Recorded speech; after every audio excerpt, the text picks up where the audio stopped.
Okay, I'd like to call this meeting of the Oregon Board of Forestry to order.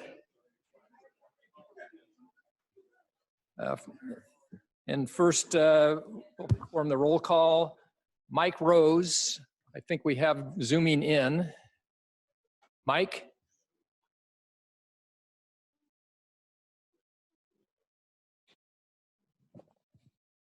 Well, I'll keep going. Nils Christofferson. Here. Cindy Deacon-Williams. Here. Joe Justice. Here. Jim Kelly. Brenda McComb. Here. I'm Tom Imeson, so we do have a quorum, and we will have Mike. It's just logistics. He's away and couldn't be with us today. I also want to give a couple of reminders. This public meeting will be live streamed all day, so it's helpful for those of you who have electronic devices to silence them during the duration of the meeting. Also want to remind people that to ensure that the board has the opportunity to conduct all of the business on the agenda for its meetings, public comment for agenda topics will be limited to no more than 30 minutes and received upon conclusion of the topic's presentation. We have a sign-up sheet for public comment on a first-come, first-served basis. So with that, we'll now proceed with the consent agenda. Is there a motion for approval of consent items A through D? Mr. Chair, I'd like to declare a potential conflict of interest with Ken Cummings being appointed Emergency Fire Cost Committee. He works for Hancock Forest Management, so I'll abstain from that portion of the consent agenda. Okay. We'll note that for the record. Motion to approve the consent agenda. Second. Moved and seconded. Any discussion? All those in favor, please say aye. Aye. Aye. Any opposed? I would note that one of the item that you mentioned, the person has been doing this for an incredibly long period of time. It's really impressive, that kind of public service. So, yeah.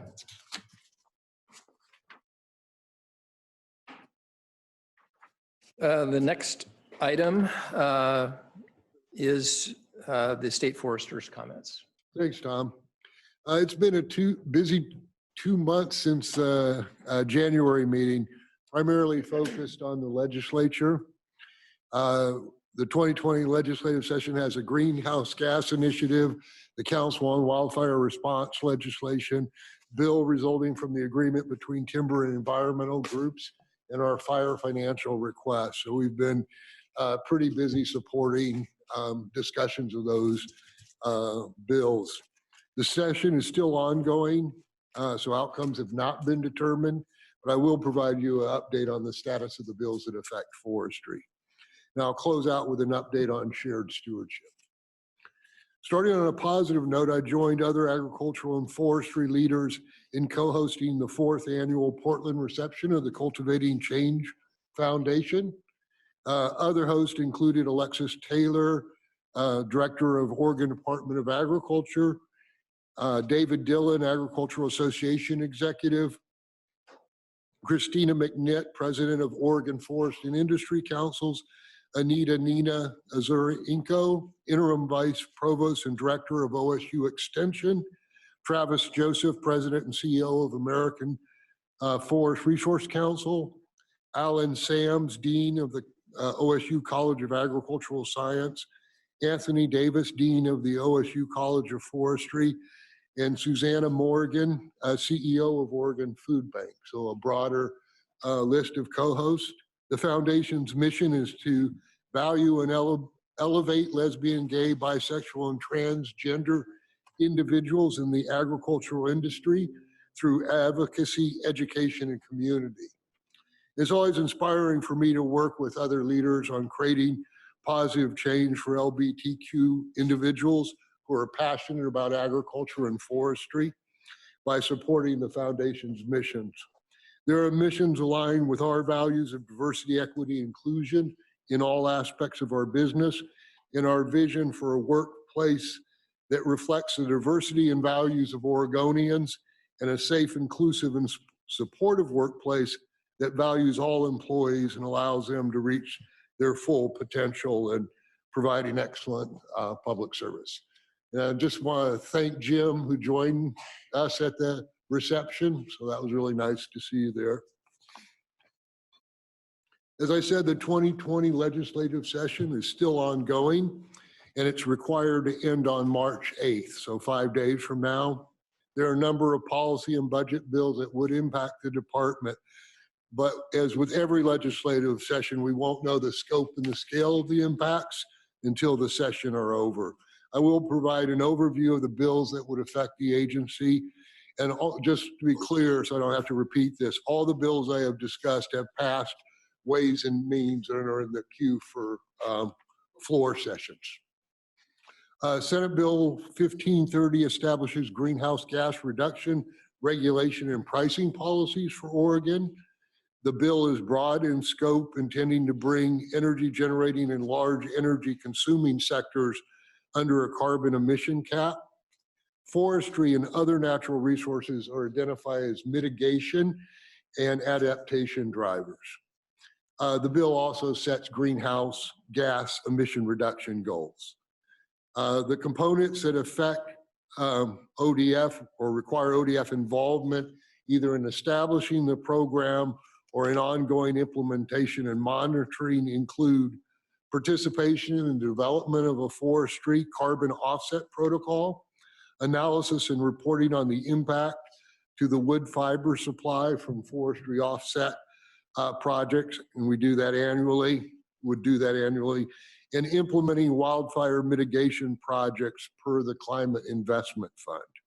And the bill does fund the necessary capacity to carry out these functions. Of note, Board of Forestry lands are excluded from participating in the forestry offset markets until 2030. However, common school lands are permitted to participate from the initiation of the program. There are a lot of bills coming from the Wildfire Council, and it's settled in. One has moved, which has been modified many times, and it's the Governor's Wildfire Council bill.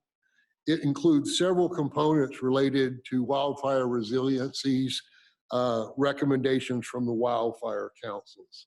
So including the electric companies must operate in compliance with a risk-based wildfire protection plan approved by the Public Utilities Committee in consultation with ODF and local emergency services. ODF must oversee development and maintenance of a statewide map of wildfire risks that allows assessment of risk at the property ownership level and is accessible to the public in electronic form. We're supposed to collaborate with the state fire marshals and other entities on this map. ODF and OSU, in consultation with Department of Land, Conservation and Development, are required to analyze each wildfire risk region and develop recommendations to reduce wildfire risk. We're also supposed to develop recommendations regarding possible means for implementing the final recommendations produced by the Governor's Council on Wildfire Response. And then finally, ODF is to establish not more than 15 projects designed to reduce wildfire danger on public or private forest land and rangelands. The departments to identify, design, oversee the implementation, administration, maintenance, and evaluation of these projects. And projects are to be completed by June 30th, by the end of the biennium of 2021. The bill provides $24.4 million, 2 permanent positions for the development and management of the wildfire risk map, and 9 limited duration positions for establishing and overseeing the projects. It also provides for the extension of 30 seasonal positions to work on the projects. $21 million of the appropriations is for contracted work on the projects. So the majority is to go on the ground. House Bill 4168 requires the governor to organize and facilitate mediation sessions between representatives of forest industries and representatives of environmental interest in accordance with the memorandum of understanding announced by the governor on February 10th, 2020. The goals of the mediation are science-informed forest practices policy rooted in compromise, including the pursuit of a statewide habitat conservation plan that would provide greater level of business certainty to forest landowners and certainty for the survival and recovery of threatened and endangered species, and ensure that drinking water and aquatic resources are protected. The bill appropriates $175,000 to the governor's office for the mediation. It also requires forest operators to identify a 90-day window of operations for helicopter pesticide application and provide notice by 7 p.m. the day before the operation is planned.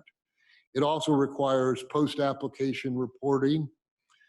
Forest operators are to do this through our FERNS, our electronic notification system, and concerned residents or certain water users would also be able to register in FERN to receive an announcement of nearby helicopter pesticide applications.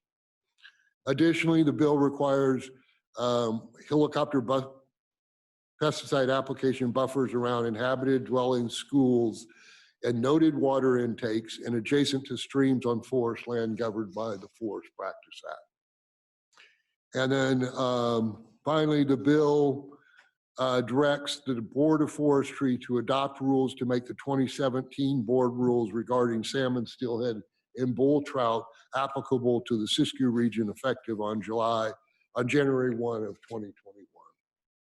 So to complete this work and primarily to expand the functionality of FERNS, the bill provides some $894,000 as well as 2 positions. And the majority of the appropriated funds, about $740,000, are for the build out of FERNS. And then finally, as you know, we have been working with the Forestry Financial Oversight Committee. You'll hear more about this topic in the financial update.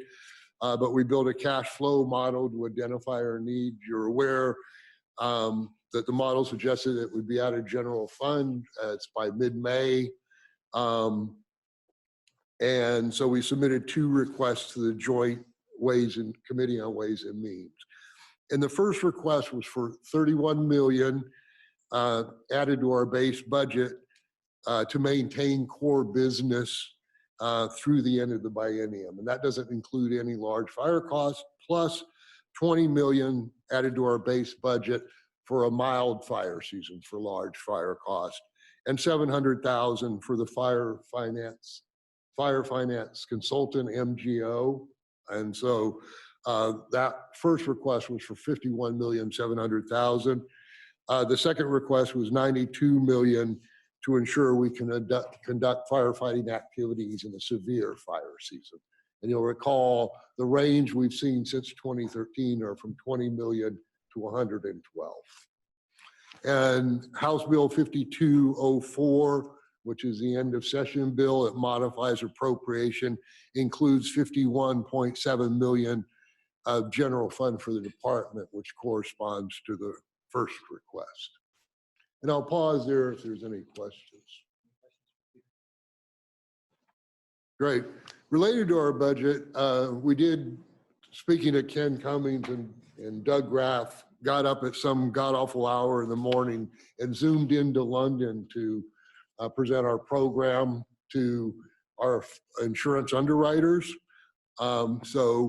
Our broker is currently filling out the policy options for our $25 million, $50 million deductible insurance policy for covering wildfire costs. Currently, it's over 90% at this field. At this time, there's a number of number of underwriters, and we expect the premium to hold at $3,975,000. This represents an 8% increase over last year, and that is actually good given that the catastrophic insurance markets which we're in are continuing to right size, and average premiums are increasing between 20 and 25%. So thanks to Doug and Ken, they've successfully separated us from higher risk clients and kept our increase pretty good given the market. The Emergency Fire Costs Committee met yesterday and unanimously recommended that we proceed with the insurance policy of the price continues to hold at under 4 million. And then moving on to shared stewardship, on February 24th, Glenn Casamassa, the regional forester, myself, and Chad Davis presented an informational hearing at the Senate Committee on Wildfire Reduction and Recovery on Shared Stewardship and Good Neighbor Authority.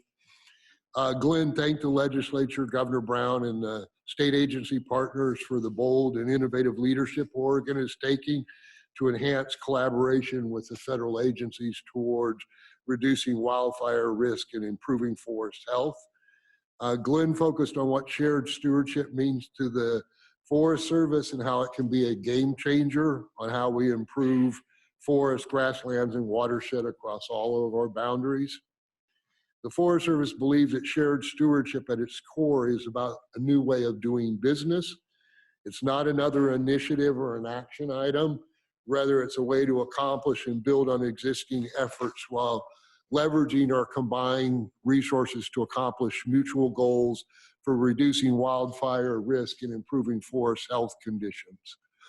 So he had some bullets. Shared stewardship is setting mutual goals with state and tribal partners, local governments, and other stakeholders, convening to reach shared decisions, working across boundaries, and seeking outcomes that improve forests, grasslands, and watershed at scale. I provided an Oregon perspective and agree that at its core, shared stewardship is about a way of doing business. And I think it's the Oregon way of collaboration, putting aside our beliefs, affiliations, and other divisive factors, rolling up our sleeves and working together to find solutions. The shared stewardship agreement establishes a framework that allows the state and the Forest Service to work collaboratively to accomplish mutual goals, further common interest, and effectively respond to a increasing suite of challenges facing communities, landscapes, natural resources, and cultural resources of the state of Oregon.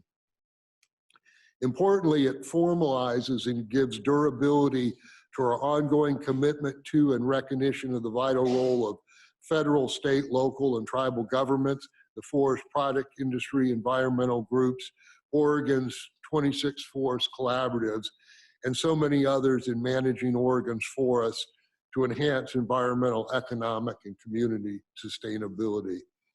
I also focused on next steps, and while we have agreed to focus on outcomes, some work out there is to develop the set of metrics that measure progress on creating those outcomes of healthy, resilient forest, vibrant local communities, healthy watersheds with functional aquatic habitat, and quality outdoor opportunities for all Oregonians.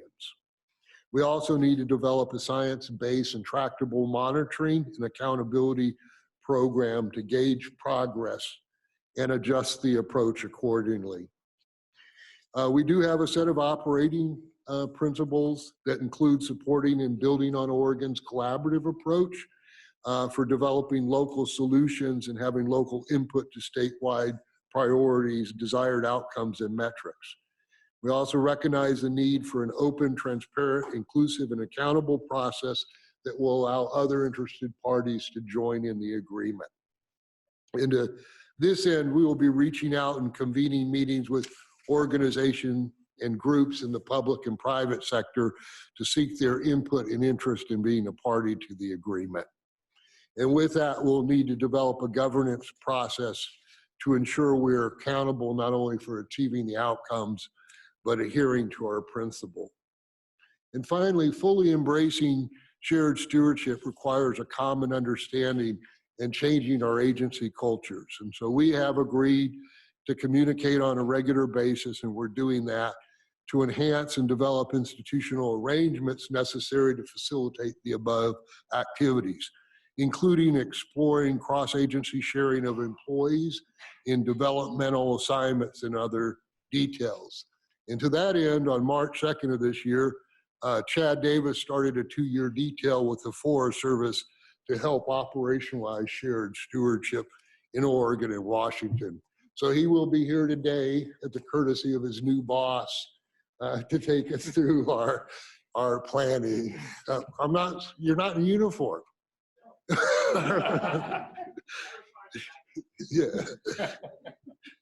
He remains an ODF employee and has return rights.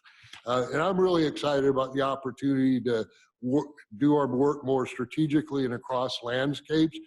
Shared stewardship challenges us to think differently about how we integrate all of our tools, grants, et cetera, under a unified approach. And I'm really excited about what we can create over the next 6 to 18 months, particularly with Chad in his new role. And we will be recruiting for both Chad's position and the federal forest program lead. And we're allowing the program lead position to be a job rotation or a detail for a U.S. Forest Service employee as well as state employees. So with that, any questions? Okay, any comments from board members? I jump in real quick. I just wanted to, building off that whole discussion on shared stewardship, we had a good local demonstration of that intent and joint aspiration through application for a CFLRP, the Northern Blues, that involved both the Umatilla National Forest, the Willow-Whitman National Forest, ODF staff, DNR staff, several tribes, hundreds of private landowners, the NRCS, OFRI, OSU Extension, American Forest Foundation. It is unlikely, given current budget conditions at USDA, that we will get funded this year, although we've been informed by the Chief of the Forest Service that it was an extremely well-rated and appreciated proposal, and they're looking for finding other funding within the Forest Service that can help get that started. But sort of true to, I think, sort of Oregon's nature, the district rangers and ODF staff and other partners have begun to break this larger proposal into subgroups where they're creating shared stewardship working groups in Wallowa County and Walla Walla and Umatilla that are beginning to look at the things we can do with the resources that we currently have to advance that vision. And so it's created a really nice framework for multi-agency, all land shared stewardship to begin work. It definitely needs additional resources to achieve the larger land impact that it needs, but everybody's pretty excited and motivated to move forward. And there's good and important new engagement and contribution from the tribes as well. So it's a pretty exciting initiative. And then secondly, just we are excited to be working with the Committee on Family Forest Lands to help organize their tour out to Wallowa County in May. And one of the things that we'll be talking about is the importance in Eastern Oregon of sort of the joint system of federal forest land, industrial lands, and private forest lands to maintaining infrastructure, workforce, the economics, and the larger landscape health and connectivity issues. Yeah. So do you have anything that's ready to go right now in case we get a bunch of money we have to spend? We do. So I mean, you know, one of the pieces on the CFLRP was a lead on a lot of acres that have been through NEPA, that have final decisions, signed decisions, and a lot of that is around fuel reduction and wildfire risk reduction. So there's actually quite a lot of shelf stock that is ready to go. And one other point is the state of Oregon did submit a request to have CFLR fully funded at the $80 million level. Hopefully it might have an impact. That would be important. Yeah. All right, we do have one individual who has signed up to appear, Jim King.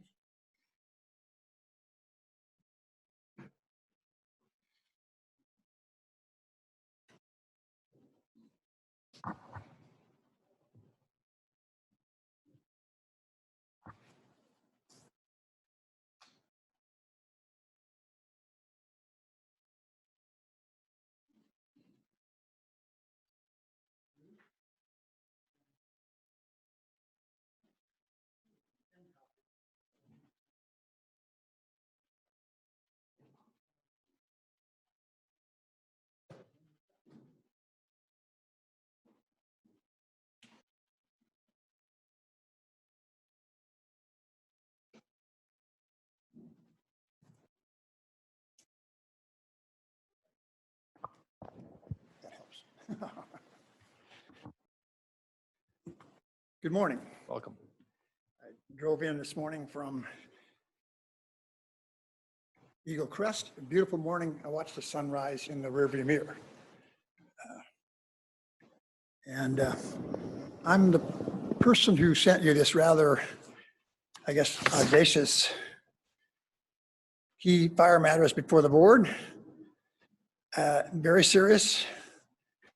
And I want to speak to that as a problem, but I also want to talk about the solution. I was on the phone this morning with the National Forest Foundation about a solution that I think would put ODF back in driver's seat in terms of a positive kind of position. So I saw your guidelines in terms of 3 minutes to 30 minutes. I'll keep it at 3 minutes and let you ask questions, but I want to highlight what I've given to you. This is everything and more than you ever want to know. But significantly on the front page, you have a map, this chart, with the 177 lightning strikes. None of them were anywhere near where the B&B fire started. So we have proof positive that that fire was not lightning caused. And it changes everything. I mean, it's a huge deal. And you also have further in the packet, November 1 communication from Holly Jukes, the new supervisor for Houston National Forest, admitting that data is accurate. She's saying your Freedom of Information request is past its due date, whatever, but because of the severity of that fire, 3 people dead, 92,000 acres burned, every last old growth tree in the Houston National Forest gone to that fire. And the Oregon Department of Forestry had a major role in that. 2 of the 4 people we know were involved in coordinating that were from the Department of Forestry, Oregon Department of Forestry. George Pont, Bob Young. I assume they're both retired. And so it's a huge deal. I think it's and I have, I think, an idea that would get ODF back on track to be a leader in terms of positive stuff. What you'll see in here is everything we've really done. You have Spiral Bound was something we call the connecting dots, something I wrote within the first couple of weeks of the fire.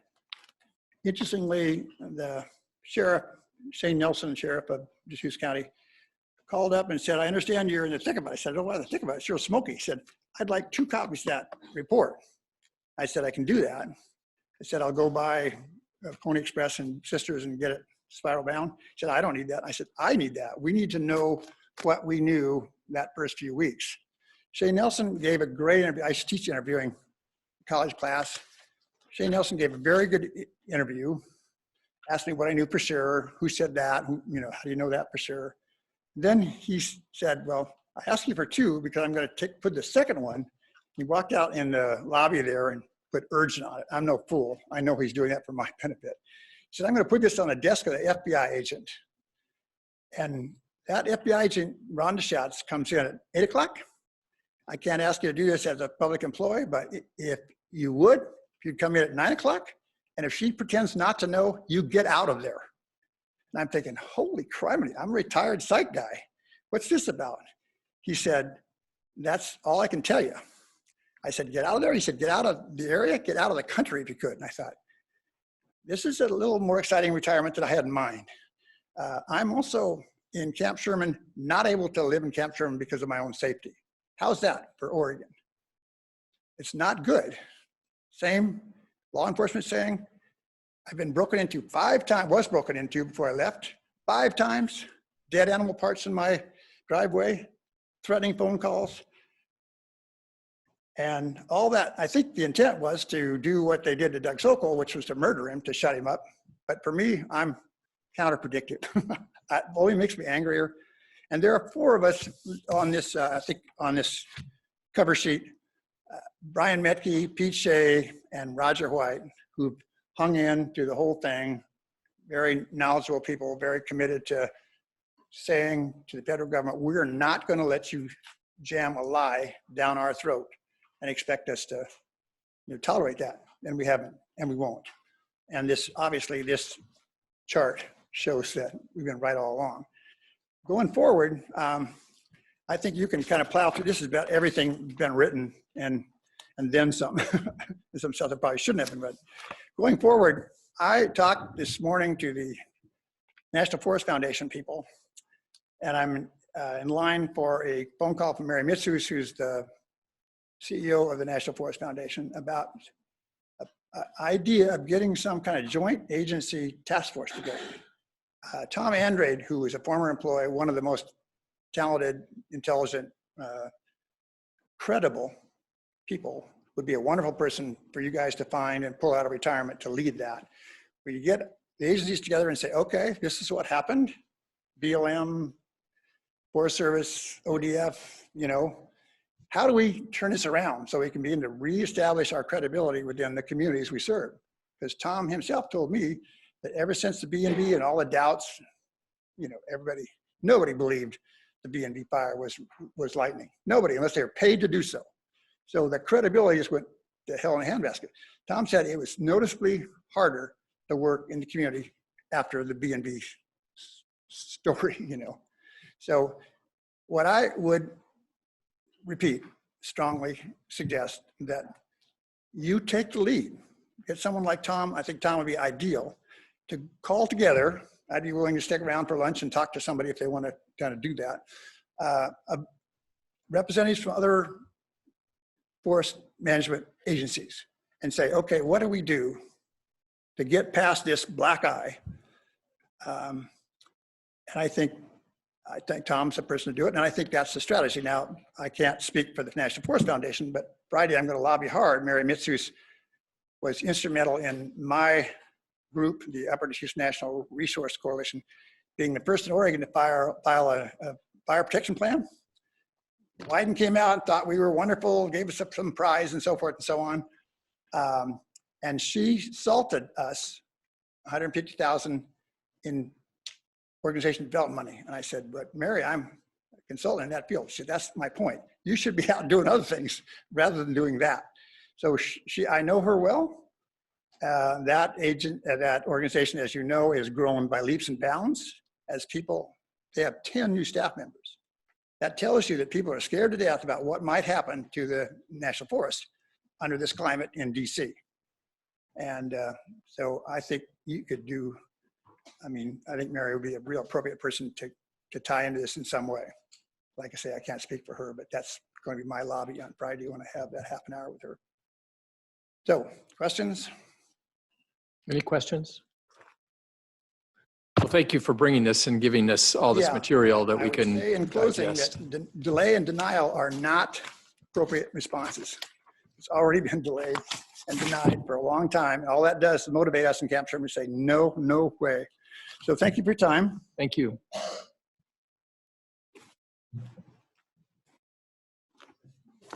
We'll next turn to agenda item 2, the 2021 board work plans decisions with our division chiefs and program directors. And this will be, there is a request for board recognition and approval of what's going to be presented here today.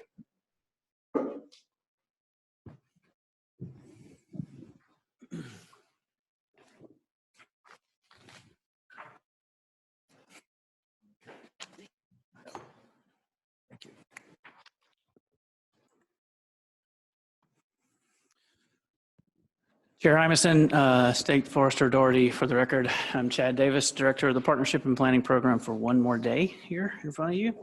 And appreciate the opportunity to kind of bring this to a point of closure, hopefully today, alongside Kyle and the other division chiefs that are in the room, and really set off these work plans for the next 2 years. So today, just to be clear, we are seeking approval of all the work plans that were in the board book and in the materials. Sometimes there's a lot bigger, more of us sitting on this side of the table. What we've decided to do this morning is really just to have Kyle and I here. Other division chiefs are available if you have questions about their work plans. Really kind of tearing off of the fact that after the January discussion, there were really no significant changes to the state forest work plan, the administrative services work plan, or to the fire protection work plans. And so just really focusing today's conversation on the forest, the climate change and forest carbon piece, the overarching issues work plan, and then obviously the private forest work plan as well. But if you do have questions for our colleagues, we will summons them up to the table.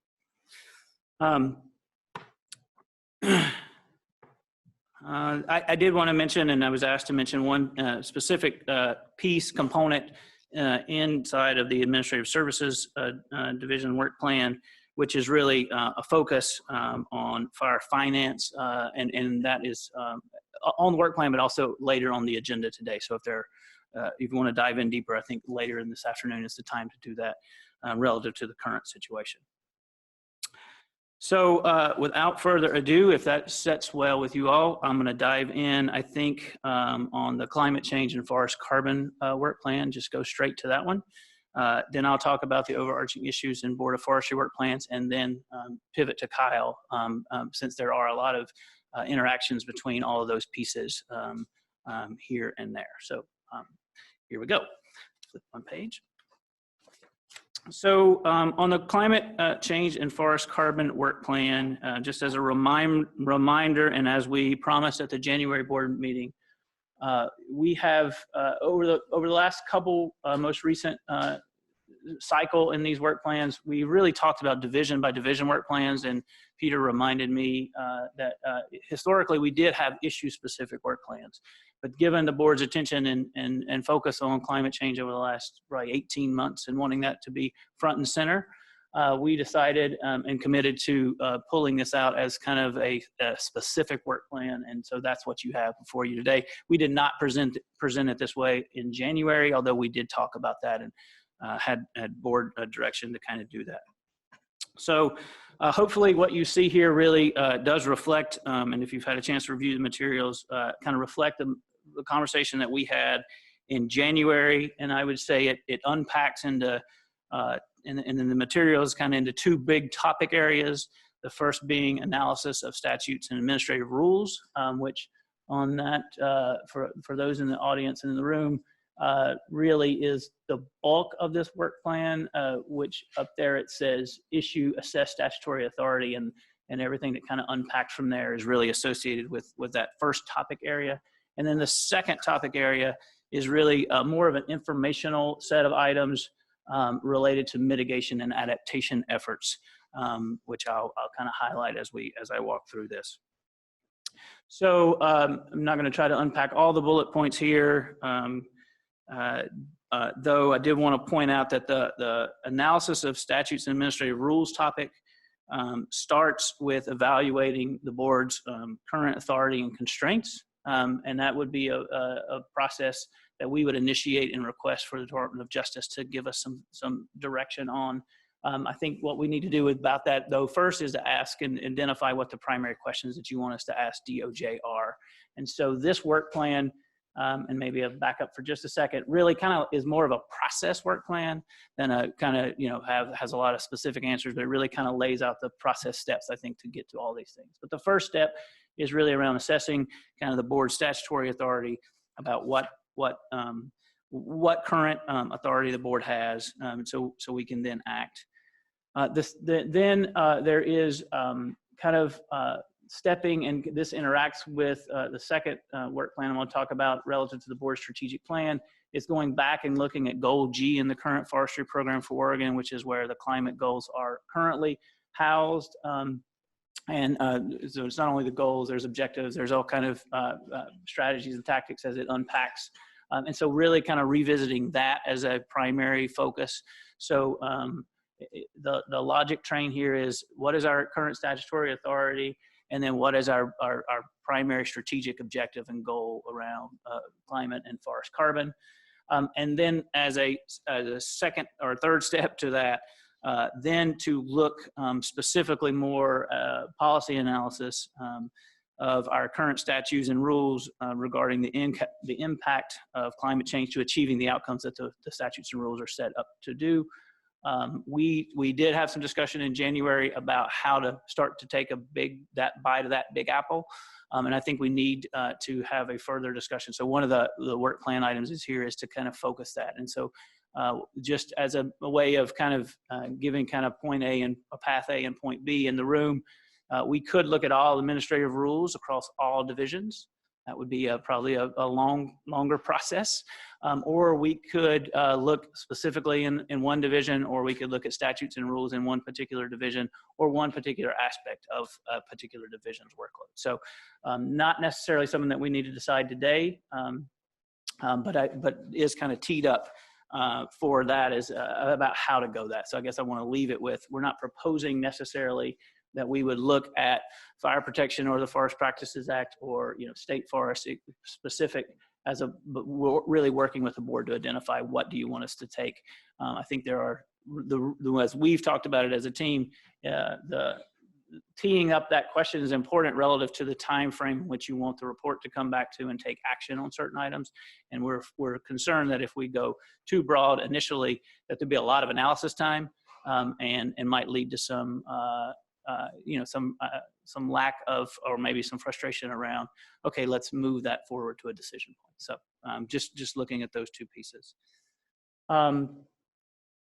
Those are really the big pieces on the looking at statutory authority. As I move into the more informational items there, these really focuses on kind of bringing back in the mitigation and adaptation effort, really bringing back the second portion of our carbon sequestration study that's going on. We presented the results using FIA data looking at carbon stored in the woods. This would bring back the harvested wood products and sawmill energy report components, which are on track to deliver on the harvested wood product side. We should have the report back in June. And then the sawmill energy component is taking a little extra time, so that report is due back to the department completed by, it's one report, but we'll have kind of parts A and part B in the September timeframe. So that's why we've put it here to present that whole report in September. Then there are other informational items here, and I think I would just couch them by saying that there are multiple interagency efforts that are going on across state government. There could be more coming. And so really we are plugged into those. Peter mentioned a few positions that we are in the process of hiring. We also have paperwork in place to act on a forest carbon policy position as well. And that is kind of the lead point for the department in interacting with other efforts that are going across state government. We've been doing that, but we're trying to do that more intentionally and bring back the work that's relevant to the board on timeframes that are kind of there. So maybe that's enough of me talking on climate change and forest carbon work plan. Is there any concerns or questions that we haven't raised? So Chad, just for clarity, so in the June meeting, you're coming back to this body and really asking that question of interest, right? That's going to be a real critical launching point, right? That's what I heard at the June meeting? Yes. Yeah, I had to look at what month it was, Joe. What's that? I said I had to look at what month that was. Yeah. So that's really a critical launching point of the direction. And then, so I must make sure I understood that clearly. Yeah, thanks. Correct. And thanks for pointing that out. So a lot of this really kicks off in June, as you see. I think you were specifically, Joe, there referencing kind of the teeing up the question to ask DOJ. There's also kind of an initial discussion and starting to decide around the process around revision of Goal G and the Forestry. So it's definitely front loaded. And I would say those two pieces at the top of that work plan, obviously you can tell here really are, and this work plan plus the other work plan are also trying to be cognizant of board transition, chair transition amongst the board, and bring some things to closure by the time that Chair Imeson his term is up, and so, but to have these in a particular place where we can transition them over the course of the 2 years, but have some things done and then hand off, partial work to the next chair and to some new board. So one other thing I hope I heard, the wood products report would be June also. So it's up there in September. Oh, it's up there. So, okay. We should have the information, what I said, and I may have confused you, and I apologize. We should have the information back from the contractor relative to carbon content of wood products and in the various waste streams by June. A final report, which adds a kind of the sawmill energy component on it, is in September. And so we propose to bring the full report back to the board instead of 2 pieces. Yeah, Chad, thanks. This makes perfect sense. I mean, the thought process looks really great. The second bullet under policy analysis is one that caught my attention, though, and that is identify priorities for initial analyses. And I agree completely that you don't want to spread yourself too thin or take too big a bite of the apple here. We've got to somehow prioritize. But I think it would be helpful for the board to understand from staff what that prioritization process will look like. You know, how are we going to do that? Okay.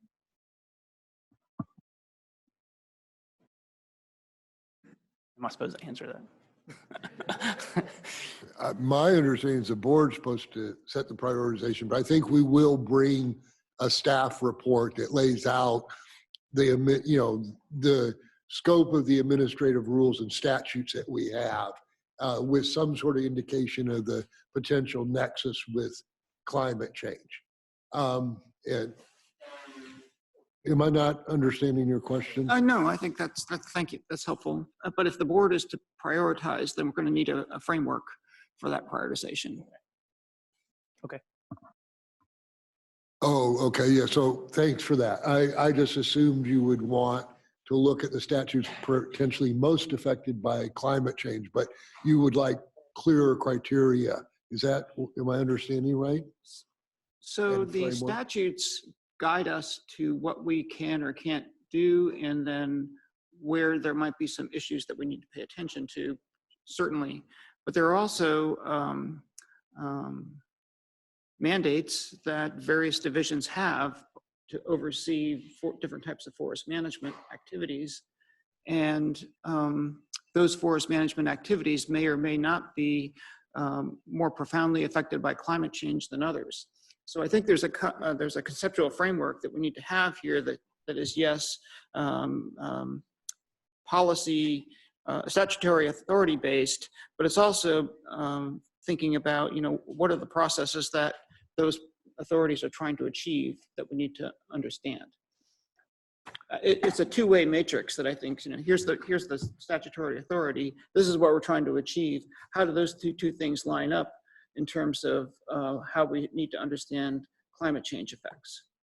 Or where do they bump against Correct. each other? Yeah. Yes. That makes sense, and we'll incorporate that into our thinking, and maybe we can do some of this offline, you know, and interacting around the matrix. Chad, I'll sound a little bit like a broken record on this, but since I've been on the board, I have repeatedly talked about the connection between climate change and operations for the department itself. In that way, I'm talking about planning and dealing with climate change already, and planning for its future effects as far as the department operations go. I think, you know, our fire finance crisis, what we have is now an example of not being able to, you know, having that happen without and catching us with our pants down. So I still, you know, I see all the need, of course, for all the policy work and for us to be looking at sequestration and all of those other, you know, the related policy issues, but I don't see enough emphasis here on operations and planning and issues that seem obvious to me, like breakdown in the militia system and that type of thing. And so there's just, you know, I keep seeing it as this two-sided coin here when we talk about planning for climate change. So that's it. So kind of the administrative side of things. Yeah. exactly. Operational, administrative, planning, but very much focused on the department's operations. Yeah, and There's obviously some overlap there and thought towards those issues through the work of the Council on Wildfire Response, the suppression working group and the mitigation working group. Several of those recommendations, I think, speak to some of the issues that you're raising now. And so sort of figuring out how to integrate this clearly into our work plans. And yeah, the only thing I questioned there amongst their many recommendations was their conclusion that basically the militia system is working, and not that it hasn't worked, but I feel that that's a big assumption that it will continue to work well into the future, given the challenges of climate change. Personally, so I'm disagreed with that conclusion. So Jim, I appreciate that, and I will make those notes and pass that along to my colleagues.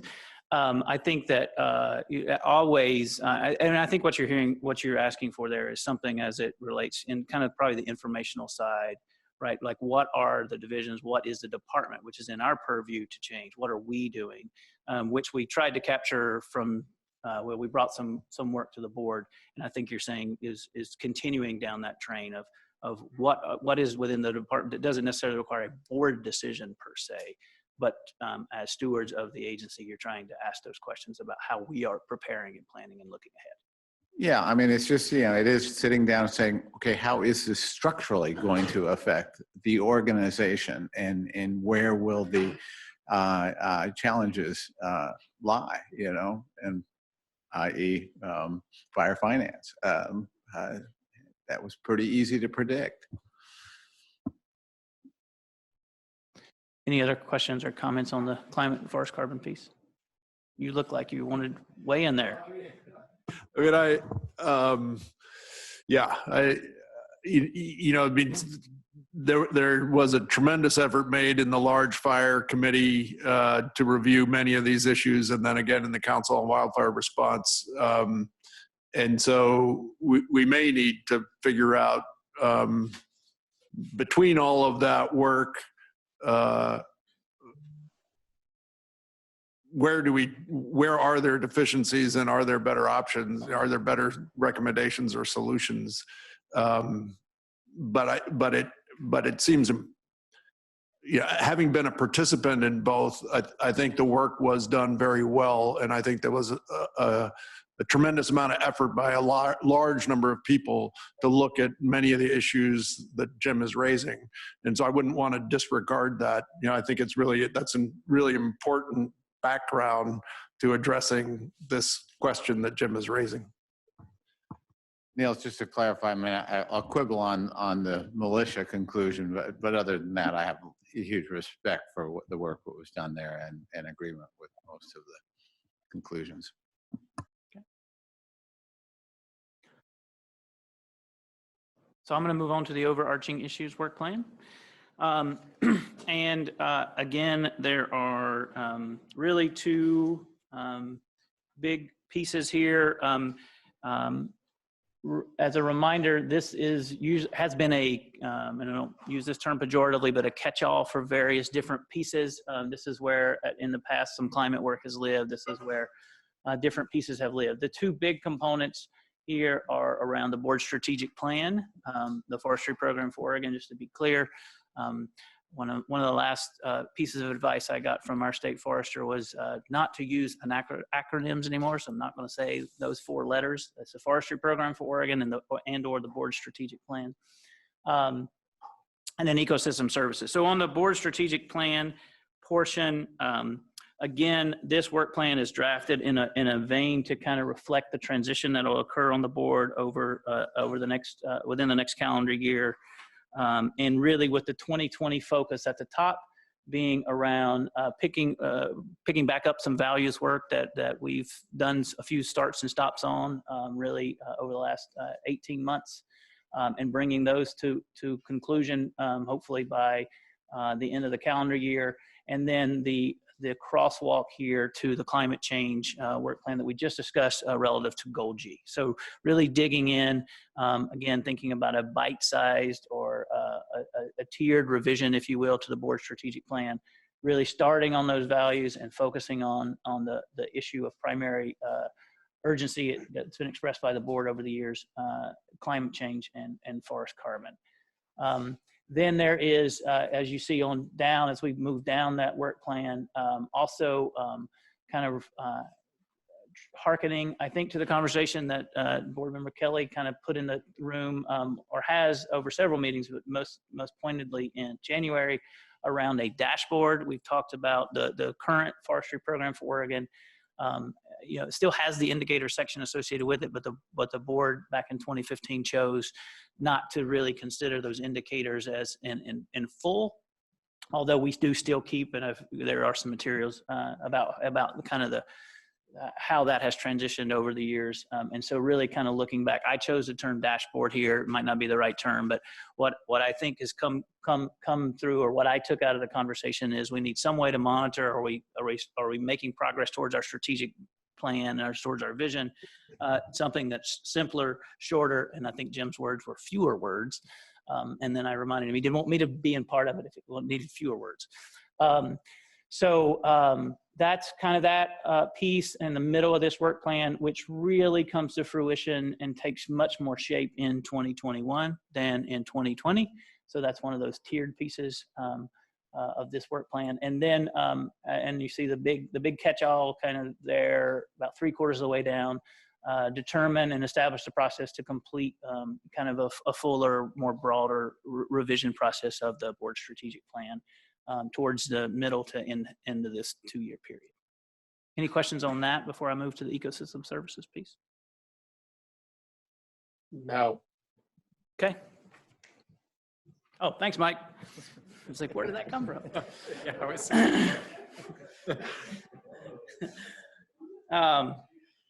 So the ecosystem services valuation component of this work plan is really continuation of work that we did the previous 2 years. We had university professors come in, researchers come in and talk about both the theory, but also the applied portion of ecosystem services valuation.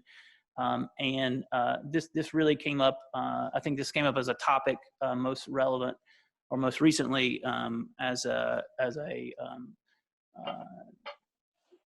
follow on to the recent 714 analysis that the board went through in the riparian rules. So this topic was brought forward, and we did kind of some sensing of what we took and what the board has expressed is an interest to keep exploring how the board might use ecosystem services valuation. So again, this is very processy, and on the first 2 steps, which is really about determining how the board would use. It's like, what would you use ecosystems, like how would you use them? Are we talking specifically around 714 analysis, or are we talking about all policy decisions? So what is the scope of how we would use those things? And then as was deposited by our university partners, really focusing on what are a selection of services that would be most of interest. It also has an element of evergreenness, if that's a word, evergreenness to them. In other words, they could be used in different types of analyses and would help expedite the process. This, just to be clear, does not do an actual valuation, doesn't really develop a specific methodology, because there's not a specific policy question of note here that we're trying to do that. Although I think it was aware and was put in the room that these kinds of analysis take up to 3 years, 2 to 3. They take a long time to do, and they can take quite a bit of resources to allocate towards them if we want specific information relative to the population or Oregon in particular. So those would, and that's one of the big TBD boxes out there, really determining once we've gone through kind of the establishment of a framework, when we would use it, how we would use it, and what the time frames associated with that would be.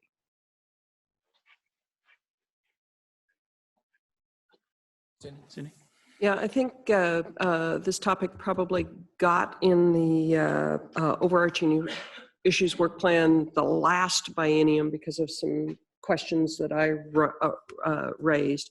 And I thought for myself, the presentations that we had and the discussions that we've had were really good sort of background orientation to the topic.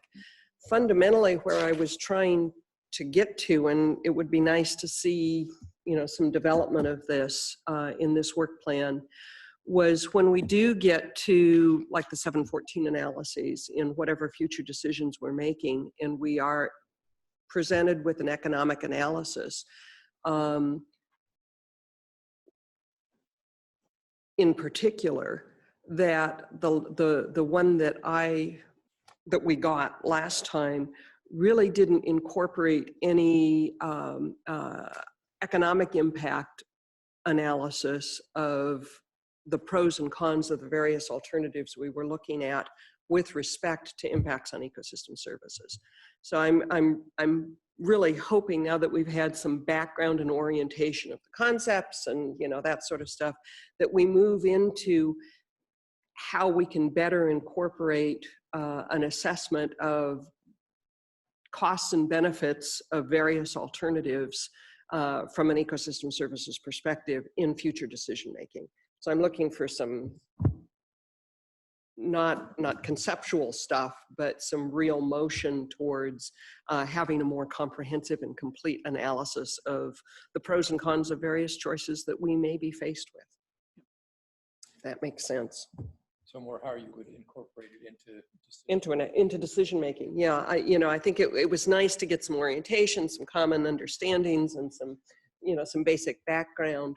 But I think we need to move into so now that we know what we're talking about, how can we apply it in future decision makings and get a more comprehensive analysis of costs and benefits of future proposals from an economic perspective. Thank you. Thank you. And Cindy, I think that, and I'm going to look at Peter really quite carefully here. I believe, although the words might not suggest, I think what you're suggesting is what we're intending to do with this work plan. Yeah. Is to really wrestle with how would we use it, more of an applied agenda or work plan than the last time, which was more conceptual and background. But Chad, I mean, what I've heard, and it's my understanding, that's a pretty big lift. I mean, what Cindy's asking for, right? I mean, that's a long-term big lift. Is that's accurate? Well, we did include the timber part of ecosystem services in the economic analysis because we do have economic data and we could measure the marginal change in the service from the action that we were taking. I think one of the challenges is we couldn't get an answer for the marginal changes in ecosystem services. So it wasn't that we couldn't value them, we couldn't tell what would happen to fish. At least by the analysis we got from the fish bio, they were, all they could give us was plus and minuses of was it positive or negative, the different alternatives for fish. And so even if I had a dollar value for the value of the marginal change in fish, I didn't know the marginal change. And I think there were, a number of, so there's two challenges, I think, with the incorporation into decision making is the marginal change. And so we try to include qualitative information, but it's often really difficult on the biological side to detect marginal changes of non-market systems. But Cindy, I really appreciate that, because when we had our board briefing, that was kind of my first question, which was, what's the primary motivation? What were we trying to do this for? And what you suggested was one of three options that I thought of as I was dreaming about this. So it was helpful. And then listening to you, Peter, I think, I think Cindy's recommendation or advice here is important and helpful. At the same time, where there are limitations to our ability to do this, then we should just be transparent about that we recognize the need to do this analysis, but with the information we have today, there's a limit to its utility on this particular question. But be really transparent that we've been through the exercise of trying to assess these broader dimensions of these policy decisions. Thanks, Niels. That got me thinking a bit more. So I think that it's not that the process would not be helpful in making decisions. It's just that for the various resources for which we're trying to establish a marginal increase or decrease, we have data that allow us different levels of precision. And it's not to say that resources with low levels of precision aren't useful, plus or minus, for instance, but we can't necessarily put a dollar value on that. That still informs our decisions. So I think going through the process of trying to conduct this ecosystem services analysis to the degree we can, and then include the caveats that you just described, still can be very helpful in making decisions. Yeah, I would agree. And we did include that information in the decision matrix from the fish biologist. And not a good thing would be to attribute the appearance of more precision than actually exists, right? I mean, Well, yeah, and I think you could say the same thing about timber as one of those resources, right? We need to be careful that we're not attributing too much precision to what the future timber market is going to hold for us. Yeah, and I think there are, in fact, a number of other environmental analyses that I have seen other agencies, in particular the federal government, do that do have methodologies to incorporate economic impacts on ecosystem as a result of changes in ecosystem services that go far beyond what I saw in our analysis. So I think we can do more than we did, and that other agencies do more than we did.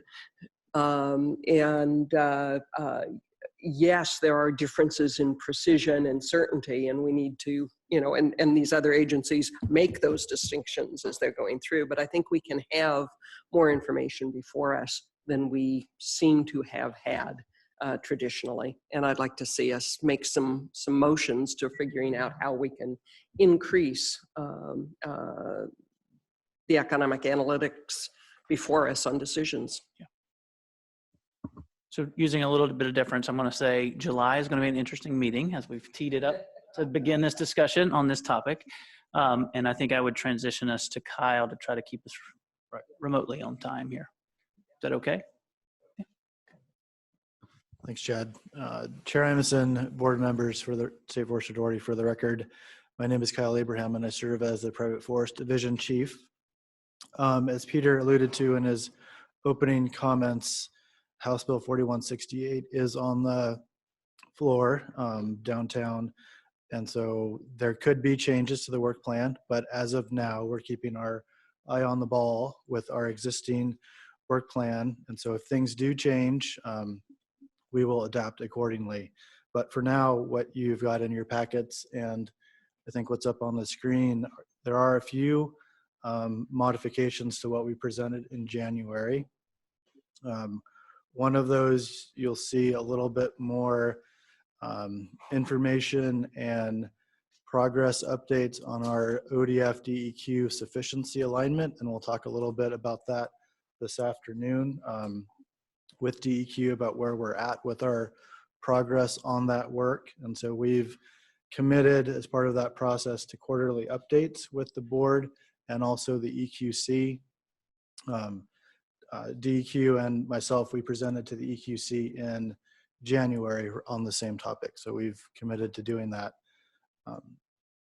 And then you'll see that we've added, based on some feedback, the informational item on specified resource site policy review. And remember that we do have two active petitions that have directed the department or directed the board then to direct the department to go under rulemaking for coho and also for marble murrelet. And so we do realize within the division that there is a growing need to keep this on the forefront as we think about the other business that we do. And there are other species that could be the focus of future petitions. And so we want to continue this work in an informational session and then get a read from the board at that point. Where does this fall in the range of our priorities and our realities within the division right now? So we've added that. And then one thing that we also added and has been, I think, a point of a little bit of confusion along the way, and I think I probably had it incorrectly in our previous work in January, was around the compliance audit as a potential work item, but it is officially now in the work plan. And as I've described, we have two phases of outside review, both looking at the previous work that we've done and then also looking at some future work that we may be doing around the reforestation module. Those two things will come together in a few months, and we'll have some internal and external review around the goals and objectives of the compliance audit, and then bring you an update of that work in September of 2020. So those are I would say, the big modifications that we've done within the work plan. As Chad mentioned, we did have a potential work item in there with the climate change piece as it relates to forest practices. That's been, as Chad alluded to very well, pulled into the climate change work plan as a whole. So the work is, I would say, still there, but it's in a different format. So those are the changes, and I'll be happy to answer any questions. Okay, thanks, Kyle.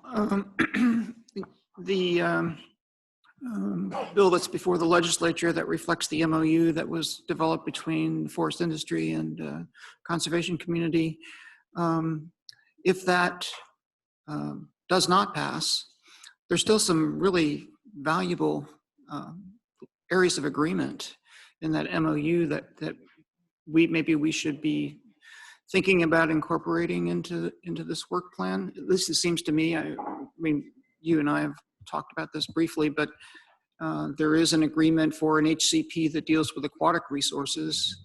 That might be something that we could carry forward, or it might be expanded to terrestrial species, especially given that there might be additional species coming down the road. I mean, it just seems like there's a lot of valuable information there that really would help guide us as we move forward over the next couple of years. But I'm curious what your thoughts are.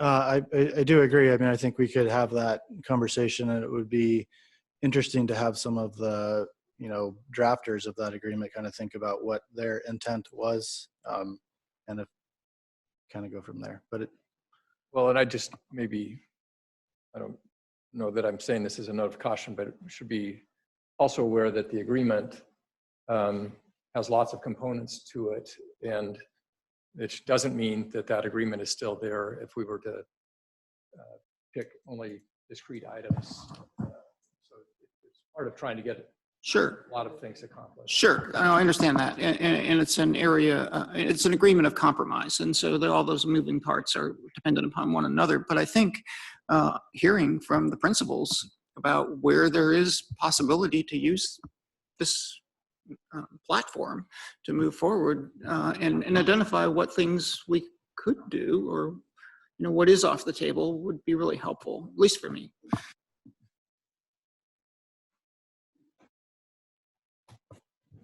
Okay, so there is a recommendation on this item, but I think before we do that, we generally take public comment. I don't know if there is any, and it looks like Peter has something. I have one more. It's related to the administrative work plan. So one of the items in the administrative work plans were to update the wording on the board's self-evaluation criteria. And we sent that out to the board, and there were no suggested changes. And so I just wanted to check whether the board wanted another opportunity to review those before we would be bringing back those as in sort of usually it's around April that I first say, hey, get ready to do your self-evaluation. And then we would be sending it out after that to initially compile results. So just wanted to check if there was a desire to have us send those out for another review on terms of the criteria. You're saying prior to April where we would, Yeah, then the ship would be. yeah, just send it, I would send it out by email, ask for any other, I think that would be, personally, I think that'd be a good idea for folks to have it. Right. practiced out before we do it. thank you. So I look backwards. I don't think there are anyone record signed up for public comment on this. No, we haven't. So the recommendation from the department is to recommend that the board approve these work plans and move forward. With the idea that, as you also have in here, that we'll review progress on these plans in October and consider mid-course corrections as needed. Correct. Thanks for that. Is there a motion essentially to move the staff? So moved. Thank you, Mike. I'll second it. Oh, moved and seconded. Any further discussion? And all those in favor, please say aye. Aye. All right. Aye. Any opposed? Any abstentions? All right, the motion carries unanimously. And then we'll and keep you here and continue to the next item, the legislative program.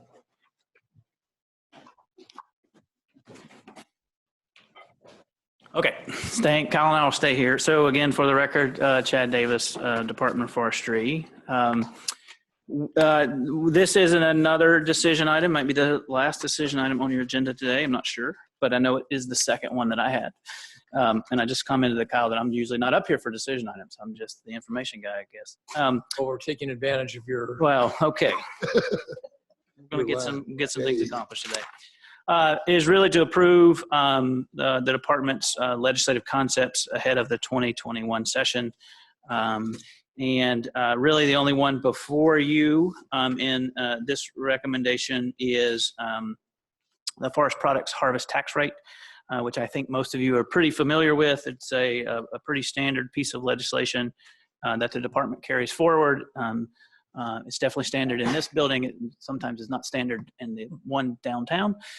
However, the principal key component of it as it relates to the department is provides two funding sources to two end goals for the department. The component that changes every year is implementation of the Forest Practices Act, where this harvest tax rate provides 40% of the funding to implement the Forest Practices Act. So that's why I've asked Kyle to stay here. And then it also does provide funding also into the Oregon Forest Land Protection Fund.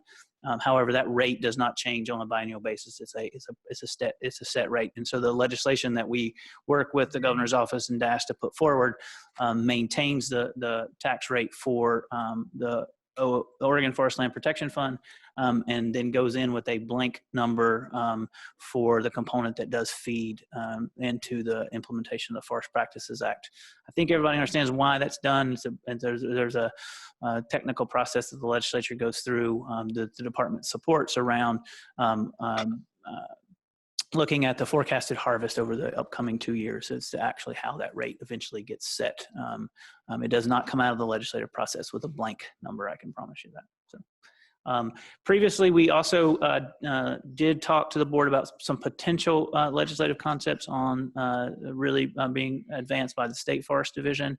At this point, we are not proposing those. The materials kind of keep those there. As was before the board in January, there were some actions and some movement on some potential mechanisms in the legislature this session. I cannot remember the bill number right offhand. I apologize about that. However, that bill did get a public hearing and was, I guess you'd say, sidelined in a positive way around with a commitment of the Senate Environment and Natural Resource Committee to have a work group to bring parties to the table, including the department, to consider that concept, but also potentially other kinds of tools and mechanisms that Forest trust land. That was the forest trust land transfer, and if I'm remembering correctly and looking over my shoulder, there was potential also in that conversation to think about other tools that Liz had talked to the board about. So the department would be an active participant in that work group, legislative work group. So the only one that we're asking for approval of today is the forest products harvest tax rate concept. Any questions? Okay, are there questions about this? And no public comment, I think. Okay. So the department recommends that the board approve the legislative concepts to be submitted to the Department of Administrative Services, which has to be done in April. So moved. Second. Second. Any further discussion? All those in favor? Aye. Aye.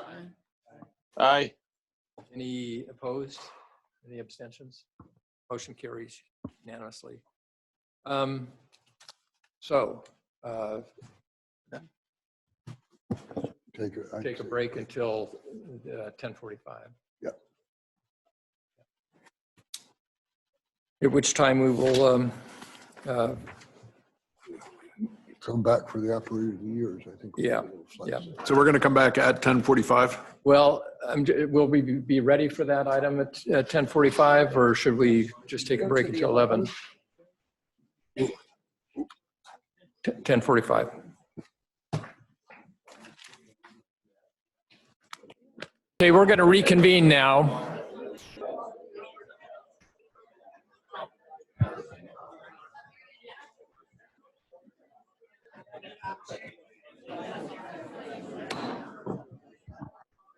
We're moving now to agenda item 4, the 2019 Forest Practices Operator of the Year Awards, one of our upbeat, fun things to do. And so we'll start by having Scott Swearingen and Dave Thompson come up.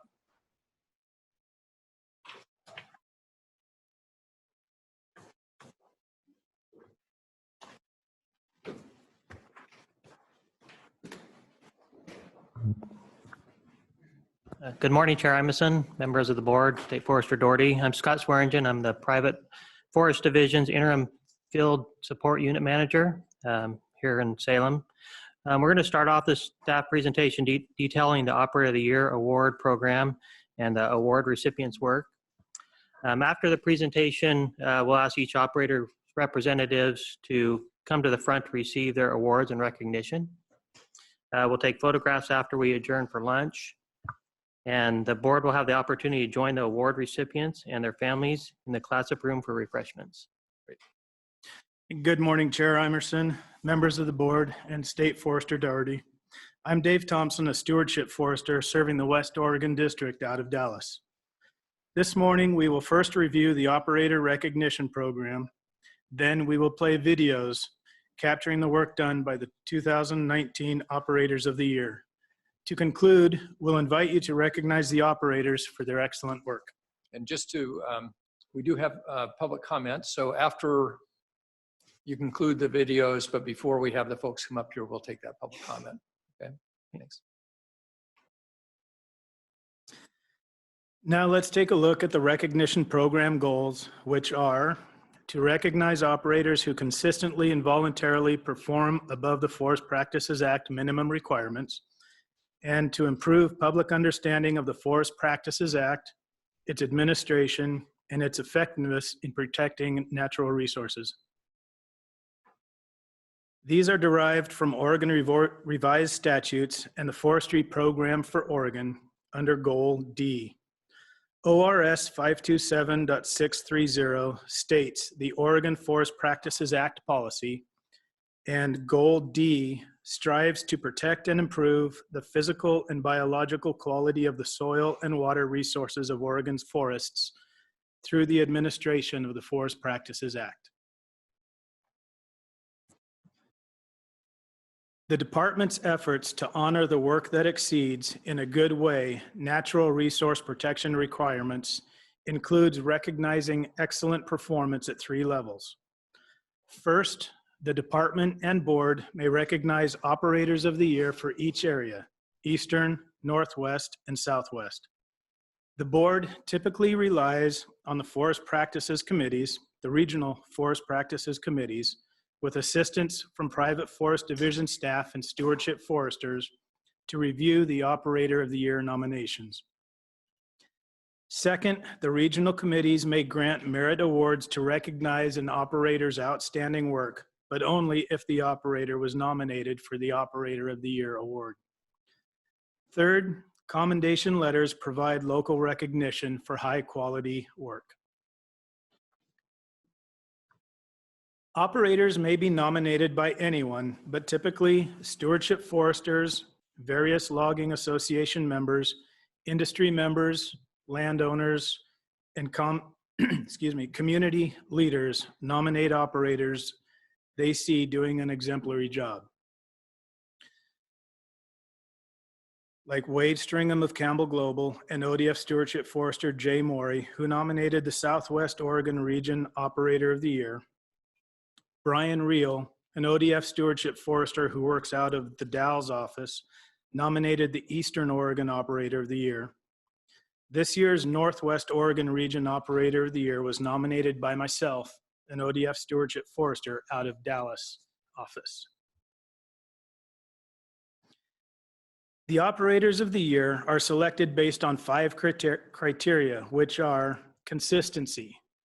The committee assesses whether the operator has a history of performing above the Forest Practices Act minimum requirements. Difficulty.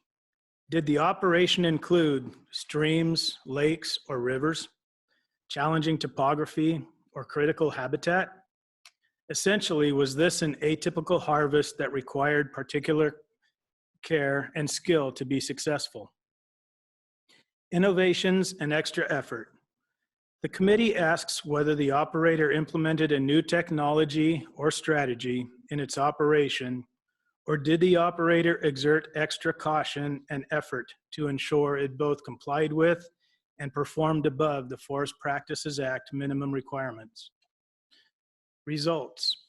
As the operators strive for business results, the committees and department staff assess whether the nominees achieve the results the Forest Practice Act seeks and the results you ask the department to achieve through the rules you promulgate and your leadership. And finally, financial risk to operator. The nominees are also graded on whether, in addition to their business risk, they took on additional financial risk to achieve exemplary results. The Regional Forest Practices Committee members select the Operators of the Year by either touring the sites or reviewing videos that capture the operations and reviewing the nominee applications. They then deliberate as a committee to select the Operator of the Year and name Merit Award recipients. After the recipients are selected, the department works with various outlets to achieve the second goal, educating people about the Forest Practices Act and how it works.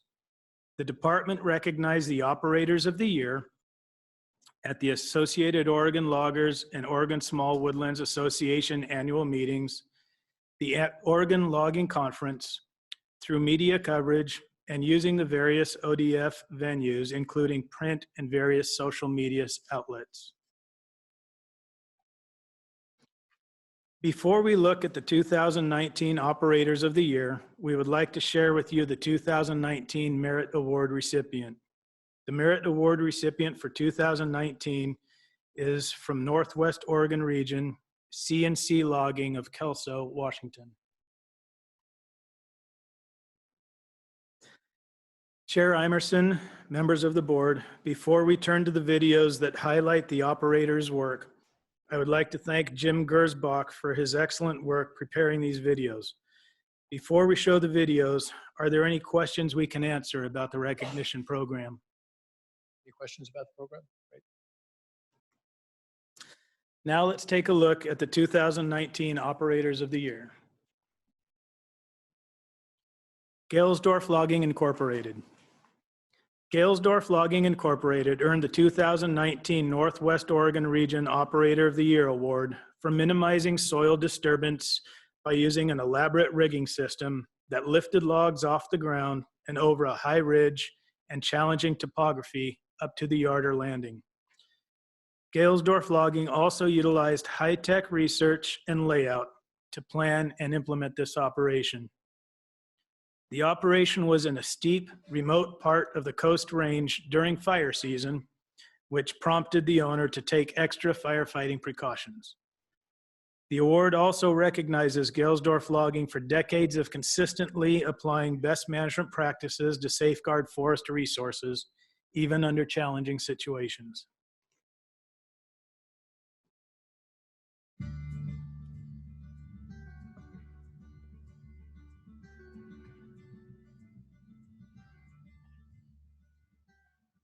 I started the company back in '85. We were a one-man outfit for a number of years and kind of just gradually started hiring people and adding equipment and on a steady climb to where we are today. I wanted to have the best people working for me. We wanted to have good equipment. We wanted to have good jobs and wrap them all together and be successful at that.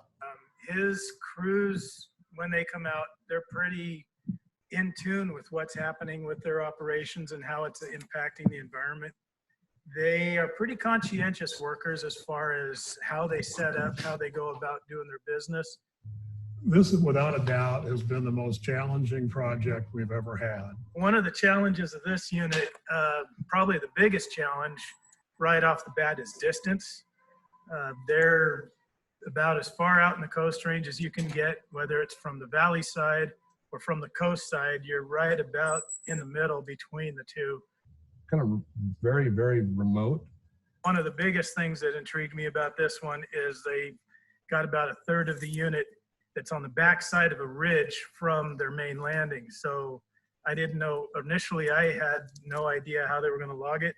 To the south portion of this unit, there was roughly about 7 to 8 acres that we knew that you couldn't access from down below. It probably kept my side rod weighing up at night. The ridge, we knew that we were going to have to beef up our rigging to be able to harvest those trees. The actual rollingness and the multiple draws and the side hill and everything else, it's been a constant challenge trying to figure out what to do. With the help of the iPad, Avenza Maps, we were able to go out there, do some of the ground legwork, mark those trees and areas that we knew that we needed that extra suspension and lift to minimize the impact of the soil. With the help of an old photo that we got from 1950-ish, we were able to kind of see what the old timers had did to get up on this knob. And we kind of took some of that and took some of what we knew we needed to do as far as getting a yarder up there, yarding all those logs to this certain area, and then basically taking those logs as they were being brought in and skidding them down with the skidder to a loading landing area.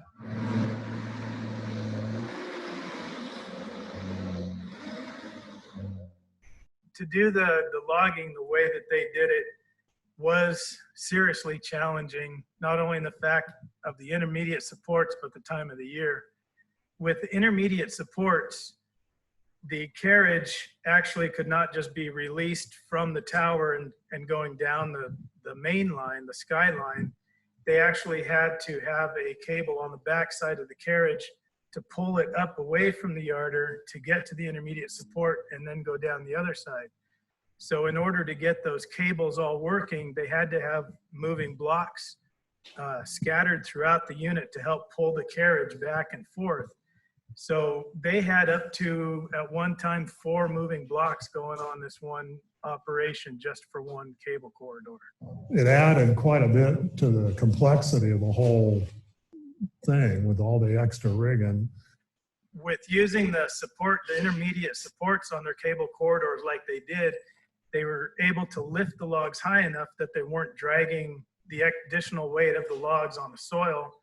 And without that additional weight, there was less gouging, so less soil disturbance. So overall, they were able to do the yarding with minimal soil disturbance. It's really extremely difficult to yard side hill logging because the rigging crew has to go uphill out of the way before they can do a turn. So safety-wise, I think they had a great record. They were able to effectively log the entire unit with the system that they had, and they didn't have to leave additional green trees because they couldn't reach it. So as far as getting the product out of the woods, they did a great job and the landowner was really happy with their performance. If we can do something that minimizes the impact of all that, like we attempted to do, and I think we succeeded here on this one job, that's something that we're all proud of. So with the system that they used with the intermediate supports, and being able to get the logs almost completely off the ground while they were flying the logs to the landing, in my mind, they far exceeded what the minimum requirements of the Forest Practices Act. I think our goal is always has been to leave it at least as good as we found it, if not a little bit better.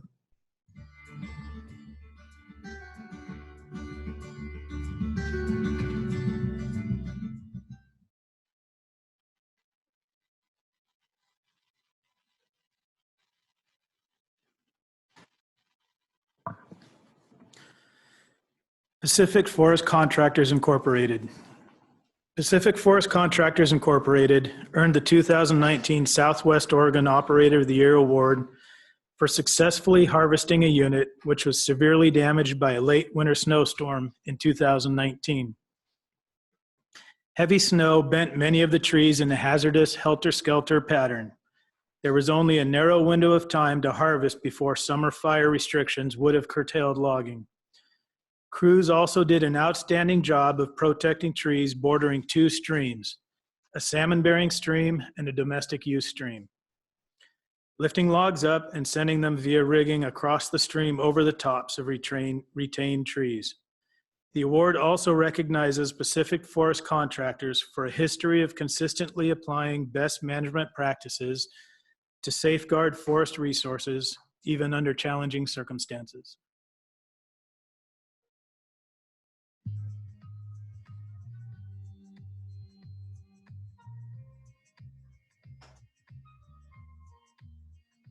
In late February of 2019, a very rare snow event came through the area.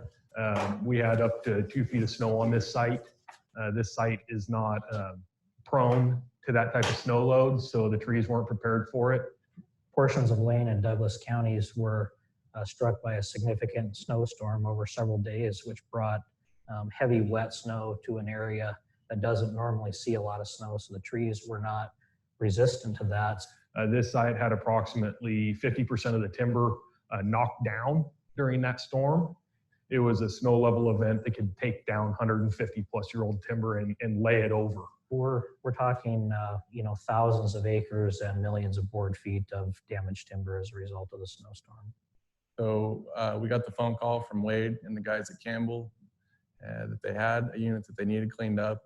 It can be a problem across the landscape if you don't harvest this down timber.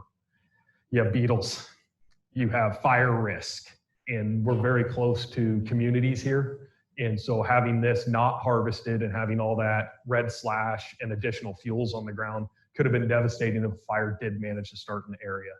We were presented the job, no roads to use, no way to get our equipment in, no lowboy turnaround. So their challenges were great. The timber falling in the unit was going to be very precarious because the trees were blown in multiple directions and a lot of them were still standing but damaged and unsafe. The resources that needed to be protected on this unit were Hanlon Creek, which is below me, which is a type SSBT stream, which is salmon steelhead bull trout stream.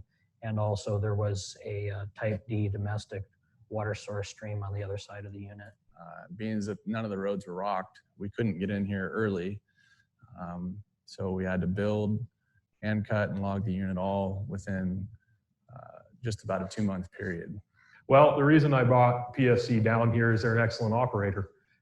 And he has a lot of versatile equipment and has the ability to jump on things and get it done safely and effectively and get out of the area, especially in tight time windows. We got the map for the job in June. I think we were cutting the first tree in July 1st.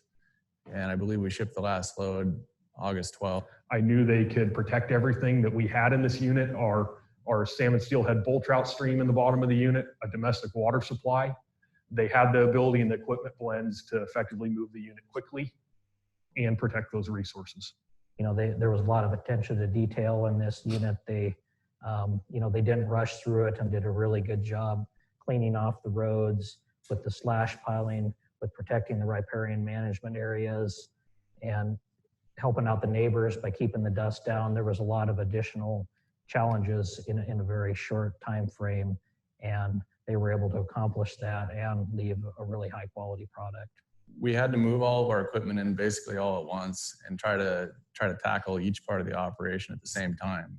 And we were building road, cutting timber, and logging all at the same time. They moved in 3 different logging operations at once, 3 different sets of fire equipment at once, and they got the job done in under 6 weeks, and they flew through this job. There were some special circumstances. We had a haul route that had to have water on it, so we didn't have dust impact to neighbors. They handled that. We had fire restrictions come into play, so they had limited operating hours. And we had buffers in here that had a lot of down timber in them, and they had to cut off every tree at the buffer line and not take any of the material out of those areas, out of the salmon stream or out of the domestic water supply. Pacific Forest Contractors was able to strategically find good tailhold locations where they were able to achieve enough lift to be able to achieve full suspension over the buffer in places, and they were able to leave the buffer behind. They did not conduct any operations within the buffer, so it's very solid and intact, and all of the down wood in there will contribute to future salmon and steelhead habitat. It was important that we keep the fish stream intact, and we didn't extract any of the timber out of it.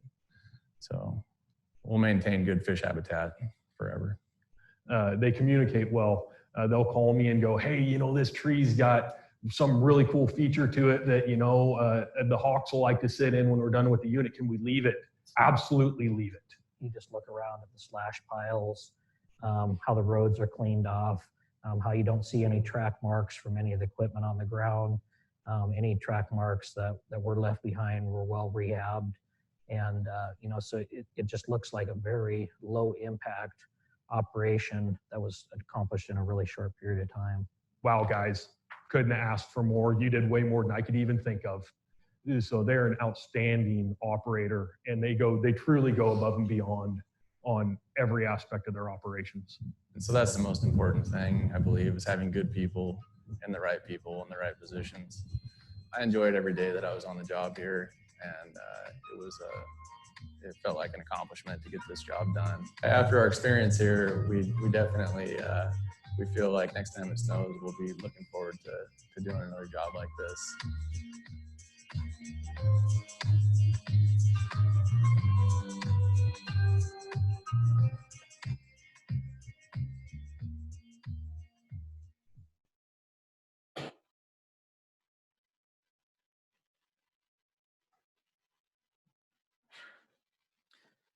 Steve Jackson Logging. Steve Jackson Logging earned the 2019 Eastern Oregon Operator of the Year Award for a careful harvest along a scenic roadway in Hood River County, leading to popular hiking trails. Steve Jackson Logging protected multiple pockets of young trees, jump-starting natural regeneration on the steep slopes. They were able to fell trees near an upper fork of the Hood River without harming trees in the protective buffer. In addition, at the request of the U.S. Forest Service, they also removed hazardous, non-merchantable trees along the roadside to improve public safety. The award also recognizes Steve Jackson Logging for decades of consistently applying best management practices to safeguard forest resources, even under challenging circumstances.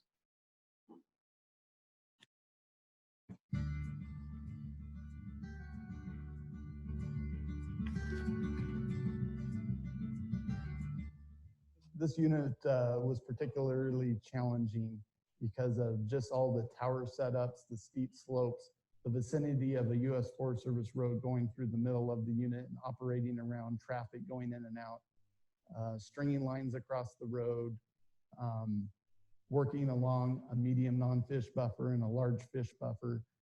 This operation had some difficulties to it, and with a medium non-fish stream, some steeper slopes, and a large fish stream in the area. And then it's a high-use public area. Weyerhaeuser always puts safety first, so the first thing that we want to select the logger by is their safety record and be able to produce logs safely. Second, we want to look at how they treat the land and that they're environmentally friendly. Another thing, we want to make sure they can produce on a regular schedule so we can keep customers happy.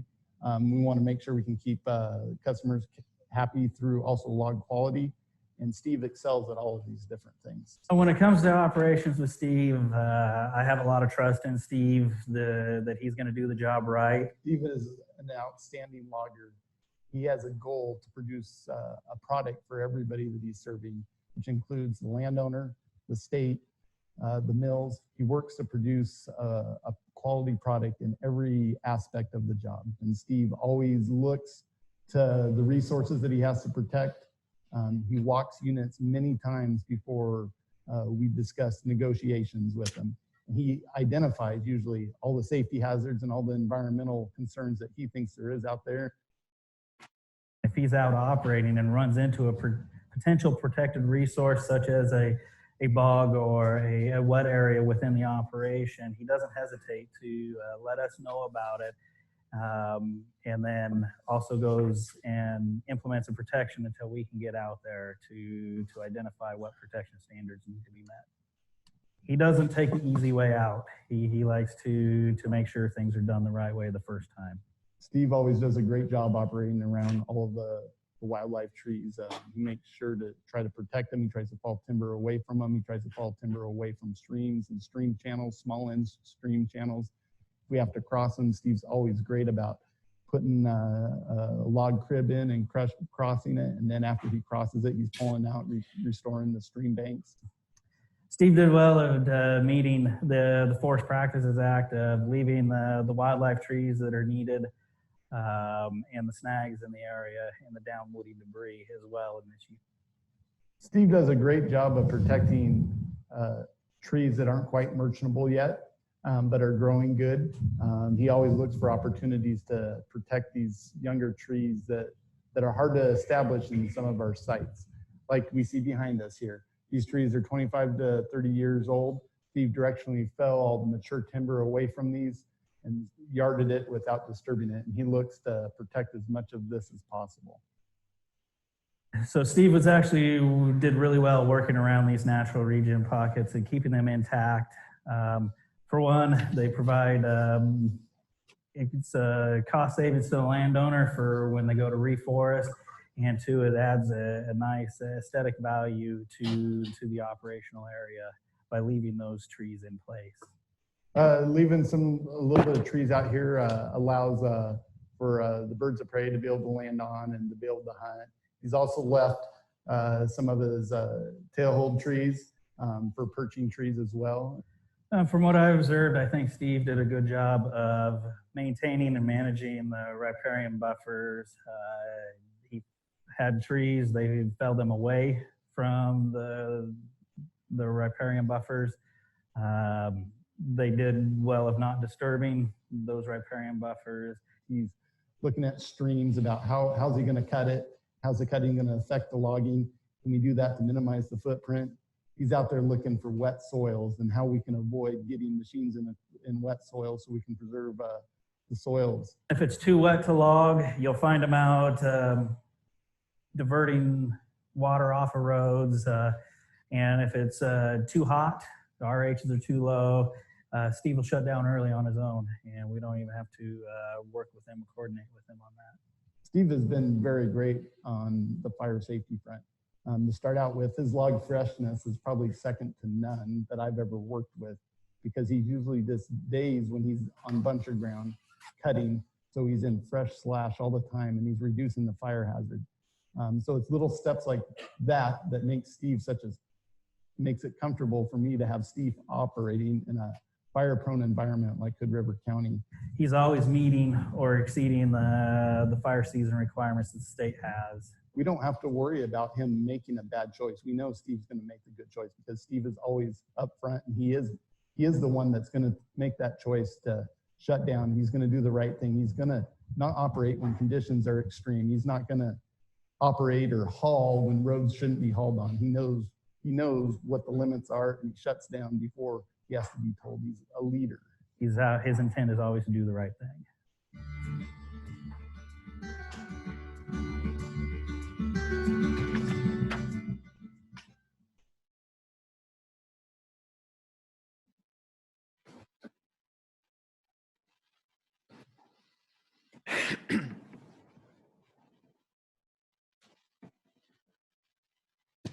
Chair Imeson, board members, and State Forester Doherty, these are your 2019 Operators of the Year. You have any questions? Any questions from board members? Okay, let me call up, you can stay here, Rex Storm signed up to appear before us. Chair Imeson and board members, State Forester Doherty. For the record, I'm Rex Storm, representing Associated Oregon Loggers. We're a statewide trade group speaking on behalf of more than 1,000 different forest contract companies that manage Oregon's forest lands, all ownership categories of Oregon's forest. Today's agenda topic is good news for Oregon forests. You heard Dave Thompson talk about the goals of this recognition program, but I would just like to underscore that this is a really important program, and we strongly commend the Department of Forestry for continuing the recognition of the good stewardship that is occurring across Oregon's forests. This program celebrates stewardship excellence. It motivates extra compliance investments. Those investments of compliance by the operator community contribute to between 96 to 98% compliance with the Oregon Forest Practices regulations. This program demonstrates to Oregonians the successful private operational forest stewardship that happens out there day in and day out, 365 days a year. And lastly, I would just like to share that this program demonstrates the pride of the small business contract forest sector to care for Oregon's forest every day. Thank you. Thank you. So on behalf of the Private Forest Division staff, I would like to thank the 2019 Operators of the Year for their exemplary work. And on behalf of the department, I also thank the operators for their outstanding effort and example they set for everyone who operates in the ward. So thank you very much.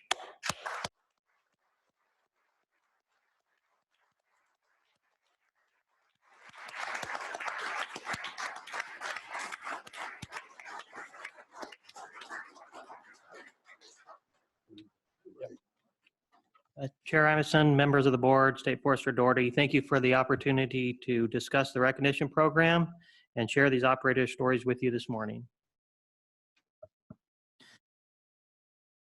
Now we invite Alex Davis and Brent Paris of Pacific Forest Contractors Incorporated to come forward to receive the Southwest Oregon Region Operator of the Year Award.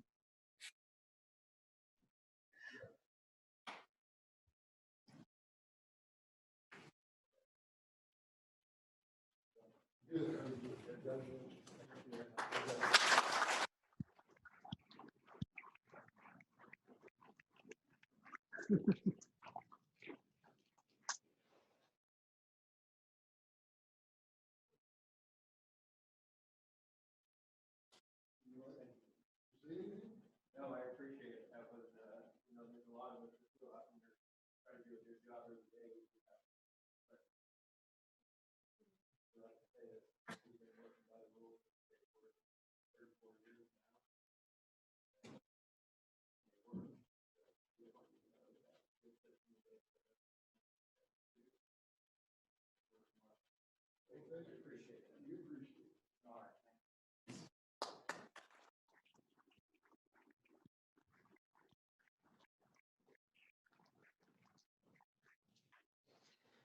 Next, would Jim Gelsdorf of Gelsdorf Logging please come forward to receive the Northwest Oregon Region Operator of the Year Award.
Now we ask Kristen Dodd, Andy Conklin, and Tyson Lossley to come forward on behalf of Steve Jackson Logging to receive the Eastern Oregon Region Operator of the Year Award.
I'd like to ask you when we break for lunch, around the operators,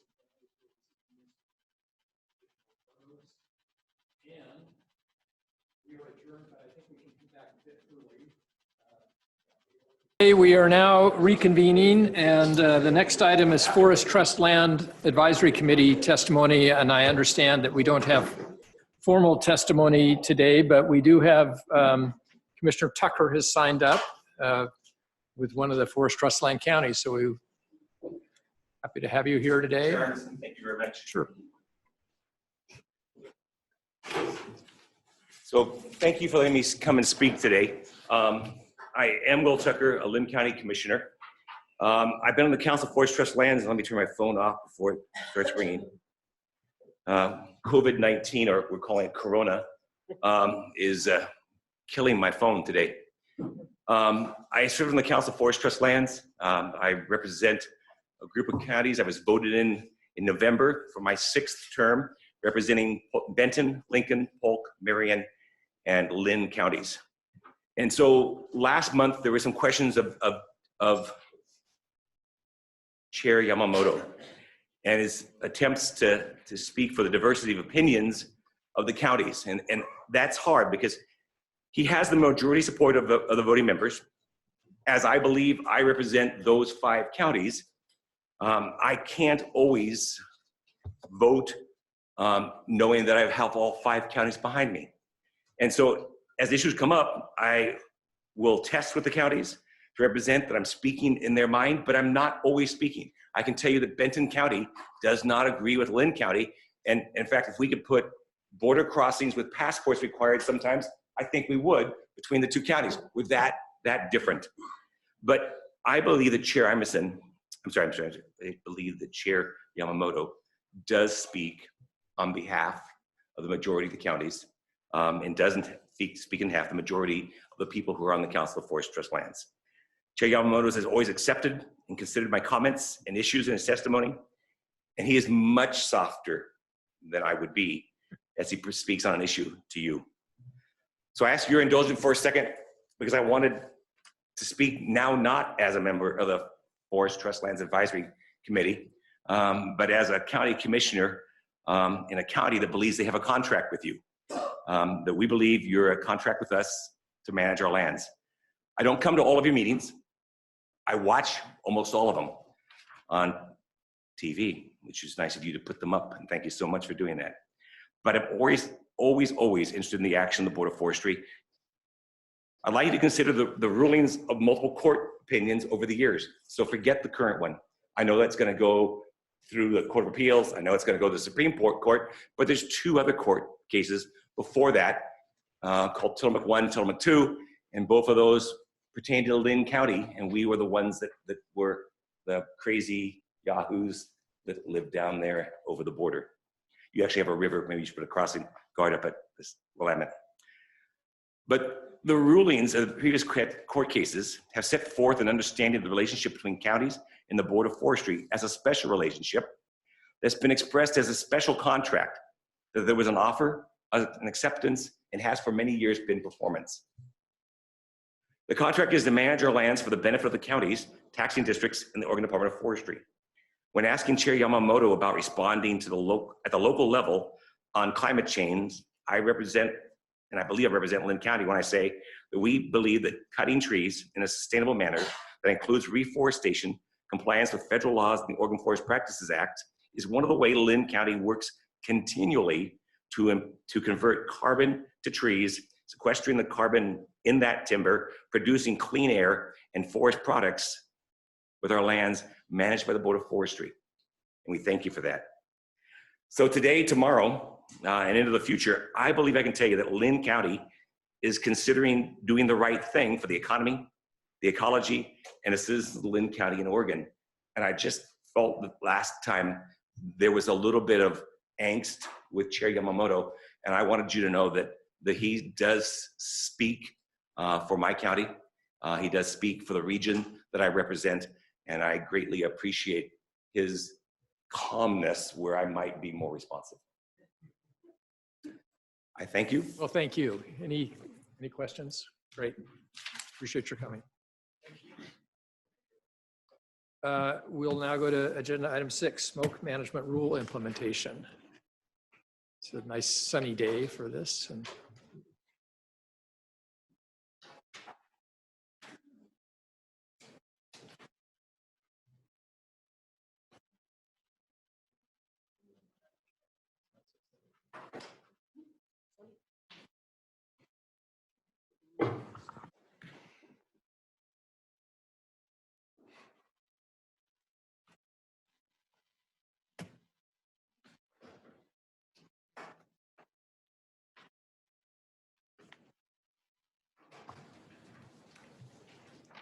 Good afternoon, Chair Emerson, members of the board. For the record, my name is Doug Graff. I serve as Chief of Fire Protection for the Department of Forestry.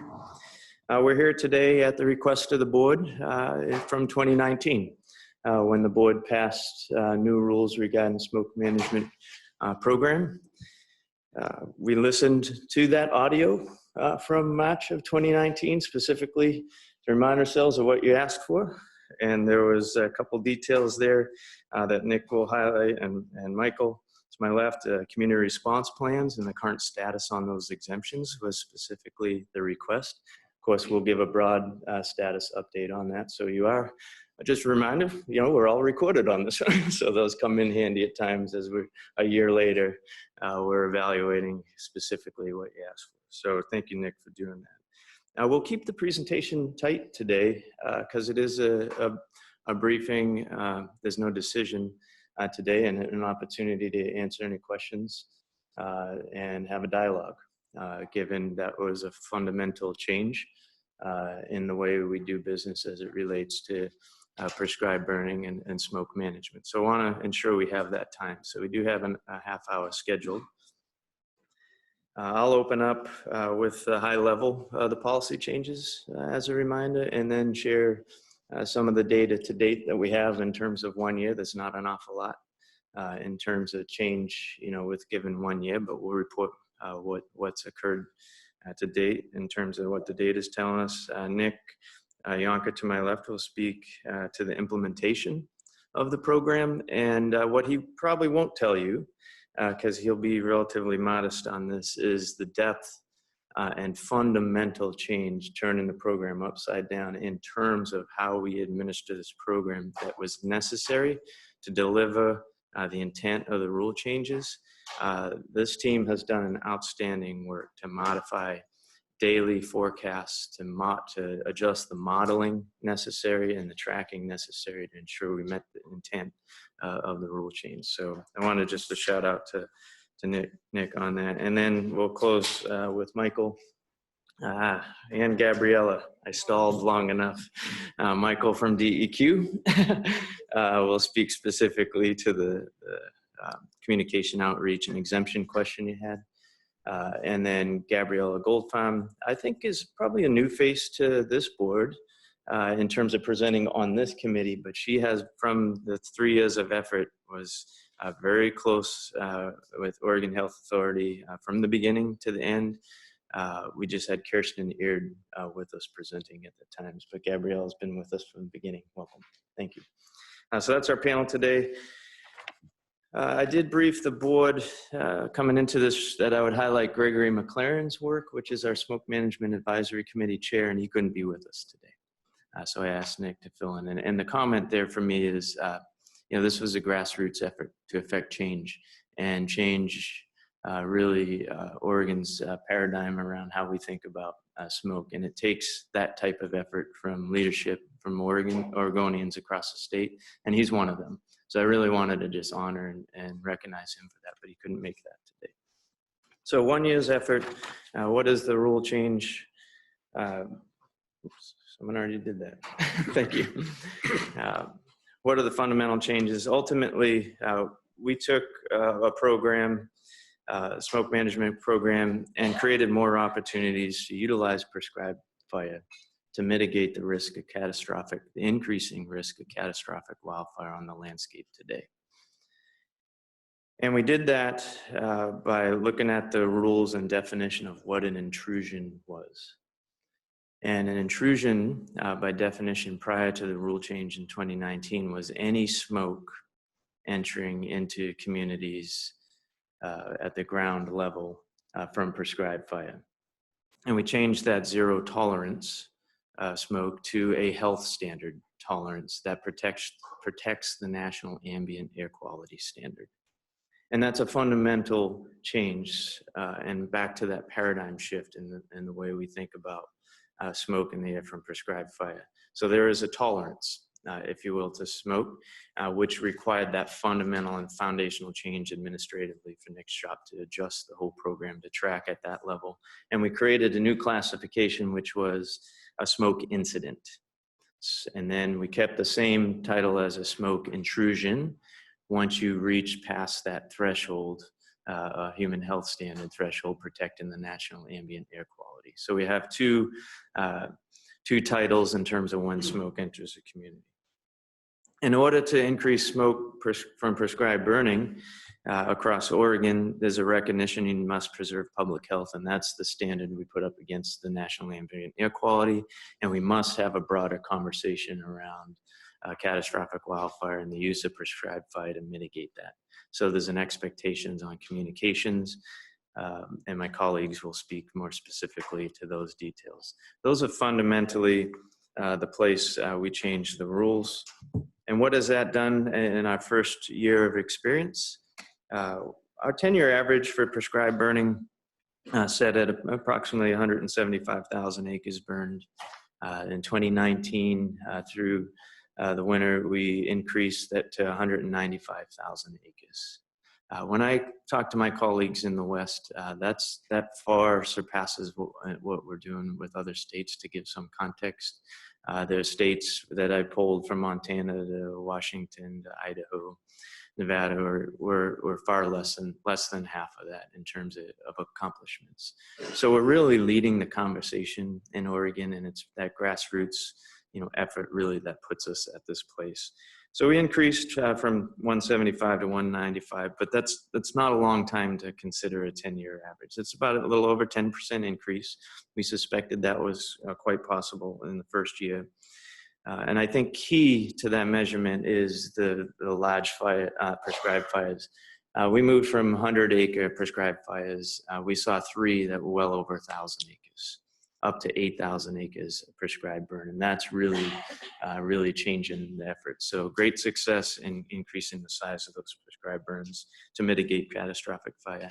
And then specifically, as you look at smoke incident as opposed to intrusions, prior to the rule change, we were averaging 9 intrusions a year. Because we tightened that window of what an intrusion is, we had 6 this year, but we had 38 smoke incidents.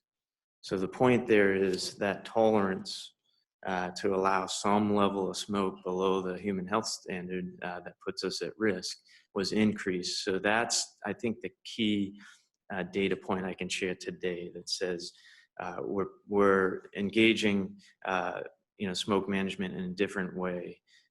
By ensuring now we're getting those priority burns in and around communities, particularly where you know you're going to have some level of smoke unavoidable, and it shows in that data point with 38. With that, I turn it over to my colleagues. Nick. Good afternoon, Chair Imeson, State Forester Doherty, members of the board. Nick Yonker for the record, Smoke Management Program Manager. And so from the last time when you saw me last January, we've been pretty busy with going out in the field and providing presentations. We've had 26 presentations throughout the state, or on Zoom or by phone and so forth, for radio stations and so forth. So, but we have been all around the state as well. And we're talking about to our state, federal, and private stakeholders, essentially, what is this new change? And so they've demanded, it's not like we were pushing it out there. They were coming to us and they said, we want you to come here, let us know what's going on. And so we provided what changes are to the rules, how things are going to get implemented, and then as we're going in the future, and what challenges we're going to deal with and what benefits we're going to be provided. So that's what they were looking for, and just really kind of getting a picture of what was going on and just having somebody to talk to on this. So that's what we were doing for basically from February on to November of this last fall. So that got us very busy and pretty much kept us totally busy with just dealing with that part of the update. Then we also had to change how we did our forecasting. Forecasting was basically meant for burning so much to where we did not cause a smoke intrusion into an SSRA, or a smoke sensitive receptor area, to allowing a certain amount. We've been under the old rules for 32 plus years. And so we had a pretty good system of how things worked then, and now we had to go to something else. And that took a lot of analysis, and everything eventually just had to be in some ways thrown out. We just said, well, we just need to increase everything to a certain degree. But we had some method to our madness. The main thing what we wanted to do was, on the best burning days where you have good mixing, the smoke disperses easily and so forth, that would be the greatest amount of increase that we would do. But as we got worse mixing and worse dispersion, we would reduce that increase. So there was about maybe a 10% increase on the worst days to about a 50% increase on the best days. And the idea there is that when it's bad, it doesn't get better very quickly. And so we don't want to put smoke into an area and then it just lingers around, and it's very unhealthy for folks. We know when we're doing a burning under a good situation that if it does get fairly smoky, it's not going to last too long, and people will be out of it pretty quickly, and they can take actions to mitigate the smoke hazard to their health and so forth. So that was something we finished up in the fall, just in time for fall burning. And so that was one of the two key things. And the other key message that we got out was, in the communication side of things, we did get out the statewide communication framework, which was part of the 629-0180, the first piece that we wanted to get out in our communication. And that was the communication framework, which essentially focused on 5 items that were in the rule. And we got that out to basically our state, our district foresters, our federal partners, the leadership there, and out to all the health agencies, all the county health agencies throughout the state. And that way they would know what's going on. So this statewide plan is essentially supposed to go throughout the state, communicating the message of why we do the burning and how we're going to mitigate the hazard and so forth. And so that's what we want to get out. And we're going to do this every year. So this is going to be something that is ongoing. Communication is going to be always ongoing in this. And this is one of our key changes to our rule is how we communicate out to the communities. So the last piece that we have is where I'm going to have DEQ and OHA talk about our community response plans and where we're going in the future. So we're just getting that started. So I will hand it off to Michael.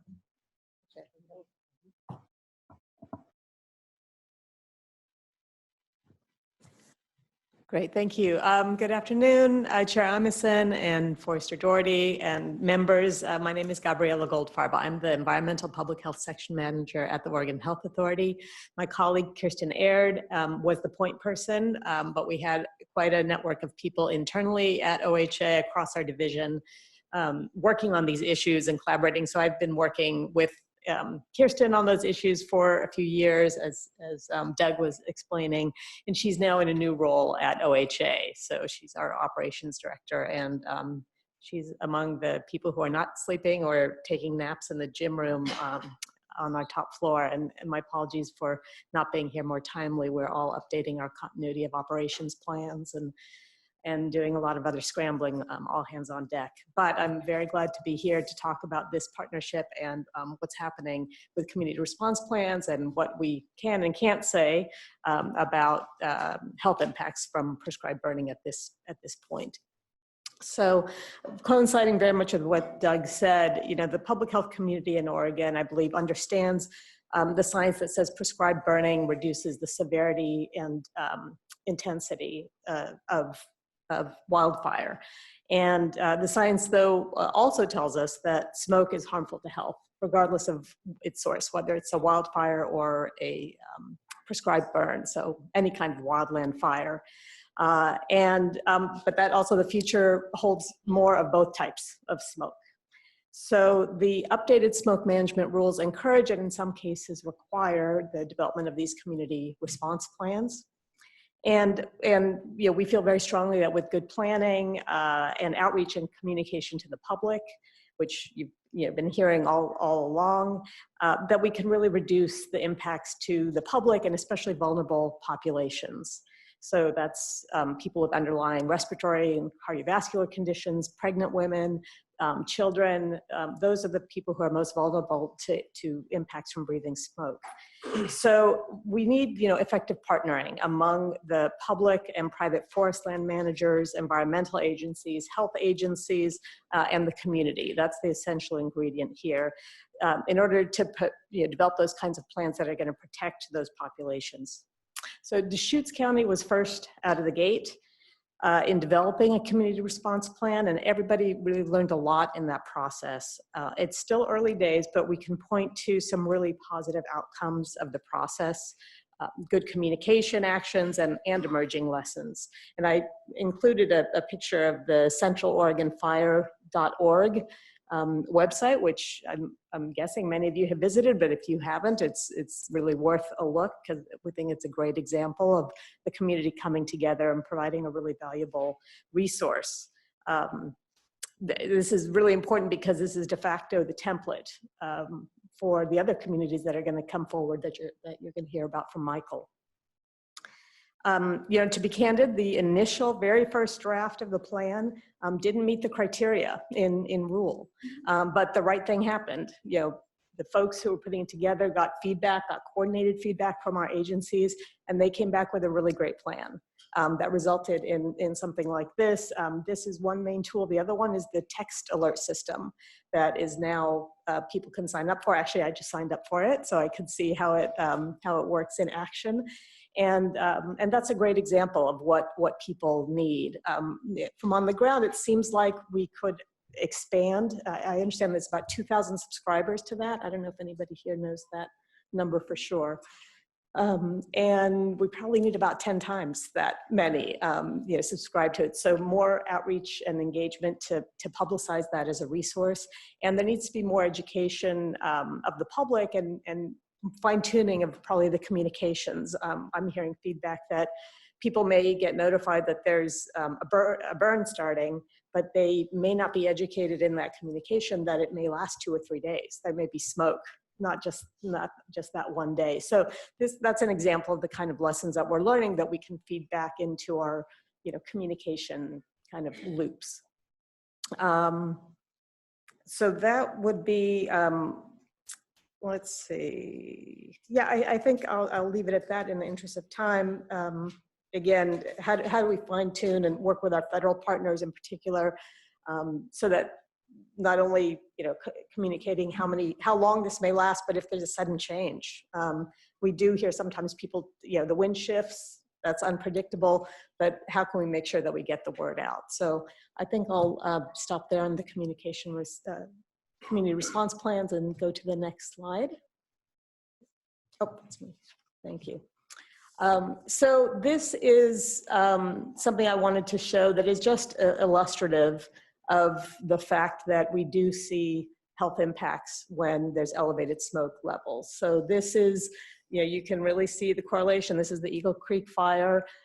We saw on the peak day, September 5th, 20% more people coming into emergency departments complaining of various asthma-like symptoms than we would normally see. So that's a pretty clear signal.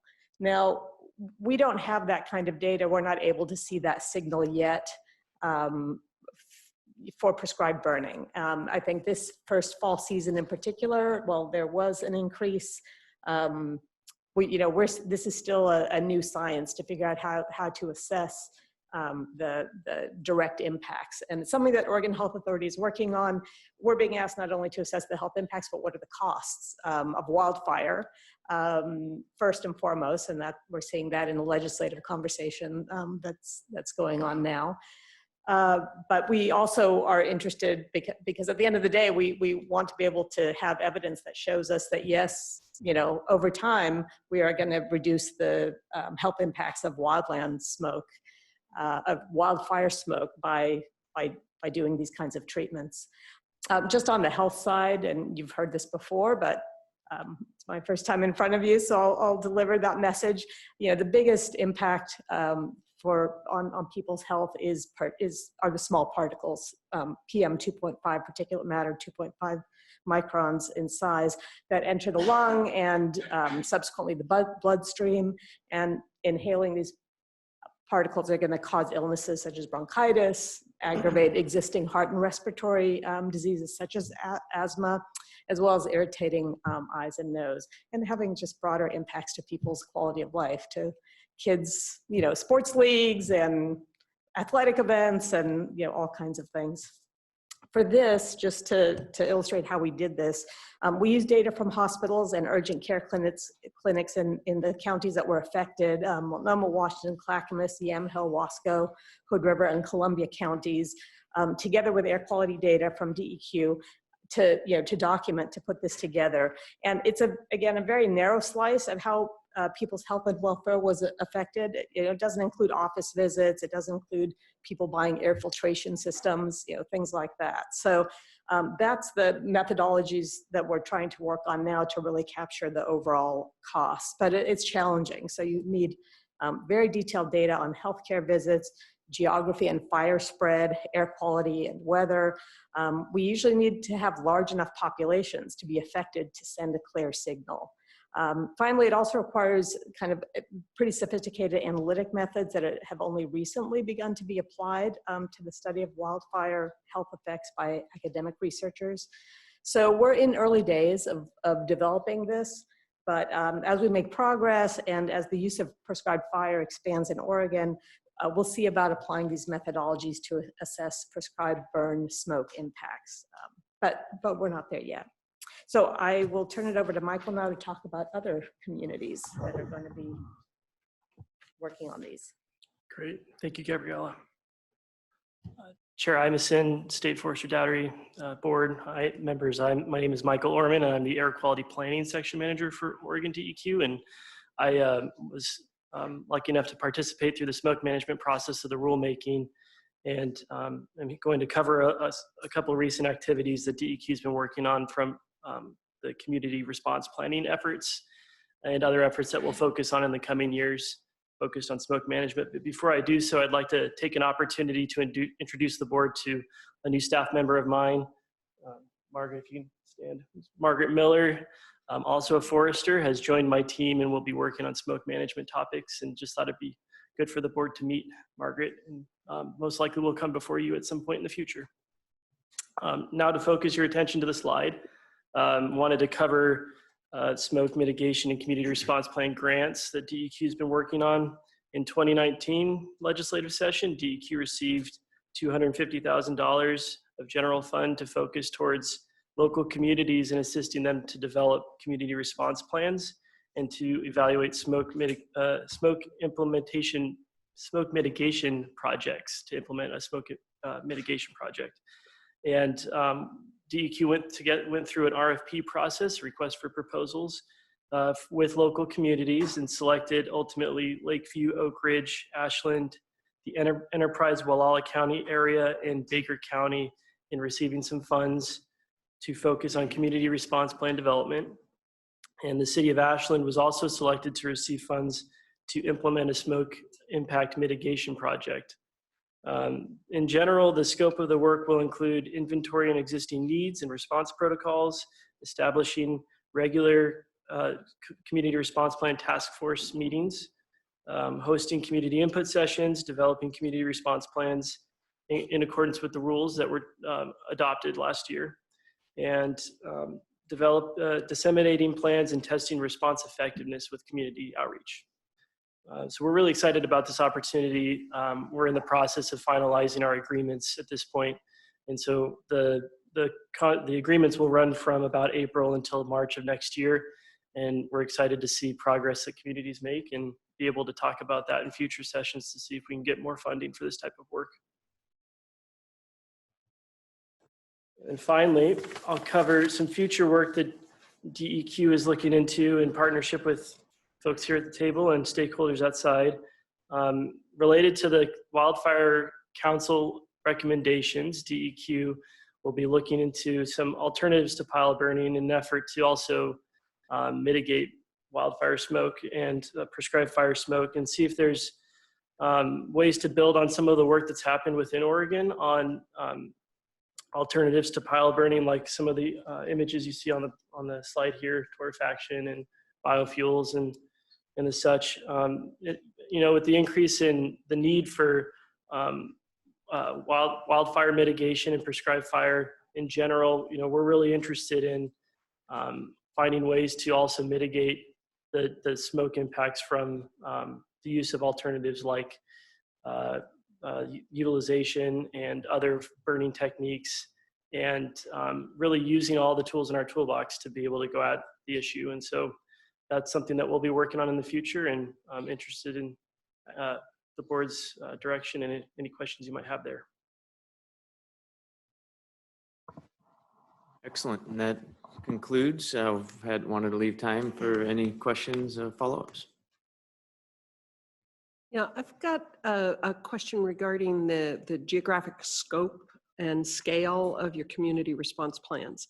So you mentioned Bend, and I'm down from the Medford-Ashland area, and I know Ashland is working on one. I'm more familiar with the airshed down in Southwest than I am at Bend. The question is, are you trying, we've labeled it Bend and Ashland. Is it just literally those municipalities that are involved, or is the response plan on an airshed basis? Because whatever burning they do in the Ashland watershed is also going to affect Medford and Central Point and Eagle Point, and so it's kind of that kind of a question. Board Member Williams, good question. I think it depends on the community and the focus of the community itself. With the agreements that we're pulling together, a lot of them are coming through counties, and the county public health agency will be involved in working with communities as they develop those. But each community is different in how they receive information. And so for the Ashland example, it would be a question that we'd have to work through with the folks who put the grant application together to see the scope of their communication efforts and if it'll cover more than just the city of Ashland.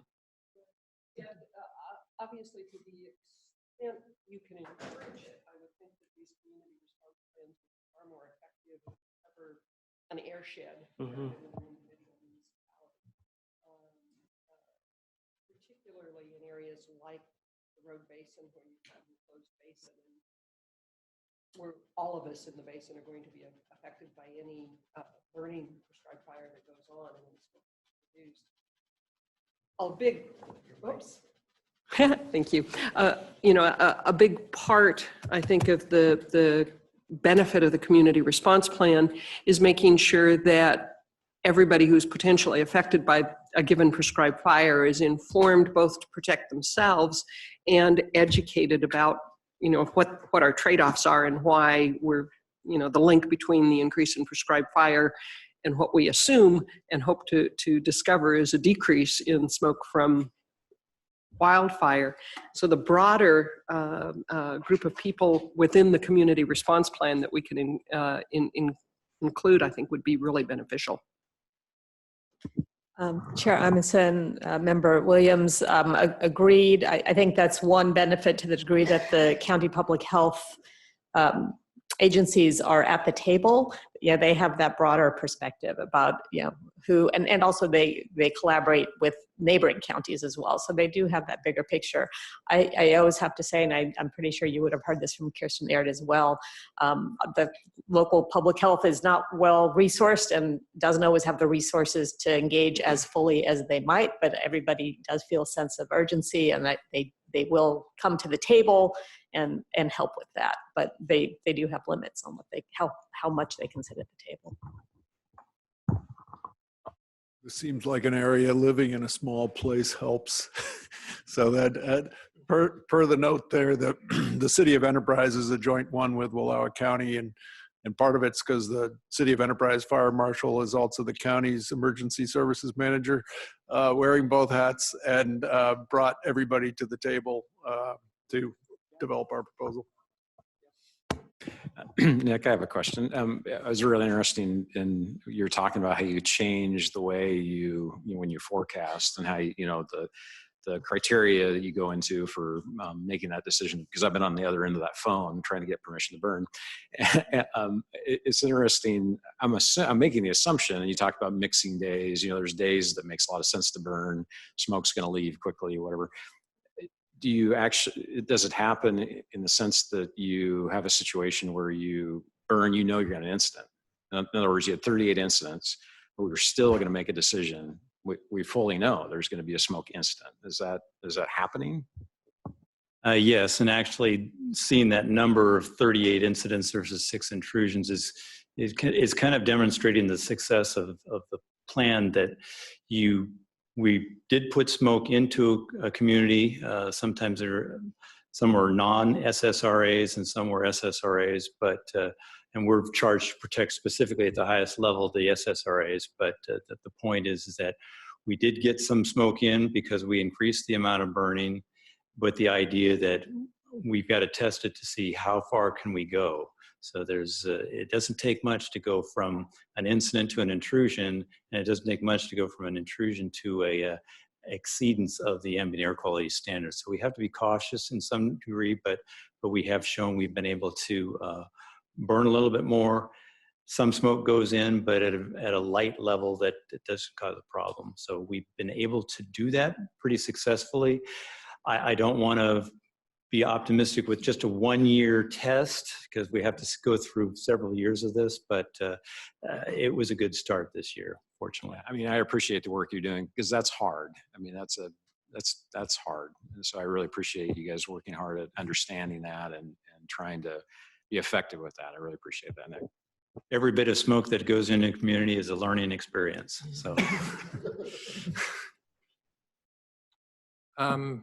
I just want to really thank you for the kind of approach you've taken to this. This was a difficult issue, and it took a while for us to get to my recollection is always up in Union County where you couldn't quite make it. You had a little issue on the way, but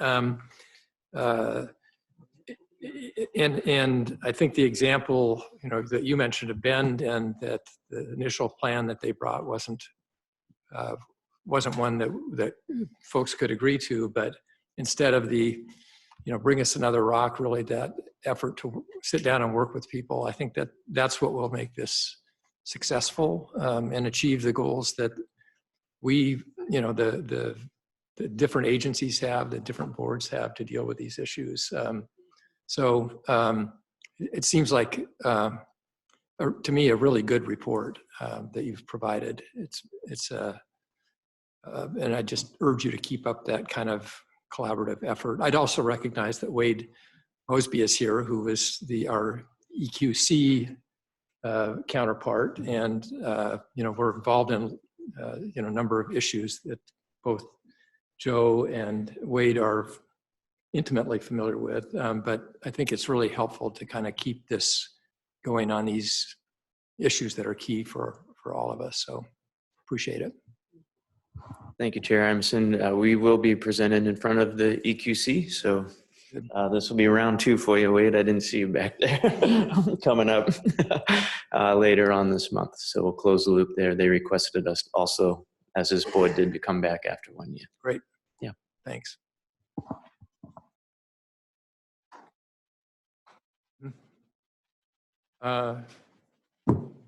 No, we don't have public comment. We do have a next issue, which is the Department of Forestry and Department of Environmental Quality collaboration.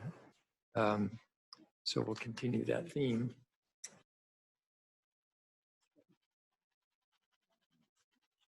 Okay, thanks.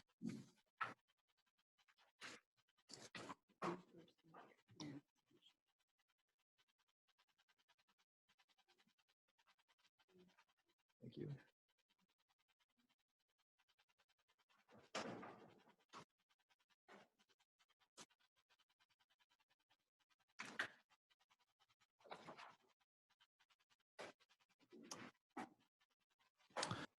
Chair Emerson, board member, State Forest Authority. For the record, my name is Kyle Abraham and I serve as the Private Forest Division Chief. Good to see you again this afternoon. So this is a good segue from the air quality to the water quality conversations that we're having with DEQ. As you may remember, for background, part of this process was born out of the Siskiyou Streamside Protection Review. So the board chose to evaluate sufficiency of rules for protecting stream temperature and shade and stand structure for riparian desired future conditions in the Siskiyou georegion. Our current focus is on the expanded literature review, and we did work with ODF&W and DEQ to provide contextual information on fish status and trends and water quality information from the TMDLs. You may remember that conversation, I think, from January of 2019. Following that work, the board directed the department to formulate a range of approaches to study sufficiency of the rules, including additional work with DEQ and a further evaluation of total maximum daily loads. So this sort of was the nexus of our collaboration work. And this work is mutual. ODF and DEQ are working together currently to bring TMDL, total maximum daily load, I will try not to say that acronym, at the request of the State Forester, to the July board meeting, where we are planning to ask the board to make a sufficiency decision using the expanded literature review and include the total maximum daily load information in a meaningful way. And it's also important to note that this work is also important in a larger context. That is to say that it was born out of the Siskiyou process, and this work will inform the Siskiyou rule sufficiency decision, but this work will also continue past that to the rest of the state, where DEQ is redoing, I believe it's 14 temperature TMDLs. And so that will likely have some connection to ODF as the designated management agency when they work on the total maximum daily loads and the implementation plans. And so today, Jennifer Weigel, the Deputy Water Quality Administrator with DEQ, who has been a crucial part of our collaboration effort to date, is here, and she's going to do a little bit deeper dive into some of the process that they work through, some of the data that they have, and how that informs their process, and ultimately how that informs the process that we're going through for the SISQ. So I'll turn it over to Jennifer unless there's any immediate questions. Go right ahead. All right, good afternoon. Chair Imison, State Forester Doherty, and the other members of the board. Thanks for having me here along with Kyle to give you some updates about where we are with the collaborative work that DEQ and ODF is doing. As Kyle mentioned, based on our discussions to date, we thought that it could be a useful way to spend a little bit of additional time talking, kind of doing sharing some information about how DEQ approaches its water quality programs, some of the data and information, give you some illustrative examples of the kinds of data and information that get brought into those processes, how we use that in the TMDL development process, and then how do we know, how do we gauge the progress and success of implementation? So how do we use data and information, and how do we approach that process? So we don't have lots of time today, so my intent is to give you kind of a high-level description, and knowing that this is an ongoing conversation. So if there's something that in particular that piques people's interest or something like that, we can talk about how to ensure that it resides in the appropriate place in these conversations. Again, for the record, my name is Jennifer Weigel. I'm the Deputy Water Quality Administrator at DEQ, and I'm going to try to follow Kyle's lead and minimize my use of acronyms. I'll try real hard. Okay, so you don't have to spell out TMDL every time you mention it. Thank you, Chair Imison. That will speed us along a little bit. Thank you.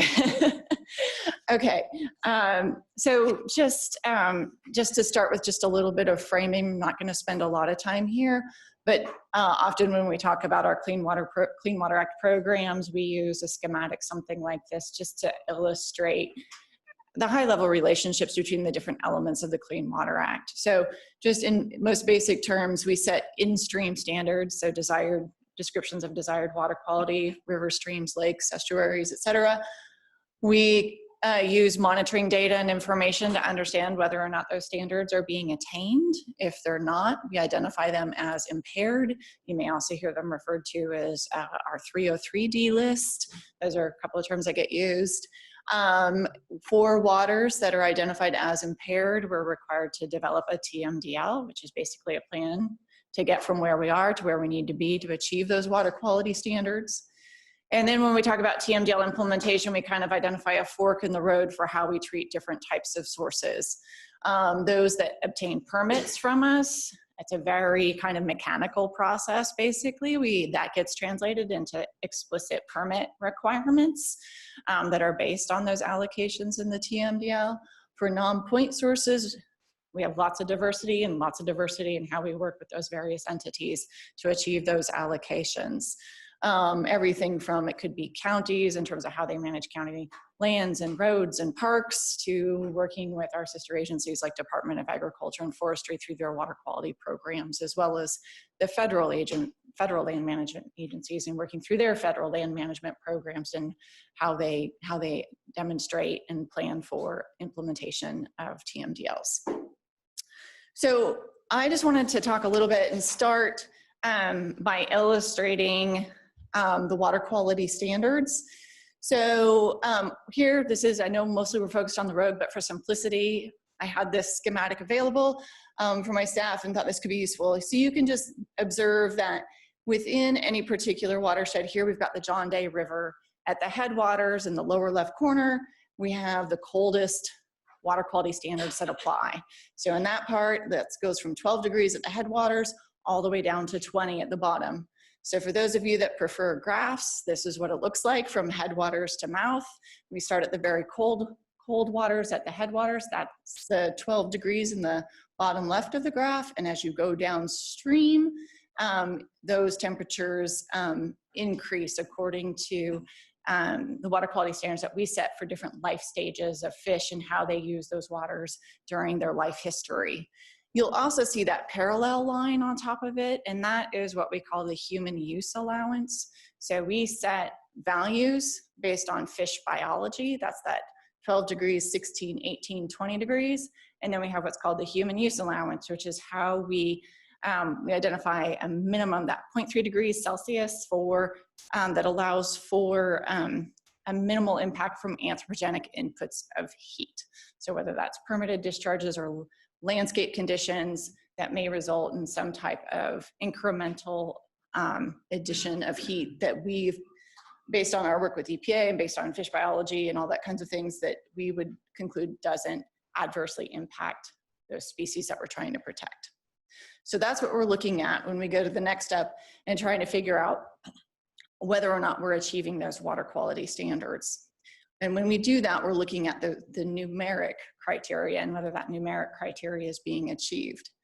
And the way that we do that is we do what's called, we call it a call for data. So that call for data includes, of course, we've already got our own DEQ data, but we work really hard to cast a broad net to anybody else who may have relevant water quality data and information that we should use in evaluating whether or not waters are meeting water quality standards.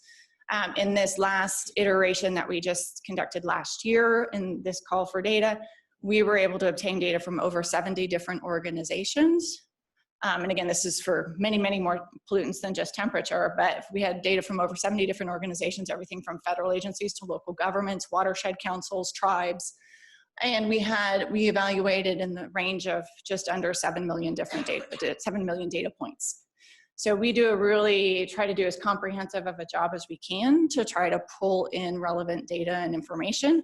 We also do a quality check on that data to ensure it's of known quality, and there's a number of different ways that we conduct that, but we also look for quality data, and we also need to ensure that that data is relevant for the metrics that we're using to evaluate data. So in the case of temperature, I stuck that little graph up there to illustrate that for temperature, what we're looking for is continuous temperature data. That's the kind of data that we're looking for. It's most relevant when we're talking about temperature, as opposed to grab sample, which we know there's diurnal fluctuations, all kinds of things with temperature that don't make grab sample data as a relevant and informative type of data to be able to use in these types of analyses. Well, in the case of the assessment as well, we're also going back about 10 years to look at available data to understand, get as kind of a comprehensive view as we can to ensure that it just wasn't an anomalous type of situation, but there is something that's occurring over time.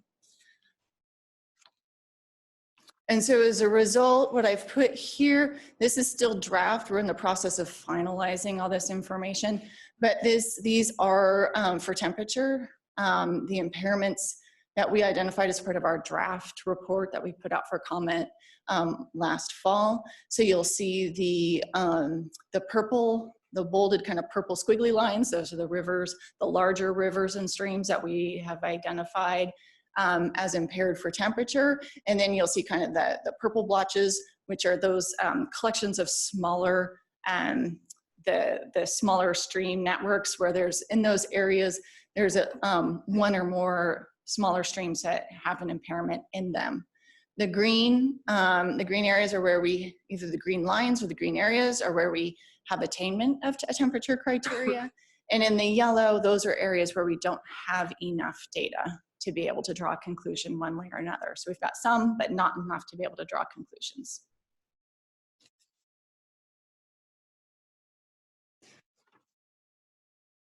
When we go to TMDL development, I just wanted to highlight, these first few steps, we're talking about in-stream water quality data, and that's very important when we look at TMDLs, but we also look at other types of field collected data. So in addition to that continuous in-stream temperature data that we talk about, we also are looking for things like flow, habitat information, effective shade. We're also looking at remote sensing information, such as LiDAR, aerial photography, satellite imagery, other things like that. We're also pulling in literature, so that could be things like journal articles, agency report, those things that will help us understand conditions or desired conditions around vegetation, land management practices, landscape characteristics. we also try to build in local knowledge. So when we have advisory committees during our TMDL development process, we want people who are local landowners, members of city government, anybody who's relevant to that conversation to participate so that we can help us also build on this, either this scientific information with information that helps us put into context in the local landscape as we're doing our analyses. We use all of this information and various types of TMDL analyses, and also then do correlations of relevant data when we actually conduct our modeling, which pulls in all of this data and allows us to evaluate the information within the basin that we're working in. The scale of the TMDLs, I know we've heard a few different questions about how do we determine what is the scale of a TMDL. So one of the things is I know we're aware that we look at and develop a TMDLs based on a sub-basin scale. But a question we often get is, so where do the allocations apply? How do they, what meaning do they have? Where do they apply specifically, on which river reaches? And what I wanted to highlight here was that, so again, these purple lines are the areas in which we have impairments. And so as people probably also know, that pollutants flow downstream. And so heat is more readily gained than lost. It's easier to get heat into a system than out of the system. It does dissipate, and we look at that as part of our evaluation as well.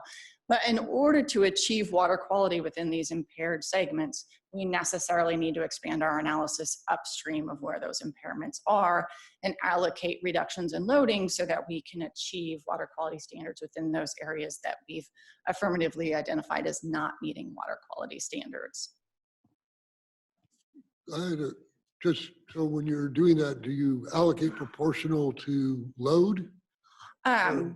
State Forester Doherty, if we can hold that question for a moment, I think I'll get to it. And if it doesn't, if I'm not answering your question, make sure to flag it and we'll get there. Because the next thing I wanted to, in 2 slides, we'll talk a little bit about how we get to loads. The first thing I wanted to just spend a moment talking about was, I spent a little bit of time on maps and how we get information in the scale. But in terms of, what are the steps involved to get to this place of having a completed TMDL, the first thing we're doing is, again, we've got the numeric criteria, which is at 12, 16, 18, 20 degrees. And then the standard also includes the numeric criteria plus that 0.3 degrees human use allowance. So those are those 2 parallel lines you see there. And in the case of an impairment, we have temperatures that exceed both of those values. So first we do an assessment of what is the current condition, by how much are we exceeding, what is that current water quality information that we have. And then we do source identification. So that involves looking at what does the landscape look like in this particular basin, who are the landowners, what abuts the riparian conditions, what contributors might things like flow or habitat alteration be in terms of contributors to what we're seeing in terms of current condition, what are the point sources, contributions, et cetera. So we do an evaluation of what is the current state, but looking at those different types of sources. And then we get to the allocation place. So first of all, what is the overall subtraction we need to make? What is actually occurring either in terms of natural background, what would we expect to be there naturally? And then in the case of temperature, the thing that is a little bit special about this from other pollutants is then what we do is we focus the allocations around that 0.3 degrees. So that's the total. What we do is we allocate heat loads to ensure that that temperature isn't rising 0.3 degrees throughout in any one location throughout the basin. So when you actually look at the allocations, if you summed them up arithmetically, you would get to more than 0.3. But what that ensures is that for any point within the watershed, we're not getting a cumulative impact from those point sources of greater than 0.3 at any place within the watershed. I see nodding head, so that looks like it makes sense. And so as we allocate that, we have what are called waste load allocations. Those go to point sources that get permits. Load allocations go to non-point sources. And then we're also required to save a little for potential growth in the future and save a little to account for potential uncertainty in some of the analyses that we have. Yeah, so I still clear up my question. So the scale here is heat, not temperature, correct? Correct. So our analyses go from in-stream temperatures. We do our analysis based on heat inputs, which cause those increases in temperatures. So a lot of our analysis, we talk about kilocalories. So we have a lot of talk about kilocalories that isn't related to food at DEQ. So we talk about heat inputs in terms of kilocalories, and then we do relationships.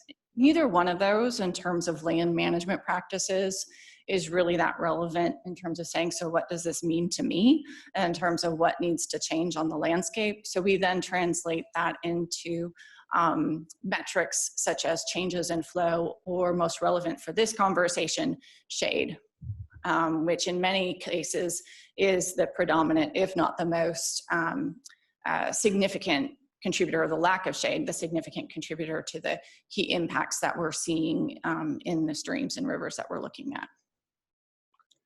Could I sort of follow up? The amount of heat load you create in changing temperature depends on the volume in a particular area. And so that gets back to my regular question, do you allocate the overall load at some point based on the actual heat load that's being contributed opposed to, so that they're, right? Yeah, so State Forest Authority, when we do those allocations and are looking at conditions, in our evaluations, we're looking at flows. We're looking at critical times of year in particular, because if you kill off all the fish in August, it doesn't matter what the water quality is in June. And so we're looking at ensuring that we're achieving the in-stream standards at those critical times of year. So we'll look at that confluence of what are those conditions. So sometimes flow can be more, we have to look at the confluence of flow,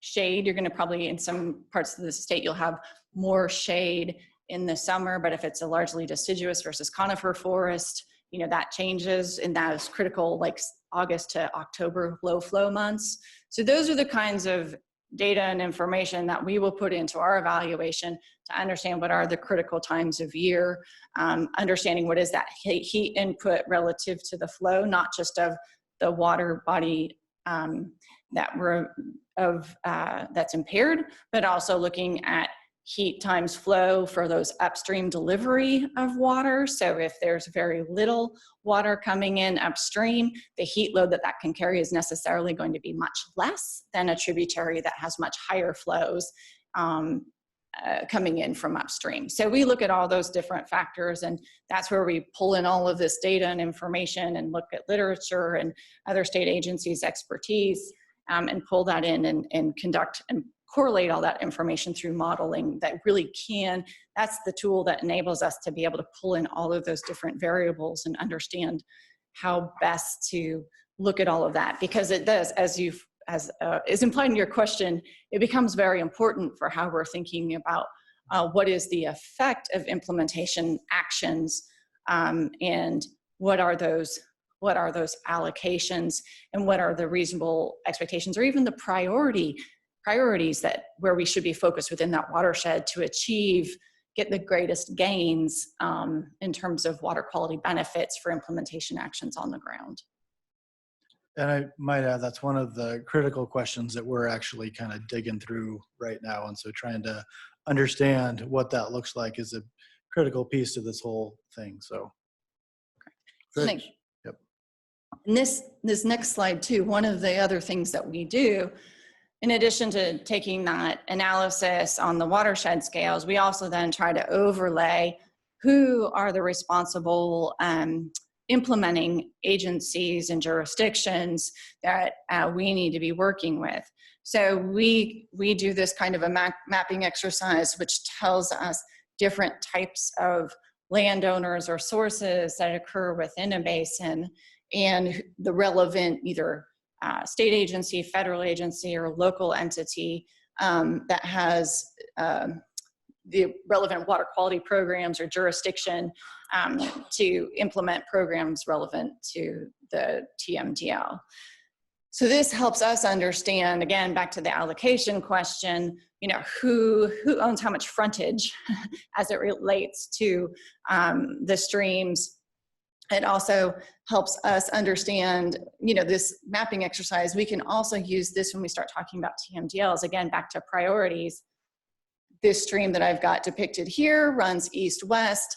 We may identify priorities and may focus more on those the southern parts of the properties as opposed to the northern parts of the properties. That's a very simple example, but there's lots of different ways in which we would identify different attributes and aspects that will help both inform allocations and implementation actions on the ground that are going to have the largest return on efforts in any particular part of the watershed. Within each of the TMDLs I talked about, again, when we do a TMDL, we're starting from at a desired in-stream temperature, talking about sources of heat loads and reductions that need to be made, and then ultimately working to translate that into shade.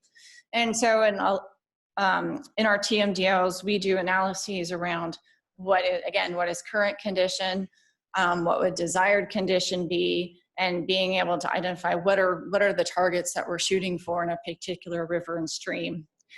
This first example here, I'm going to show you, this is a creek where we look at, and I think we've mentioned the word system potential vegetation. That's a word that DEQ uses. As a general matter, what that means is it's not necessarily a pre-settlement type of condition. It's something, I think it's a term I've heard that seems to resonate in our conversations as a late successional type of forest, something that represents the type of forest that one might find in that type of geography in the state. And so, and what kind of shade might that type of vegetation provide that stream, for that stream. And so in this instance here, you're seeing, this is from the 2008 TMDL, a comparison of the current condition at that time versus what we saw as the system potential. That system potential is fairly high compared to this next example, which is the Rogue River. And again, we would have different expectations in terms of what ultimately the shade targets that we'd be looking for in a Rogue River versus something like Elk Creek, just due to the nature of those systems.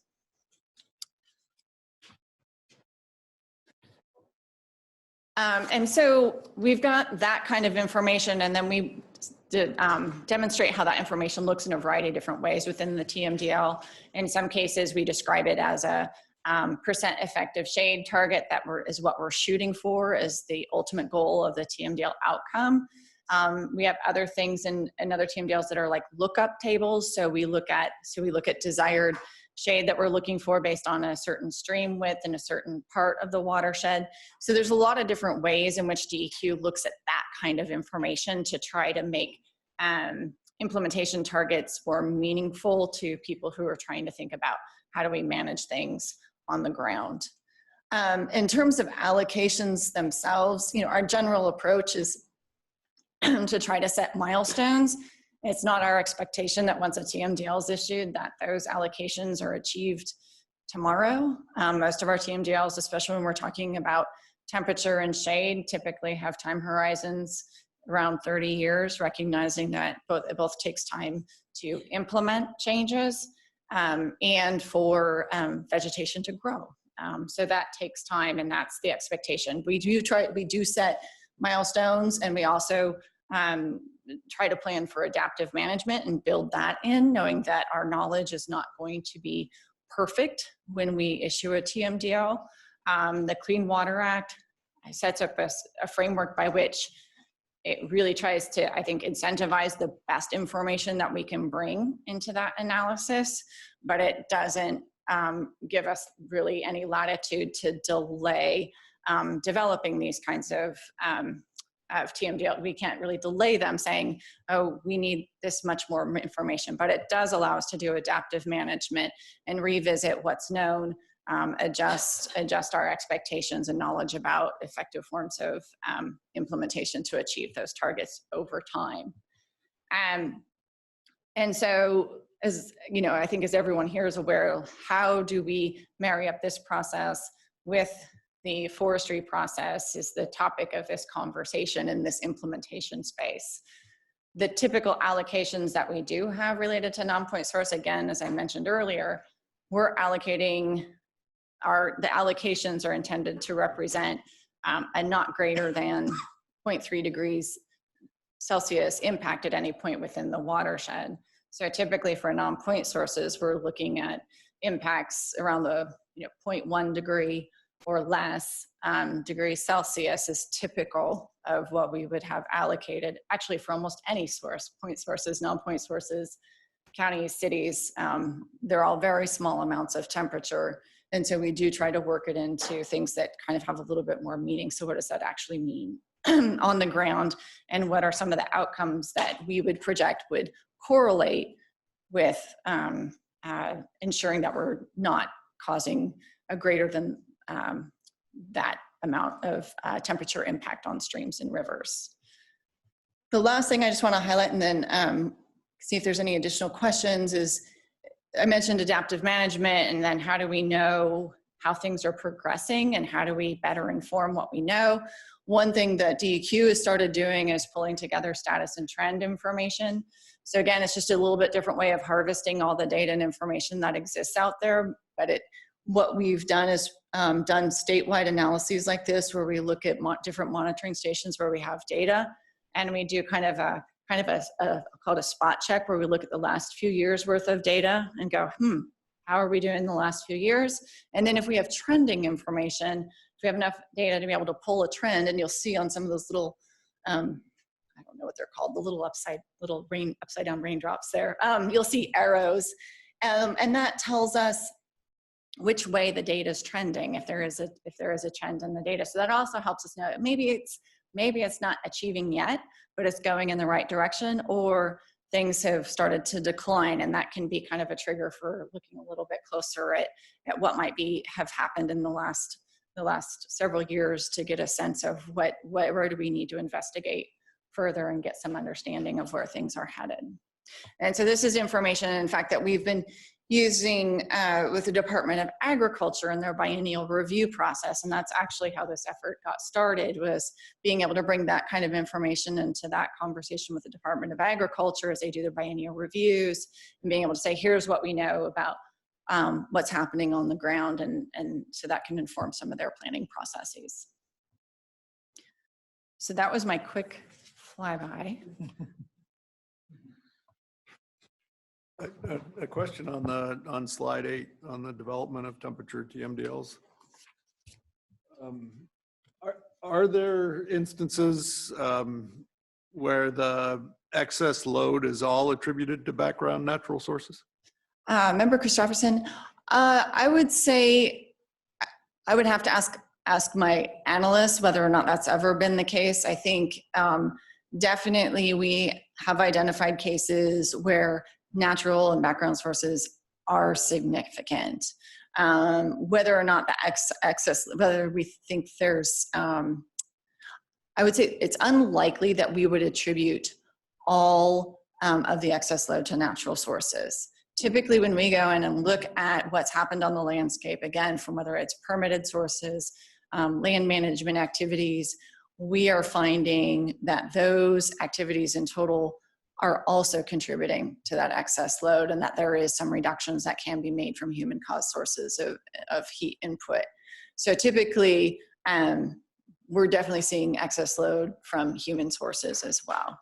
Okay, I'm asking, I'm not trying to like complicate things. I'm just asking because I've heard, I work in Eastern Oregon, I've worked there for 20 years, and I've heard people suggest that some of the streams coming out of the wilderness areas in Eastern Oregon exceed these limits. Mm-hmm. And just curious then how they would be characterized. And more important, I guess, to me would be, what are the downstream implications of that? Mm-hmm. Member Christopherson, and so I think it's very challenging to look at temperature, because you have not only inter-year variability, but within the year variability. And so, you know, the years that we often currently are benchmarking is anomalous years of 2015 and 2016. Maybe they're going to become more common, but in those years, when you have very warm years, it's highly likely that you're seeing streams even in their natural state, that would exceed probably these temperatures. One of the things that we try to do to try to just bifurcate some of those issues and focus on what can be done is by taking this approach here, is we just try to focus on this piece of it. So if we can minimize the human caused inputs, that's going to be our focus. And if the natural is greater than that, we're not going to focus energy on trying to reduce that. But if we can focus on what do we know about what's causing additional heat into the system from human activity, let's focus our efforts and analysis there. And so then when we get those anomalous years, if they're greater than that, that is what it is, but we've mitigated the human parts of that. Jennifer, thanks for coming. I asked Jennifer, she described a lot of the stuff to me after the EQC meeting, and a lot of stuff I didn't understand, I didn't know, and that's why I really asked Jennifer to come kind of dive a little bit deeper. Could you remind me again, just Jennifer, how long data is collected before an impairment decision is done? How many years of collection? So in terms of how many years, we will use whatever information we've got, and we do have data minimums. I made myself a note in case I got this question. So we are looking for at least 2 instances of exceeding it's a 7-day rolling average metric is what we use. And we're looking for at least 2 instances of exceeding that within a 3-year period. So if we only have 1 instance where it's been exceeded, then we would say it's insufficient data. And we also need at least 7 days of continuous data collected, of course, to be able to do that metric. There's a lot of data that we have that are for shorter durations, and so we don't use that data. Other questions? I think that it was really helpful to have you walk through this.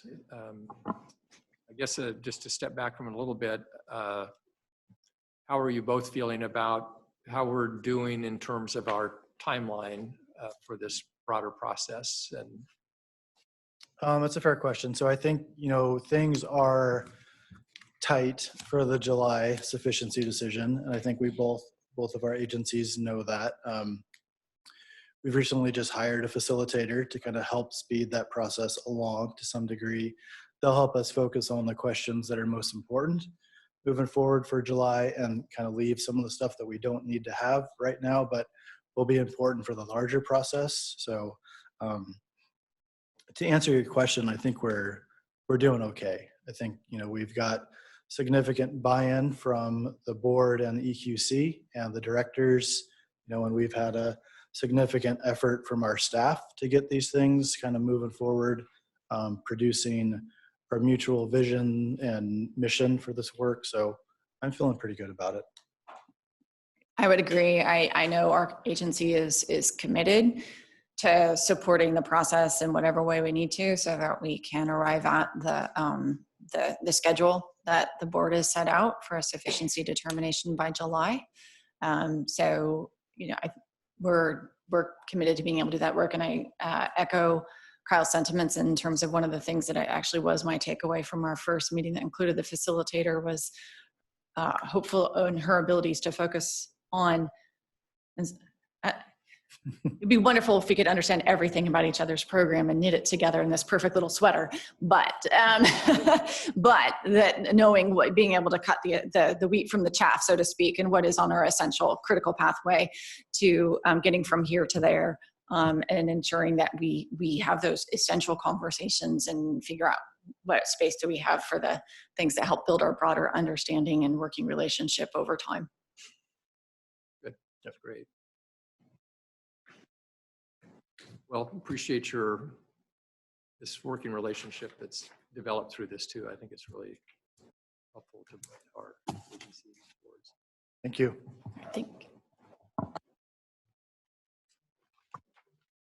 Our next item, number 8, agenda item 8, College of Forestry Dean's Research Initiative on the Marbled Murrelet project.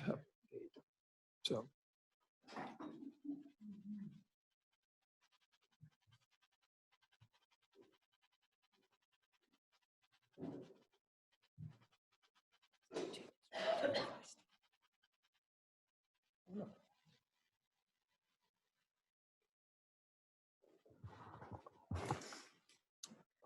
Hello.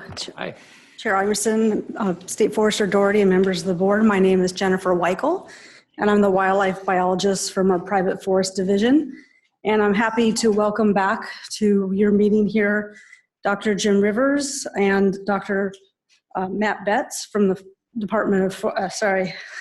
College of Forestry to give you an update on the Marbled Murrelet project. I'll turn it over to you guys. Great.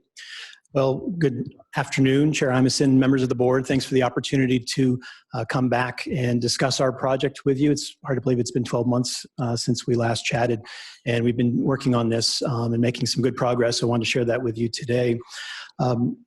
As Jennifer said, we've got a fair bit to get through. So the way that we're going to structure this presentation today is to first kind of get you back up to speed on some of the critical knowledge gaps for murrelets, talk about some of the work that we've been doing and how we're trying to fill some of those research areas. From there, I will give you an update on our demographic monitoring project. This is where we put most of our efforts into field work and trying to find nests and trying to understand what factors influence nest success. And then from there, I'll turn it over to Dr. Betts, and he's going to share with you some of the work that we've been doing focused on modeling and trying to understand murrelet occupancy dynamics relative to forest conditions and to changing ocean conditions. So as you know, the murrelet is really unique amongst North American seabirds, in fact, amongst North American birds, in that it requires two very distinct ecosystems to maintain its populations. Murrelets are like many other members of the auk family in that they get all of their food from the ocean. They're diving seabirds, but that's where the similarities end during the breeding season, because this species does not breed on the coast and does not breed in large colonies. Instead, it moves inland to nest into some of our older coastal forests. And it turns out, as you recall from last year, this represents a really big challenge for us to understand the breeding habitat needs of these birds. Murrelets are small. They're about the size of a robin. They are fast-flying birds. They've been clocked at nearly 100 miles an hour on radar, believe it or not. And they move inland under low-light conditions early in the morning and late in the day. So finding birds is pretty challenging. They also move over very large distances. So some of the nest records that we have throughout the murrelets range in the lower 48 states have found nests dozens of miles inland. So unlike other seabirds, these birds are dispersing across the landscape. And what they're doing is they're looking for really big trees that have large horizontal limbs on which they can place their nests. And so because of this cryptic behavior and because they are so dispersed in the landscape, it's very challenging to study them. However, it's critical that we have nesting data that allows us to recover murrelet populations. So the most recent estimate from the Northwest Forest Plan synthesis indicates that there are more than 750,000 acres of habitat that is considered to be either moderate or high suitability. But prior to the start of our study, there were only 29 active nests that were found. And if you think back to your statistics course, that is just not enough to really have a broad inference about what's going on within such a large area. Not only that, but many of those nests were found upwards of 2 decades ago or more. And we know that there's a lot of change that's occurred on the landscape as well as on the ocean within those intervening decades. And so that's where our project comes into play. The Oregon Marbled Murrelet Project is a long-term, large-scale study, and it's designed to better understand the breeding habitat needs of these birds. So we have several components to the study, as we talked about last year. But the part that we spend most of our time is trying to get more data about where these birds are nesting, whether they're successful, and then what factors may be influential on their nest success. So it's an involved process to do this. This is one of the reasons why we don't have a lot of good information. The spring session, May into early June, is when we capture birds. We do that by going out onto the ocean. We leave out of Newport each night that we can, weather permitting. And this, in the upper left photo, is the research vessel that we use out of Oregon State. And we use that large vessel because we offload a small Zodiac, and that Zodiac goes out into the surf and captures murrelets while they're roosting on the water. And once our capture crew is able to obtain a bird, they bring it back to that research vessel. And as you can see in the upper right, if the bird is of sufficient size, we can put on a tracking tag. And those tracking tags last about 3 months, and they allow us to monitor individuals and know where they're going in the marine environment as well as the forest environment. So the lower two photos show the nuts and bolts of this operation during the summer. We have a large crew that goes out and looks for birds along an 85-mile stretch of coast from Pacific City down to Sea Lion Caves near Florence. They do that almost every day so we can keep track of these birds. And then once we get the sense that the birds are moving inland, we then make use of our fixed wing aircraft to try and figure out where that nest is. And fortunately, the tracking tags we have allow us to find that bird. When they sit on the nest, they're stationary, and they do so for 24 hours at a time. So we can know that once we hear a signal inland and it's not moving, that bird is almost certainly on a nest site. So if all goes well, we have an opportunity for each of these nests to actually get some video footage. And we can go ahead and play this video. This is an ideal setting, but this is the type of information that's really useful for us to understand the factors that influence nest success. So in this case, a parent has returned to the nest with a food item, and parents bring a single fish and they provide it to the chick. And at that point, the work of the adult is over, and the bird moves back to the ocean to get another fish. And so parents feed anywhere from 1 to 4 days on average, or I'm sorry, 1 to 4 times per day on average. And they deliver these large prey items. And as you'll see in a moment, it's up to the chick to make sure that it can swallow this food. It does so whole. And the chick spends most of its time on the nest. At the end of this clip, you'll see it just kind of settles down onto the nest, trying to be as cryptic as possible. The murrelets have evolved a behavioral approach to nesting where they are trying to avoid predators at all costs. So you can see there's a fair bit of down on this bird that gives a kind of a camouflaged appearance to it. So this video gives us information about how often parents come. In this case, we know that the parents brought a sand lance, which is a high protein meal for the bird. This isn't all nests. This is one of our best nests, but this helps us to understand what happens to some of these nests. Now, this was at 11 o'clock in the morning on the particular day that we had videotape. This next video comes from later that day, and this bird is very quietly sitting on the nest. We can play that video. Notice it's not moving, it's not making any noise, and from above comes a nest predator. And if you know your birds, you'd recognize that as a red-tailed hawk, that rufous tail with a black terminal tail band. This is one of the things that we want to document on this project. What are the factors that may influence whether a nest is successful or not? And what was interesting about this observation is this is the first time we've had a red-tailed hawk documented as a nest predator for murrelets. So just an example of some of the things that we're learning. Now, we don't want to leave you on a low note with respect to our video. So one more video, and we can roll this as well. This is a different nest also from 2018. You'll notice that this bird, this is about 6:30 in the morning, so we have our night vision camera on. The bird has a lot of activity. It's moving back and forth. And just watch this bird for a second and see what it does.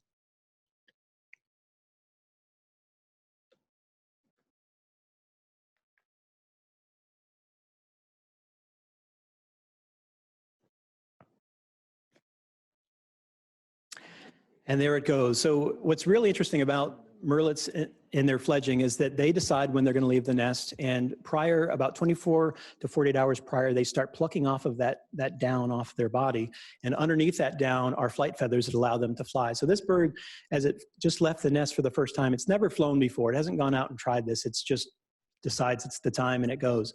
So this is 6:30 on the 7th of September. The other thing about this that's really interesting is that murrelets don't tell their parents they're leaving.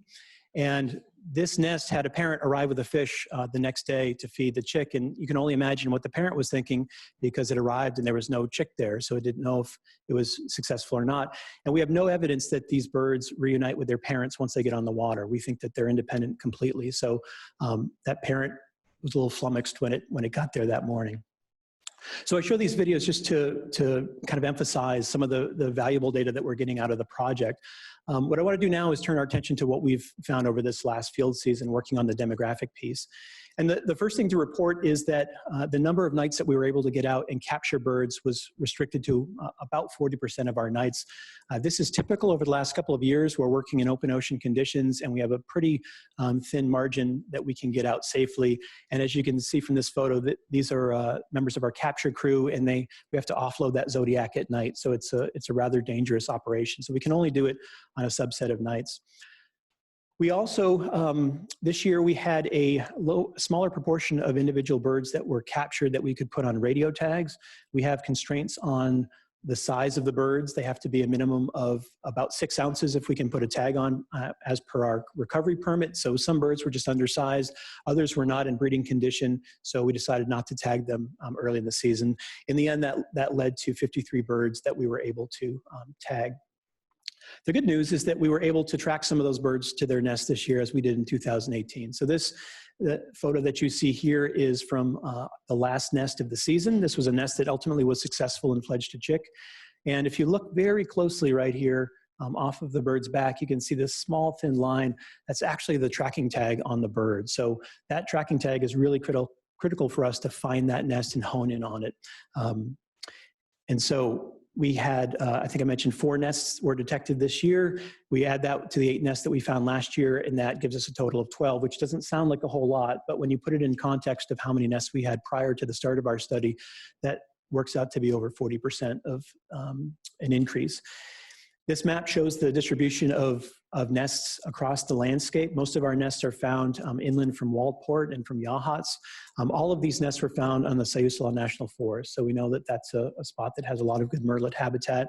And you can see that we have nests from 2018 in circles here and 2019 in triangles.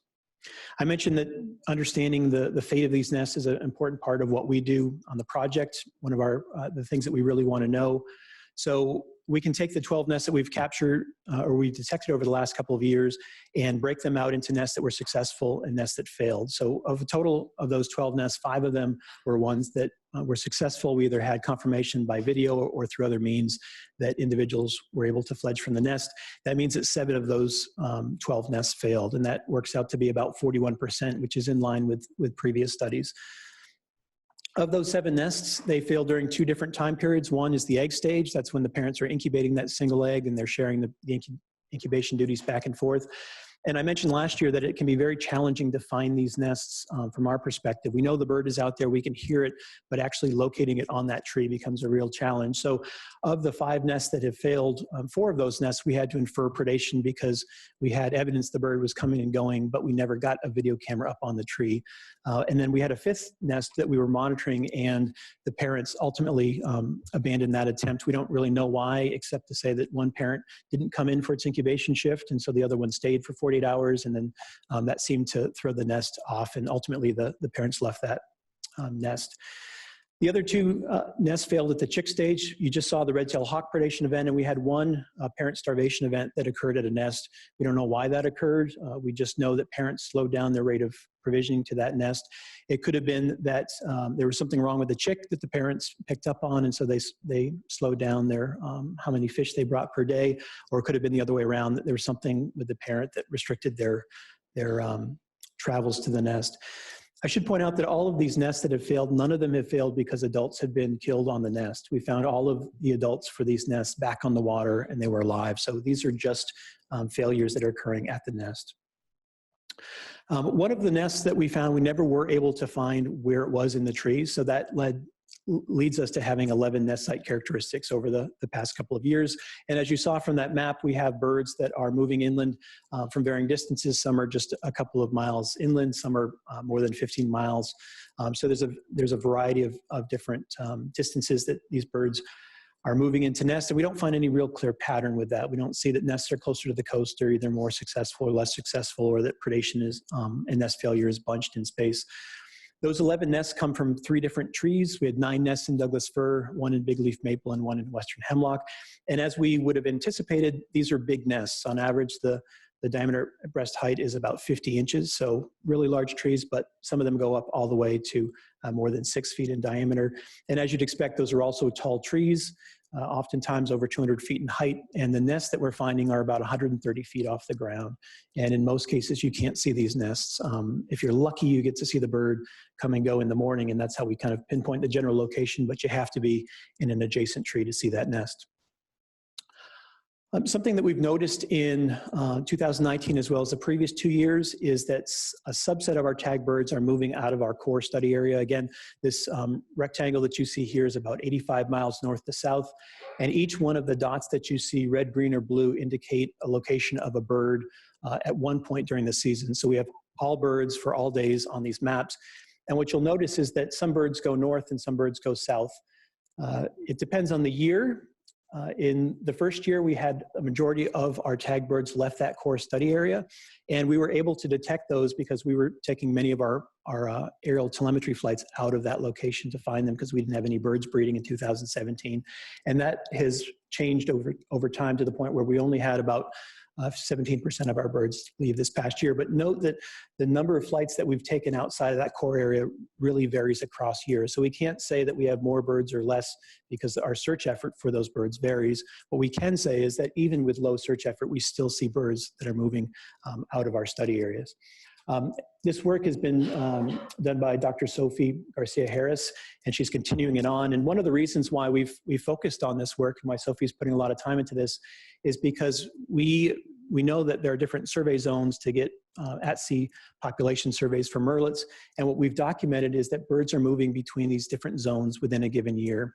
And unfortunately, due to budget cuts, we don't currently survey all zones at the same time. And so one of the possibilities that comes out of this work is for the folks who are in charge of those surveys to try and push for getting more funding to go back to a model where we have all of those survey zones. And we can say something about ocean conditions. Right now we're limited because zones 1 and 2 are only conducted in even years, zones 2 and 4 in odd years, and zones 5 every 4 years. So I think it would be a great resource if we could have those data in all zones and all years. The last thing that I'll leave you with is that the timeline for the project is very much what it was last year. This is a long-term project, and so we are slowly chipping away at it. Our short-term goals are to conclude some of the spatial modeling work that we've undertaken. Our midterm goals are to continue the demographic work that I shared with you today, as well as starting to look at some aspects of ocean conditions on nesting. We know these are birds of 2 different worlds, and they have to have healthy oceans and healthy forests. So we're thinking more about that and how we can incorporate that into our work. And then ultimately, we want to be able to evaluate some of the forest management effects on nesting. And so that's what we're working towards now. So with that, I'll turn this over to Dr. Betts, and he can tell you about our current modeling work.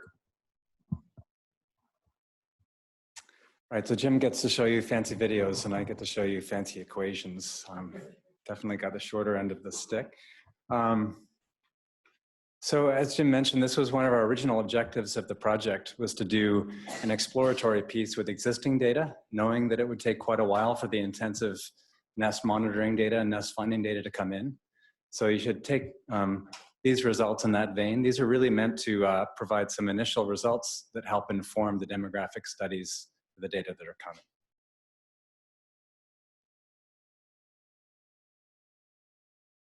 So this is our long list of authors, but I particularly want to highlight Joe Northrop, who was our postdoc on the study and now is working in Ontario in Canada. And he's the one that performed most of these quite complex Bayesian analyses. And I'll talk about that in a second.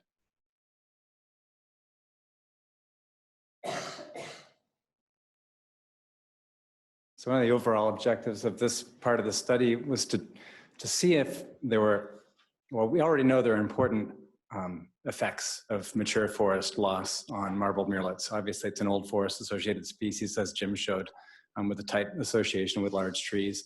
But less is known about the degree to which ocean conditions influences the occupancy of the species on land. And as all of you know, ocean conditions have been changing over time, but particularly in recent years, deteriorating. Why am I showing you pictures of newts in my second slide? Well, it's a really cool species for one, but there's a lot of background ecological theory that indicates that species that rely on 2 habitats for breeding and survival are more likely to be at some risk than species that rely on just 1. And so newts are obviously breeding in aquatic areas, and they have to move through terrestrial areas during the rest of their life history to get to the next breeding site. How are you doing over there with it? Yeah, okay, good. And so there's been some evidence that across amphibian species that are dependent on an aquatic and terrestrial stage are more likely to be having difficulty with landscape fragmentation than species that just require terrestrial or just stay in ponds. And this is partly due to the fact that they have to move across distances and therefore are subjected to more risks. And so, of course, marbled murrelet, as Jim described to you, has this interesting, strange life history behavior of nesting in old-growth forest that humans obviously use for a variety of things, and has still been declining across the landscape in the northwestern US, and also, of course, require good ocean conditions so that they can forage for their preferred prey items. And as I mentioned, we've had a variety of ocean heat waves over the last numbers of years, so it could be that ocean conditions are implicated to some degree in the potential decline of marbled murrelets across their range. So the problem is that the existing terrestrial data we have for marbled murrelet are really noisy. They were not actually designed to do long-term monitoring with. They were designed, as probably all of you know, to determine whether a murrelet is occupying a stand, and which would potentially preclude harvest of that stand. So prior to harvest, it's required that people go out and they survey each stand over a period of 2 years, a minimum of 9 surveys to detect a murrelet. In some cases, surveying continues on federal land after detection. Often it doesn't. It stops either with occupancy, which means the stand is not harvested, or with no occupancy, which means often the stand is harvested. So these are the sorts of data we're dealing with here. Quite noisy up and down trajectories and occupied stands of murrelets over time. But the nice thing is there are a lot of data, unlike our 12 nests. And they occur all the way back into the late 90s. So the 2 questions we tried to address then, what are the relative influences of old forest on the occupancy of marbled murrelets, and also ocean conditions? And in particular, we are interested in whether ocean conditions might interact with old forest. So do we see what we call synergistic effects of ocean conditions and forest loss on marbled murrelet populations? And so just a brief, potentially, review on what I mean by a synergistic effect. You can see, under a regular normal ocean year, maybe the likelihood of a marbled murrelet settling in forest goes up with the amount of mature forest in the landscape.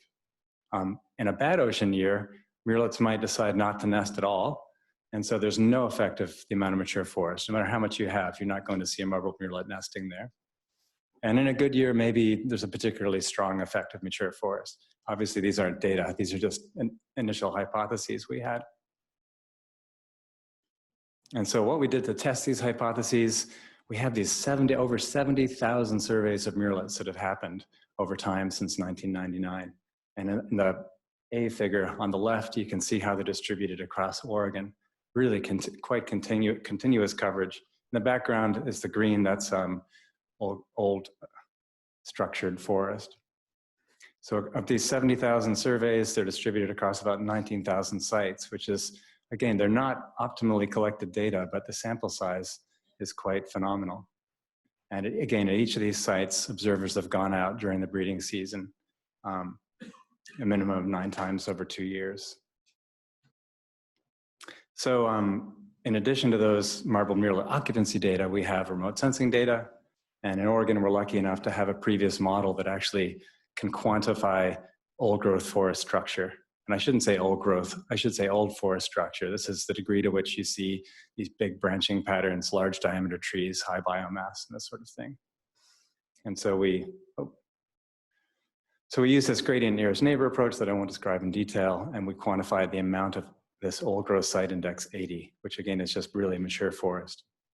Over time, since '99, there's actually still been a decline in this old forest structure across all of Oregon. Most of that's driven by natural disturbance, but still obviously some is driven by anthropogenic or harvesting disturbance. So if you could play this video. I'm showing this video for two reasons. One is to show you, if it works, the noisiness in our data. This is just it's a small area down by the Biscuit Fire in southwestern Oregon. And these dots you're seeing appearing are these occupancy records of marbled murrelet. And the pink you see coming, which seems to be time lagged, are canopy replacing disturbances.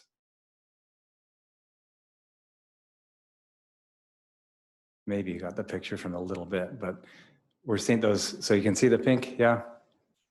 And so the landscape is quite dynamic, even post Northwest Forest Plan. And also these occupancy detections are quite dynamic. But there's a problem. One is that, well, the main problem is that it's possible that murrelet could be in a stand and not detected, right? Humans are imperfect at necessarily detecting marbled murrelets. So to handle that, we've had to implement quite a complex statistical model that accounts for imperfect detection. And I won't describe that in detail now, but all you need to know is that we statistically accounted for imperfect detection. And we quantified old forest at two scales, 2,000 meters around the detection and also at 100-meter radius scale. All right, next slide, please. So ocean conditions are actually much more tricky than quantifying habitat on land. Previously, I mean, NASA and a number of other agencies have tried to estimate basic ocean conditions using a combination of at-sea sensors, but also remote sensing approaches. But to date, and most of the marbled murrelet literature, those ocean conditions have been not particularly predictive of what murrelets are doing, whether they decide to breed or not, and where they're moving on the ocean. And so we struggled with that for quite a while, because obviously it's basically a seabird, and we don't have information about its primary food resource. But I won't go into the details, but after some thinking on the part of the team, we realized the only way we could really get at ocean conditions more directly was to try and quantify the food resource in the ocean. One thought we could actually use fisheries data, potentially salmon or tuna catch, but it turns out that's not as comprehensive as we'd like. But NOAA, it turns out, collects data that can predict salmon returns, king salmon returns. And so we capitalized on those NOAA data, and this is Jennifer and Lindsay, who are two of our key project research assistants, and they gleaned these data from NOAA. And you'll see how they worked out in terms of quantifying ocean conditions. So these NOAA data are, it's actually incredibly straightforward. There's just a single transect line that goes out from Newport. And you wouldn't expect that this would be predictive necessarily of ocean conditions up and down the whole Oregon coast. But really, again, it's the only information we had on the fine scale habitat information and food information that murrelets might use. I don't want to belabor this point, but in the end, this single line that goes out from Newport collects a bunch of data that could be relevant to marbled murrelet. Some of them have to do with salmon catches themselves. Some of them have to do with food resources that relate to salmon. And some are just thermal conditions. For example, the El Nino index. And these can roughly be aligned in a gradient from cool condition associated features through warm, and through not very much food, and the warm conditions through lots of food. And so I'm going to call this principal component 1 for reasons that are more statistical. But keep in mind that this principal component is basically a gradient from what we'd expect to be poor conditions for murrelet on ocean through good conditions.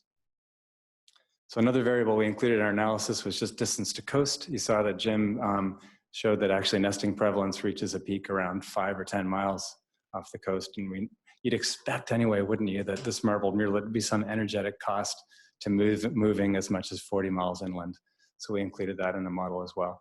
And I'm going to actually skip over this bit. I've decided to give myself a statistical day off. But really all you need to do from this slide is that we're estimating occupancy. We're also estimating the likelihood that a site that had a murrelet doesn't in the following year. We're estimating the likelihood of the site that didn't have a murrelet does, it gets colonized. And then we're also accounting for this P parameter, which is the probability of detection. Okay, so here are some results. So this is the probability that a site goes from being occupied to not being occupied as a function of this principal component of ocean conditions, okay? And so more food to the right of the x-axis, vacancy is on the y-axis, and you can see that this ocean condition variable we've measured using this one transect is quite predictive of the likelihood that a murrelet leaves or not. If ocean conditions are good, we see subsequent occupancy in the following year. If ocean conditions are bad, the likelihood can be almost as high as a third they won't be there the following year. So quite a strong effect of ocean conditions. Not surprisingly, we see quite a strong effect of mature forest at the landscape level, this 2,000 meter radius I was describing. And the more mature forest there is at the landscape level, the lower the likelihood of murrelet vacating the site. And then distance to coast would also be in the direction you'd expect, with sites that are further from the coast more likely to being locally vacant following an occupied detection. We found some evidence, although it wasn't as strong as the rest, that there are these synergistic effects. So this graph is just showing you on the x-axis, that's the proportion of forest within a 2-kilometer radius, and the y-axis is predicted colonization. And you can see that in the worst ocean condition year, it's a really low PC1, mature forest gets particularly important. So having mature forest around in poor ocean conditions is more important than when ocean conditions are really good. And this is sort of the moment of truth, is the question of whether these ocean conditions can actually predict the occurrence of marbled murrelet over time. Okay, so the blue line you're seeing there is this principal component 1 as it rises and falls, with high being good ocean conditions and low being poor ocean conditions. And you can see that our modeled murrelet data over time matched that surprisingly well. I have to say it was one of those rare sort of eureka moments in the group when we saw the match between ocean conditions and the predicted occurrence of murrelet over time. Now, one of the potentially relevant policy pieces to this is that what do we do in terms of surveying for murrelets if we have multiple bad ocean conditions in a row? The current protocol is that we survey twice. If they're not there, we can harvest a stand. What if we have ocean conditions that are poor for more than 2 years? Are we going out and cutting marbled murrelet habitat that actually would have been occupied otherwise? And I emphasize these are really preliminary results, and this sort of 3 years question mark part you see to the slide is really based on just an arbitrary line of what we'd consider to be poor versus good ocean conditions. But I raise this because it's an important point to consider potentially, especially if it turns out our models are predictive going forward in time as well. So does this mean that we need to change the survey protocol? It's obviously very important in terms of influencing harvesting decisions. I'd say it's too early to say yet. Correlation obviously doesn't equal causation. If you think back to the beginning of my presentation, the idea of these data was to inform our more intensive demographic survey. What we'd like to see would be our predictions of ocean conditions showing up in our actual bird demography data. So the likelihood that birds actually that we tag come inland to nest. And also we can now make predictions. I didn't mention this, but this ocean conditions variable is actually ocean conditions in the year prior to breeding. So this is actually quite important because it means that the year prior to surveying, we can make predictions, quantitative predictions about whether it's likely that murrelets will be coming inland. And so this year, it turns out that PC1 is not so good. And so we predict that potentially we'll see fewer marbled murrelets nesting this year in our data. But this needs to be validated going forward, I would think, for at least a few more years. Also, the survey data are suboptimal. It wasn't designed for scientific study. It was designed for harvesting and policy purposes. And so really, this is my pitch. Of course, because we've got millions of extra dollars lying around, to have long-term in the same place survey data would be so strong. And I'm still trying to figure out a way of funding this at OSU such that we can have auto detection devices set up at sites across the Coast Range that are out there, for 20 or 30 years. We're also doing some work with our statistical models to make sure that because of the noisiness in the data, there aren't actual biases in our findings. We've done this quite extensively already. We're quite sure there aren't. But given the importance of the findings, we're going to keep pursuing that.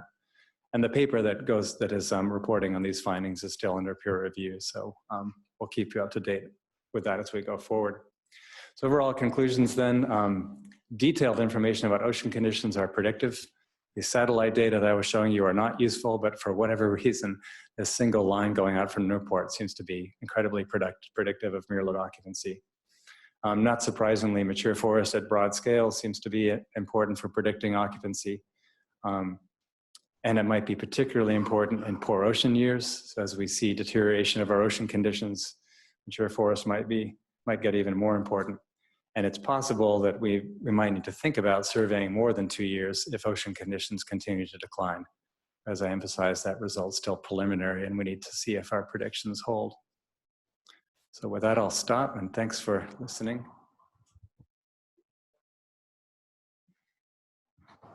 First of all, thanks. That was a great overview. And thank you, Jim, for not letting anybody fall out of 150-foot trees and getting these data. A couple of questions about the scale and then one about the ocean conditions. Matt, you modeled at the 2,000-meter radius scale and 100-meter radius scale. Did you find any associations at the smaller scale? Yes, but much weaker. Much weaker? Mm-hmm. Okay. And Jim, related to that, you described the size of the trees that the nests were in. What about the context around those trees? Was there a 100-meter radius forest patch around them? Was it 2,000-meter patch? What constitutes that? So that's something that we're actively looking at right now, and I don't have the results in front of me, but that's part of the piece that we're going to do as we accumulate more nests. At this point, given some of the interest in the survey zones, we've put a lot of our efforts towards understanding space use in the marine environment, but we have that on our list to do in the short term. Yeah.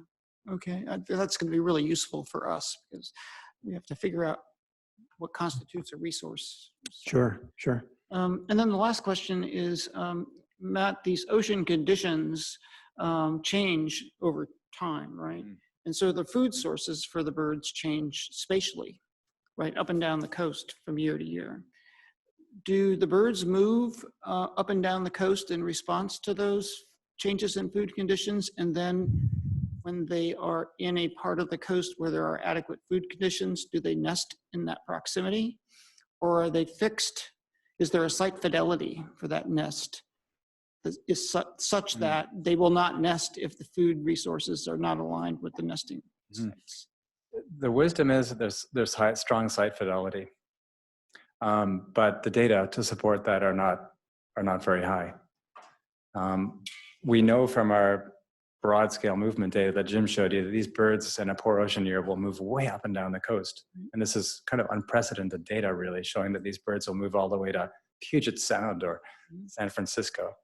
But we think probably in those years, they're just hanging out. It's a long-lived seabird, the slow life history strategy.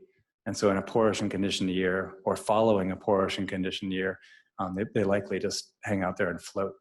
And there are important implications of that we don't need to get into now for the at-sea survey data, right? So in a bad ocean condition year, you might actually be picking up way more birds on the ocean because they're just not going inland.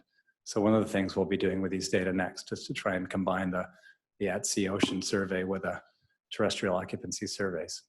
Yeah, that alignment between the ocean conditions and terrestrial nesting sites seems to be like it might be an interesting piece of information to have. Yeah. Thank you very much. That was great.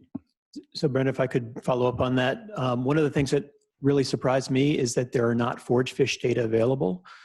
And these are data that turns out to be really challenging to get because most of the work on forage fish is occurring in federal waters, so not within the area where murrelets are typically spending their time. So we hosted or co-hosted a workshop this fall to try and get people talking about forage fish and to learn more about what sort of data are out there. This is really what kind of connected us to Jennifer Fisher and some of the other folks at NOAA. And we're currently in the process of putting together a review paper to try and point out that this is a real key research gap, not just for murrelets, but for a lot of species in the nearshore zone. And the hope is that we can use that and go to funding groups and say, we have all these experts that work on seabirds and marine mammals and fish and ocean conditions, and they're all saying we need to fund this. And so that's the hope, is that we can start kind of moving that forward. I will, one other thing to add is that we did tag one bird, and this is a sample size of one, but we tagged one bird in 2017 that went up to Washington, and we found it up there. We recaptured it in 2019, and it went inland to nest in Oregon. So we can't say that that's what the population does, but we can say one bird can move out of the area and can come back and ultimately nest. So this kind of speaks to the site fidelity piece a little bit, but with a sample size of one. Any other questions? Well, thank you. When do we get our next episode, roughly?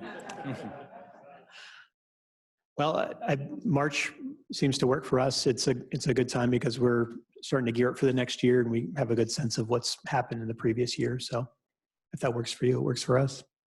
I'll put in a request for more videos. Those are cool. Yeah. We've got about 8,000 hours of video, so we can find some more exciting. Yeah, but the tragic ending. Hard to take.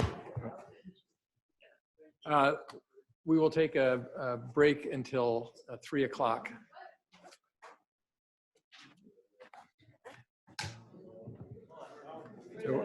Oh, we do. I'm sorry. We have public comment. Oh, yes. Sorry about that. We will suspend. We'll not break yet. Sorry about that. Yeah. Yep. Yes, I'm calling you up. I apologize for that. That's okay.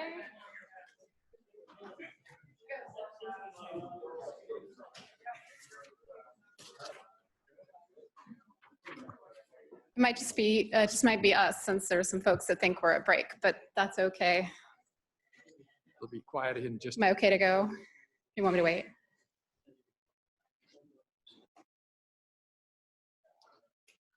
Okay. They probably expected no testimony from after that. Chair Imison, State Forester Doherty, and members of the board, thanks for the opportunity to testify today.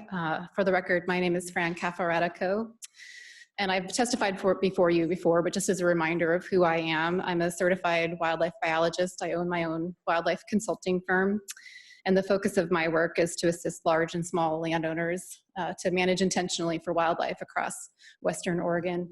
I've written wildlife management plans now for over 500,000 acres for my clients, and a lot of those are in the range of the Marb Merlet. And then additionally, my family owns and manages small woodlands that are within the range of the Merlet. So you can imagine I track this issue really closely. And I'm just here today to offer my perspective on the Oregon Marb Merlet project. And first, let me just say that I'm so pleased that this research is being done. That's not the first time that I've seen that video of the red-tailed hawk predation. I have to say, I can't believe they showed it again. Like, I hate seeing that footage. They know it upsets me, but it's true. I mean, it happens. We have to acknowledge that. And then also, I just want to acknowledge my deep respect for the researchers that are working on that project and how important I think that work is. So I'm glad that they're coming before you and giving you that information. So you heard a lot today about how many birds have been tagged and where they're moving to and the ocean conditions, and all of that work is really important. And you've also heard that in some years, few of the tagged birds came inland to nest, and theories about the ocean conditions. And I think this research raises important questions that need further investigation. And I just have 3 points, really short, for your consideration. And the first really just is how important this Marb Merlet project is. And it's important for you to receive updates on this work. So I was glad to hear you're scheduling another one for a year from now. So I'll look forward to that too. And then I'm sure you're aware, but just in case you aren't, the Pacific Seabird Group has a Marb Merlet revision team. And so they're working on revisions to the protocol right now.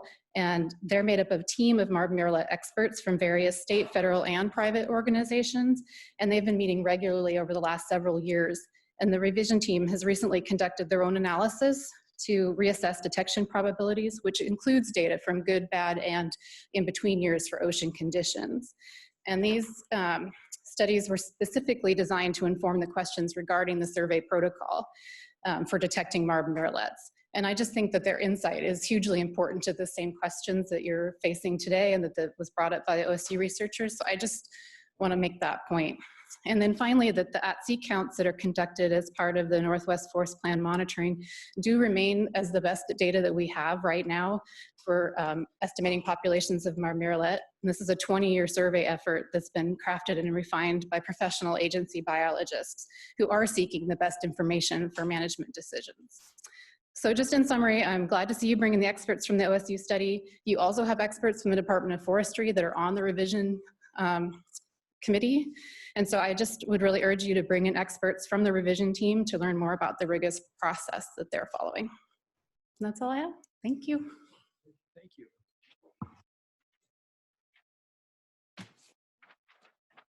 Now we'll take a break until 3:05. Okay, we're back. Fire finance update. You got this problem solved yet? All right. Good afternoon, Chair Imeson, members of the board, State Forest Authority. For the record, my name is Doug Graff. I serve as Chief of Fire Protection for the Department of Forestry. Good afternoon. My name is Bill Herber. I serve as the Deputy Director for Administration. Really, today we have an opportunity to spend, we've got a half hour to talk fire finances, which is really driving challenges overall for the states, for the ODS finances. So really want to have an opportunity to have a conversation with the board. So please, we would encourage you to ask questions along the way. We've been briefing the board with either opening remarks or the monthly reports. But this is our opportunity face-to-face broadly as a group. We also have Chair Imeson and Board Member Kelly on the Governor's Oversight Committee. So if there's any insights along the way you'd like to share or clarifying questions, I would just encourage to participate as we go without any issues here. I will start off with really adding a little bit more context and detail regarding the structural challenge in terms of carrying the debt due to increased large fire. We'll get under the hood on that one, and then we'll transition to a walk through the details on the accounts receivable and really understanding the 5 revenue sources available that pay for large fire. And I'll turn over to Bill to bring us home to talk next steps with the contractor MGO and the oversight committee, where we're moving forward and how we can do that collaboratively with the board and shape the future reports, how you want to see those. Today's report is really grounding. Then we'll hear from MGO. Their work is completed in June, and Bill will speak specifically to that. And then we can talk about what kind of reports where we want to be in the future with the board. Yeah, as Doug mentioned, we will be talking about large fire finance this go around. I know there's been a lot of discussion on finance for the department overall. As you heard this morning, we'll do a deeper dive on agency finances in the June via the administrative work plan. So little context for what this is compared to what will be coming in the next couple of board meetings.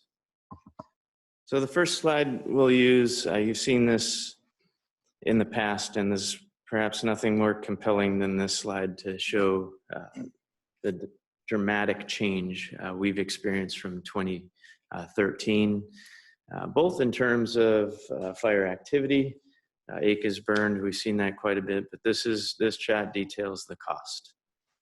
Moving from the 7-year average prior to 2013 forward to 13, we moved from a $10 million average cost fire season to a $70 million large fire cost for the seasons. And this fundamentally has created the structural challenge for how ODF is to cover that debt, those costs for fire season, as it's not built into our structure.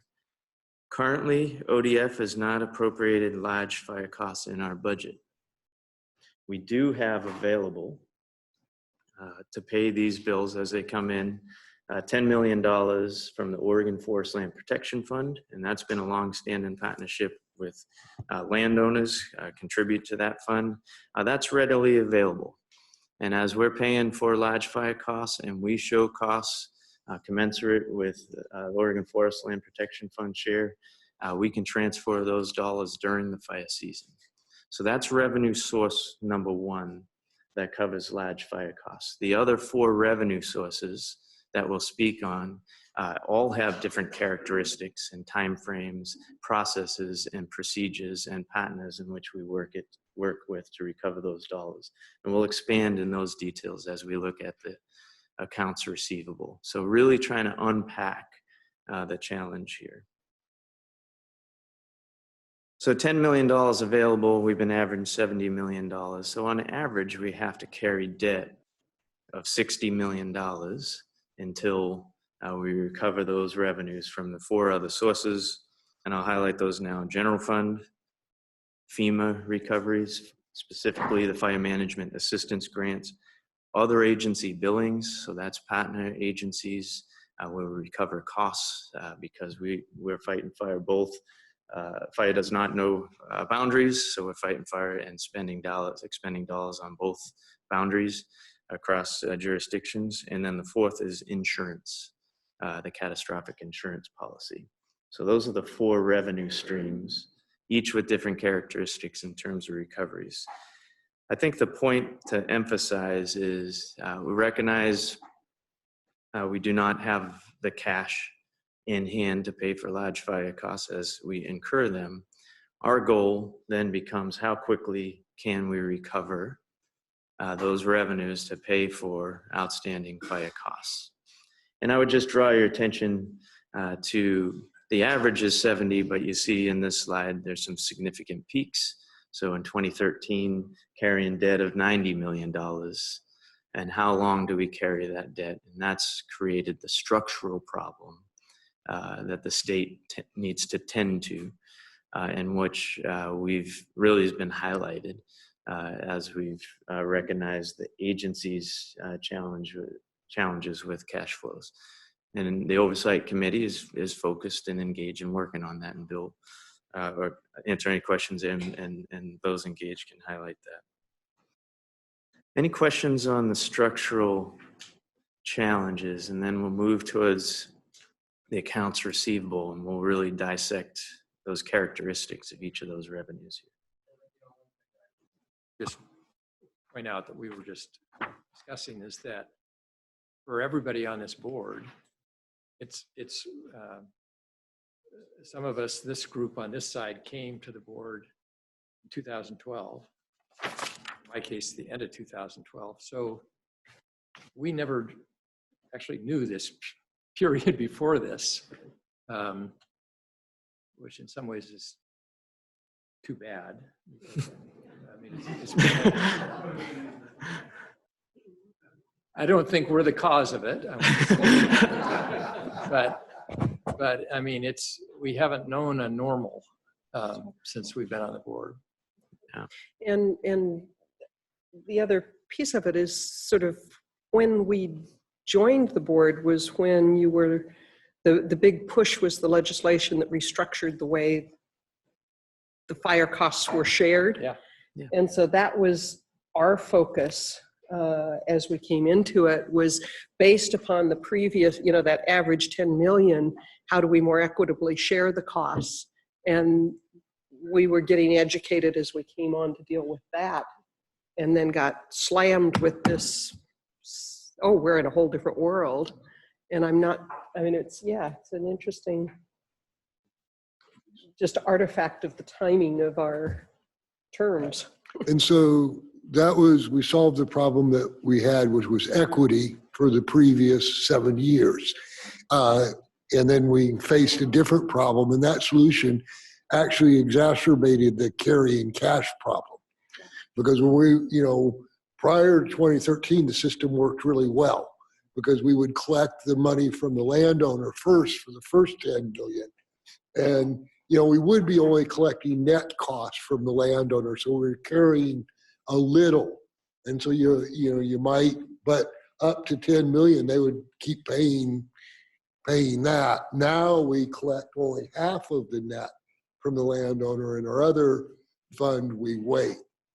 And so prior to that, our internal cash accounts were usually sufficient to carry the peaks where you had an $18 million fire season, we could carry those peaks, or the few occasional times where we needed to use a line of credit, it really was for a short-term issue when we had a bad fire year and a county payment at the same time.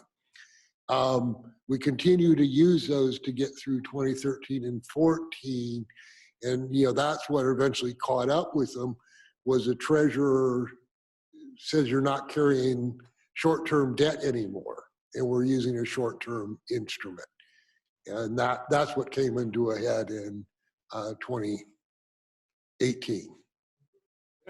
Doug, I think I might be getting ahead of your story, but you've referenced the structural issues as primarily around cash, but there's obviously staffing and systems issues associated too with this change, right? Absolutely. And that's what the next slide will bring to bear as we unpack those 4 other revenue sources, how can we most efficiently collect those. It's expended dollars from the fire season, and that's the next slide. And let's unpack that and understand those revenues. And we have to own our part in where we're at in terms of the exposure, and how do we move forward collectively. And this slide really tells that story, and this is what's in your monthly reports, which is the status of accounts receivable. Yeah, but the other, I think, aren't you getting at the fact that the number of transactions also increased? They went from 40,000 fiscal transactions prior to 2013, and the Secretary of State audit found that they had gone to 100,000 transactions in a quarter during 2013, 14 and 15 fire seasons. And so we're handling 2.5 times the number of transactions with the exact same fiscal staffing that we had prior to that. So that is sort of a capacity issue that's underlying some of the challenges with not only collections, but with staying current on accounts payable. And that's a major part of what the consulting firm is focusing on. That's correct. So this explains our current status, and this is part of the monthly reports you've been receiving. And I'll walk through and highlight these and really emphasize the revenue sources along the way and what our status is and limitations and opportunities to gain efficiencies as we think about these revenue sources. So this is the detail behind the previous slide, 2013 to 2019. Large fire costs along the way in that second column, average total costs across those years, close to $500 million, $494 million total in large fire costs in those 7 years. We've received to date from those revenue sources that we described, the 5, a total of $393 million to date. We've invoiced $53 million to those other revenue sources for collections. So they're off our books, if you will, in the hands of those revenue sources. And then we have $47 million of work to do left in our hands to invoice out to collect those revenue sources. I think, Doug, one of the things that through the task force you get a sense of is it's not like things have to be to a certain point before you can invoice them. When you're talking about FEMA and others, a fire has to be sort of closed out and all that stuff wrapped up neatly. And that takes a lot and takes a lot of resources to get that done. So that comes back to part of what the Secretary of State's audit focused on as well. Absolutely. So when we speak to about $100 million outstanding to receive from those revenue sources, I've circled, those are the 2 bottom lines we add up with 53 million invoiced, 47 to reconcile and invoice. And again, it's different characteristics that we'll speak to. So we have the Oregon Forest Land Protection Fund in hand. We have the insurance policies in hand as you look at this collection from 2013 and 2014 claims for $47.2 million. Those are collected from 13 and 14. So that leaves FEMA recoveries, other agency billings, which is primarily federal patents, with the two largest being BLM and U.S. Forest Service. And then the final is the general fund. And the only outstanding general fund we have is in 2019. Oregon Forest Land Protection Fund is our most reactive revenue sources to pay for large fire costs. We get those mid-season as needed once those costs are incurred. The general fund is next. And for example, in 2019, much of the general fund exposure, approximately $9.5 million due, is from milepost 97 fires in August. We've requested those dollars, and we typically receive those at the end of short session bill, so a reconciliation bill, or if it's a long, you're connecting the dots. If it's a full session, typically early session bill or at the end of session, June. So doing the math, that's between a 6 months to a 1 year in recoveries. But that's one of our more reactive ones of the remaining. I would also draw your attention to highlight the red indicates that these are estimates because we have not received some of the billings from federal partners to know the full cost of those fires, which then links to without those full costs of the fires, we cannot make our FEMA claim to recover our costs incurred on FEMA claim. And finally, collect our insurance policy due because they'll only bill on the actuals. So the insurance adjuster, just like if you had a vehicle accident, shows up and we sit with them and they hire a local forensic accountant and we open all our books. So they're the last to receive those dollars. But the sequence and timing, as Chair Imeson mentioned, that matters. And we've been very surgical around where we put our limited capacity to move these things along. So for example, I would highlight for the 15 fires, we have 13 million outstanding. $11 million of that is FEMA claims. But FEMA currently has $20 million of claims on their desk that we've submitted here, and they can only process so quickly. So I'm going to turn our attention to other places to get other agency billings out and be very surgical around where we're putting our limited capacity to move these to invoices. I can put more dollars into FEMA, and we're not going to move those dollars out to us because we don't control that situation. They're limited with capacity. Our peers, go ahead. Yeah.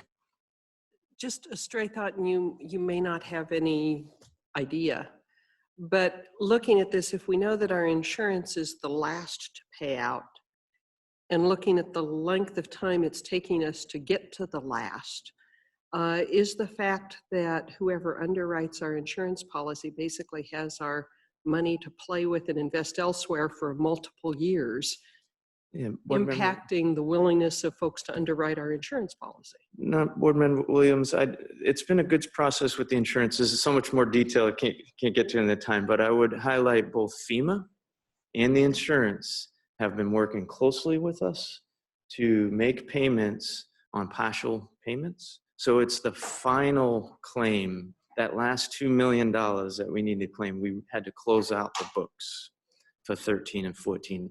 Along the way, we received $10 million installment, $15 million installment. And FEMA has been doing the same thing for us. When we have federal billings that we have not received to know our final cost, all the way back to 15, then FEMA is saying, we'll make a partial payment to you up until what you know your final cost is.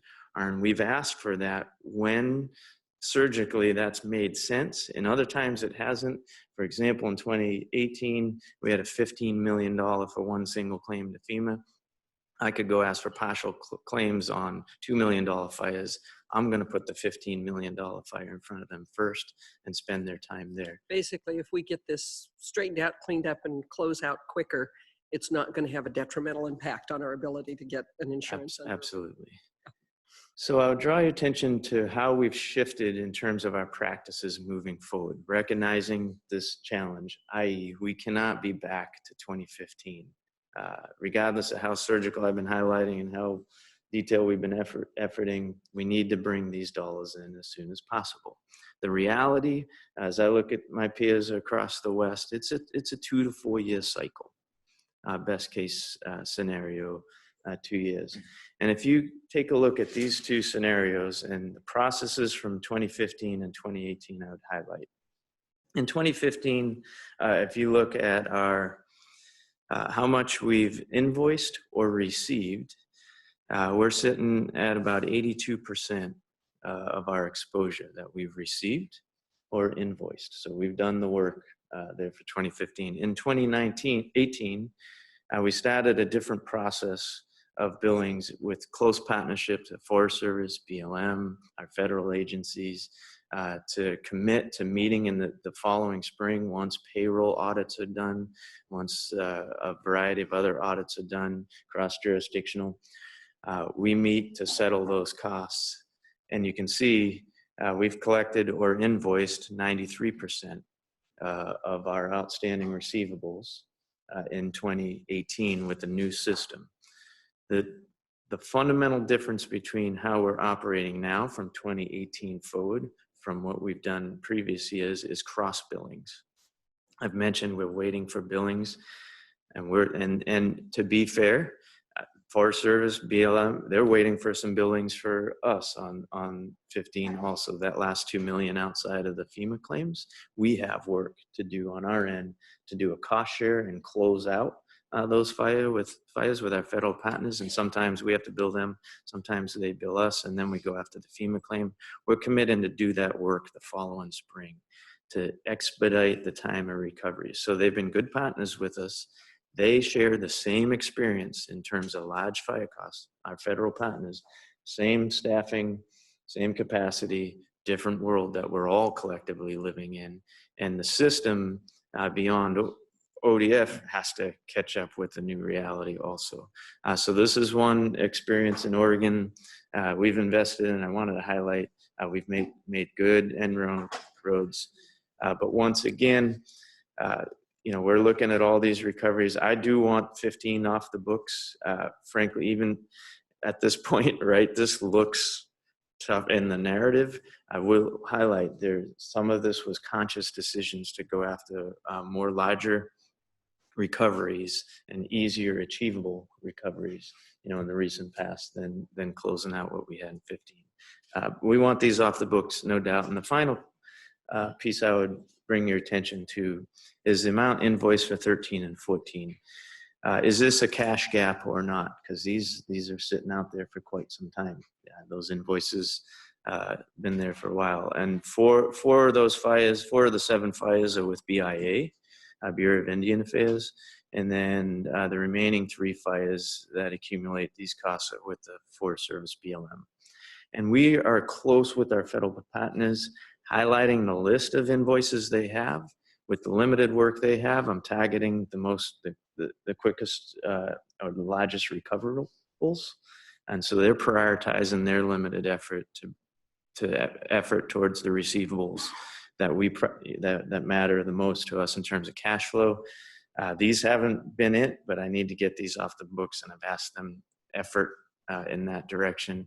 One of the challenges we're finding is once you put an invoice out, that does not mean the process is over. It moves from the local district up to the state and regional office, out to the Albuquerque on the federal side, and comes back to us all the way back down the chain and says, we need to rework this one. This one doesn't pass muster, and then we open the books back up and redo an invoice and send it forward. So there's complications also. Once you send an invoice in, doesn't mean you're going to receive that quickly. And unfortunately, one of these fires, this is the Rowena fire in 14, sits in that world. To further complicate that, if it's not an acceptable bill to the Forest Service, then we have an opportunity to make some claim to the FEMA on that fire, and we have to open up those books again.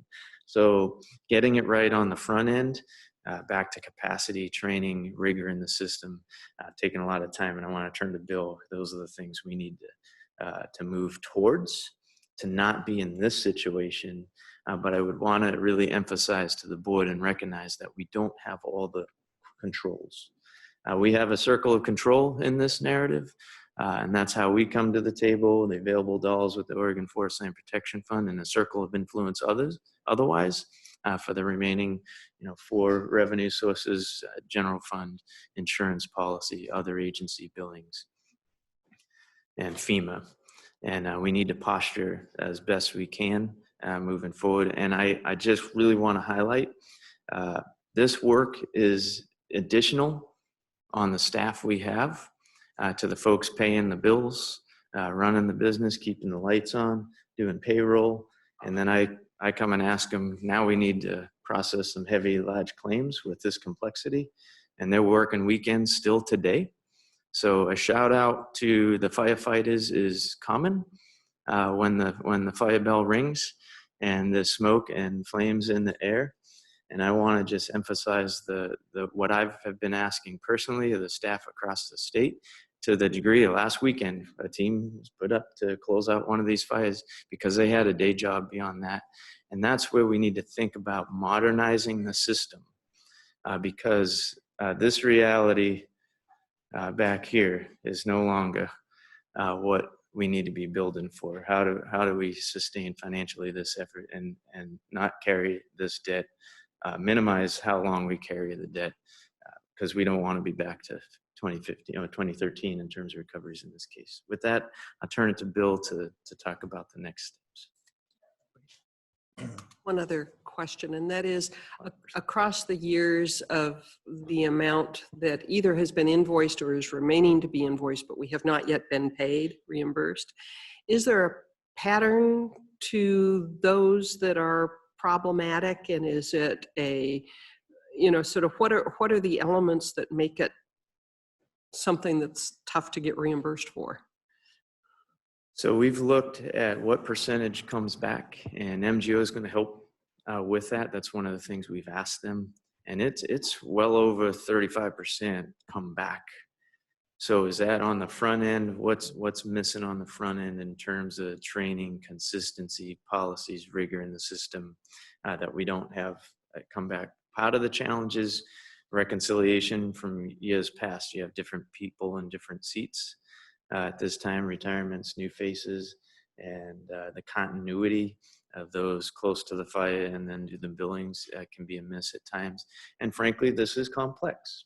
And one day you have 100 hot fires on the landscape, and you're putting those fires out and making agreements on the front of the hood, in terms of resources, and you got to put all that narrative back together into a financial statement in terms of who's paying for what, with the same people who are being asked to be on the fire and manage the financials on the fire, then to process the billings following. It's certainly a capacity issue. So there's a lot of reasons why that's happening on both sides of the equation, internally to ODF and externally in our partners, and we need to tackle that together.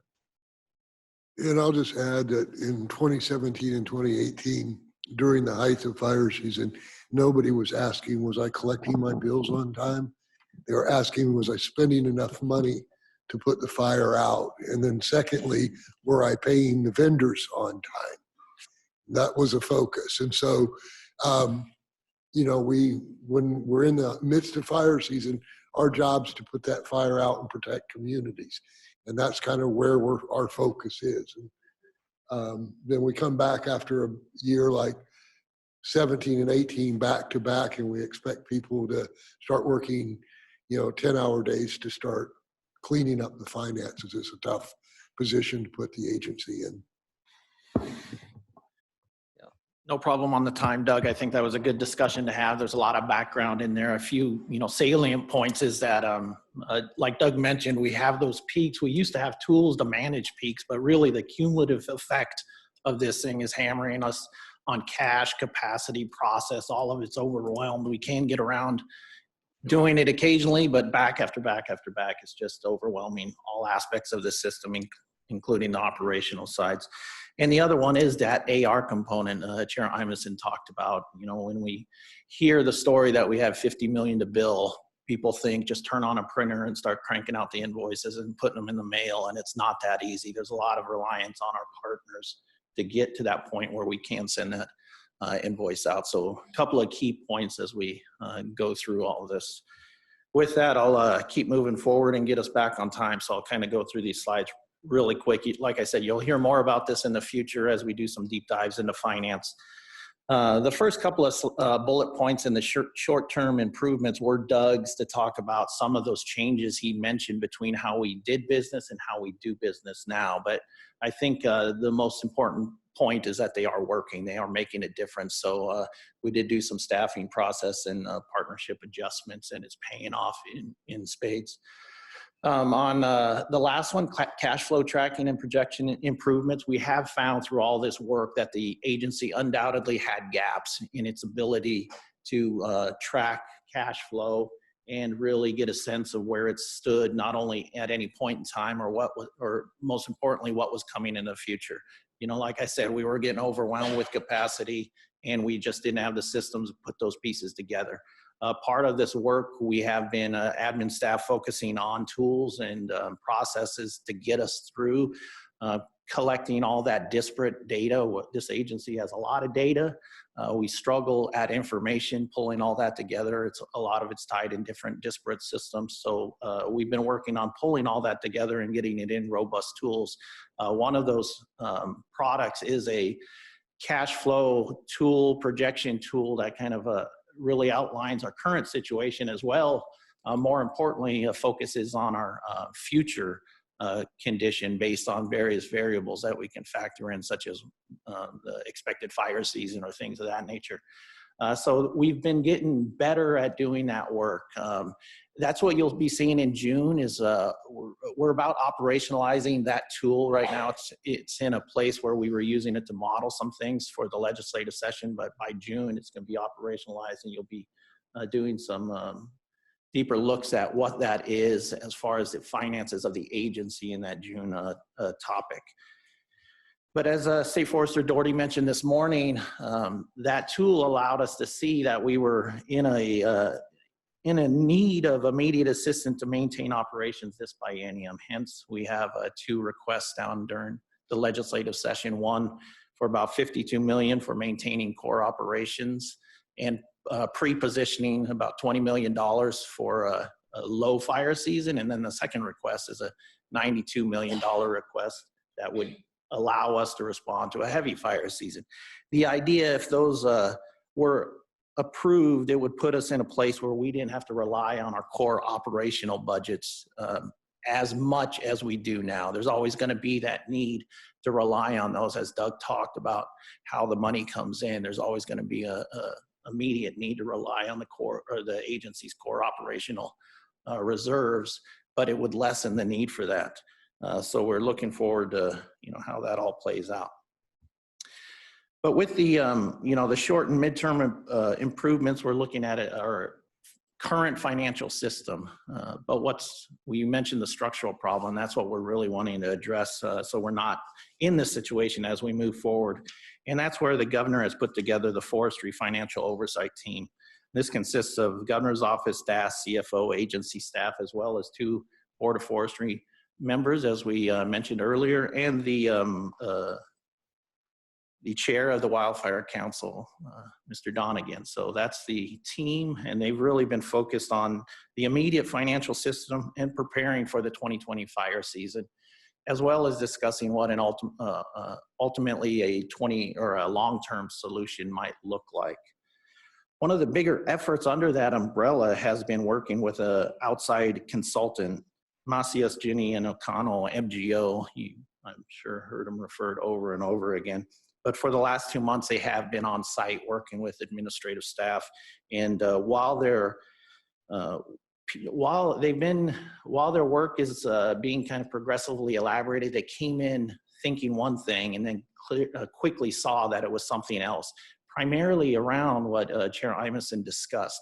They thought we had a need for kind of staff augmentation services, that we were just overwhelmed with the sheer amount of work, and they quickly saw there was a bunch of nuances for it. So their work changed from staff aug to more of a process consultant improvement effort. So we're looking forward to their work.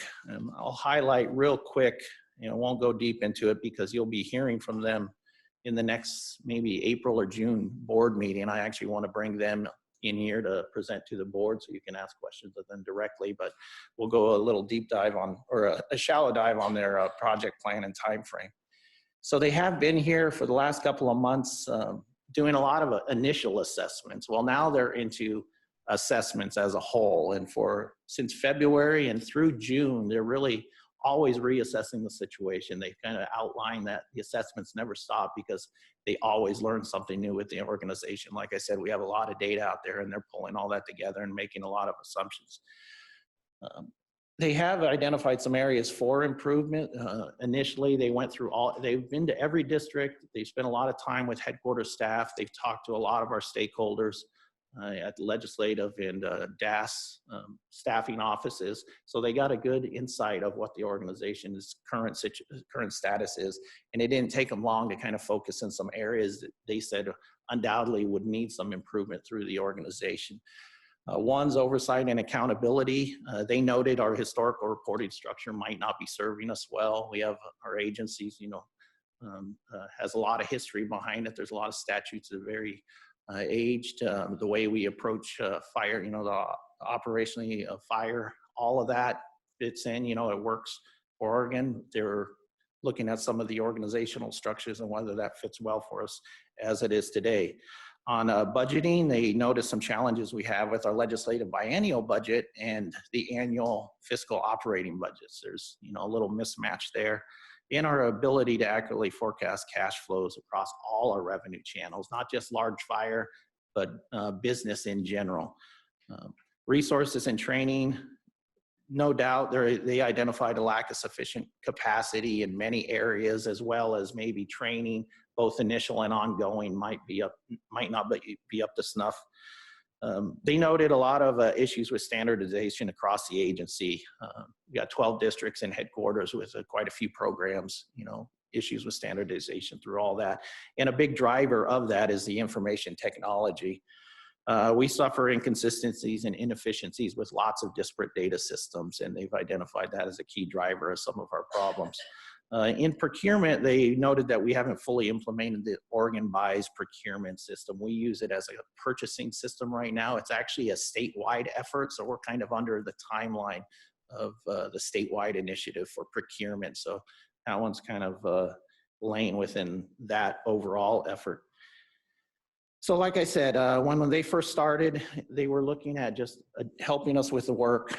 That's no longer the case. They're going to focus on doing a lot of data sampling and validation. So they're going to go through all our data from all its data sources, verify the numbers. Doug put up on the screen, they're going to go down and try to get to the penny whether those systems are producing the right number, whether they can be reconciled across all the disparate systems, doing a lot of validation there. That's an effort I'm really excited that they're spending some time on, and one we can leverage well. One of their primary objectives was to produce some cash flow tools for accounts receivable, accounts payable, cash flow projection in general. Through this process, they've discovered that admin has been working on all of this since before they came, and they've learned that that was another thing that they didn't expect coming in, that the department was looking at a lot of this stuff and making a lot of advancements.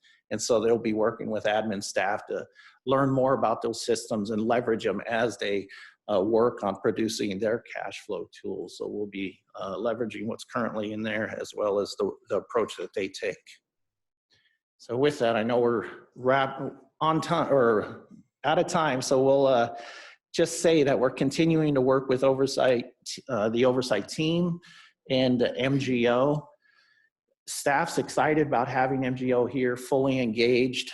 We're supporting their work plan, their efforts, their approach. Implementing recommendations when they wrap up in June, they are going to have recommendations.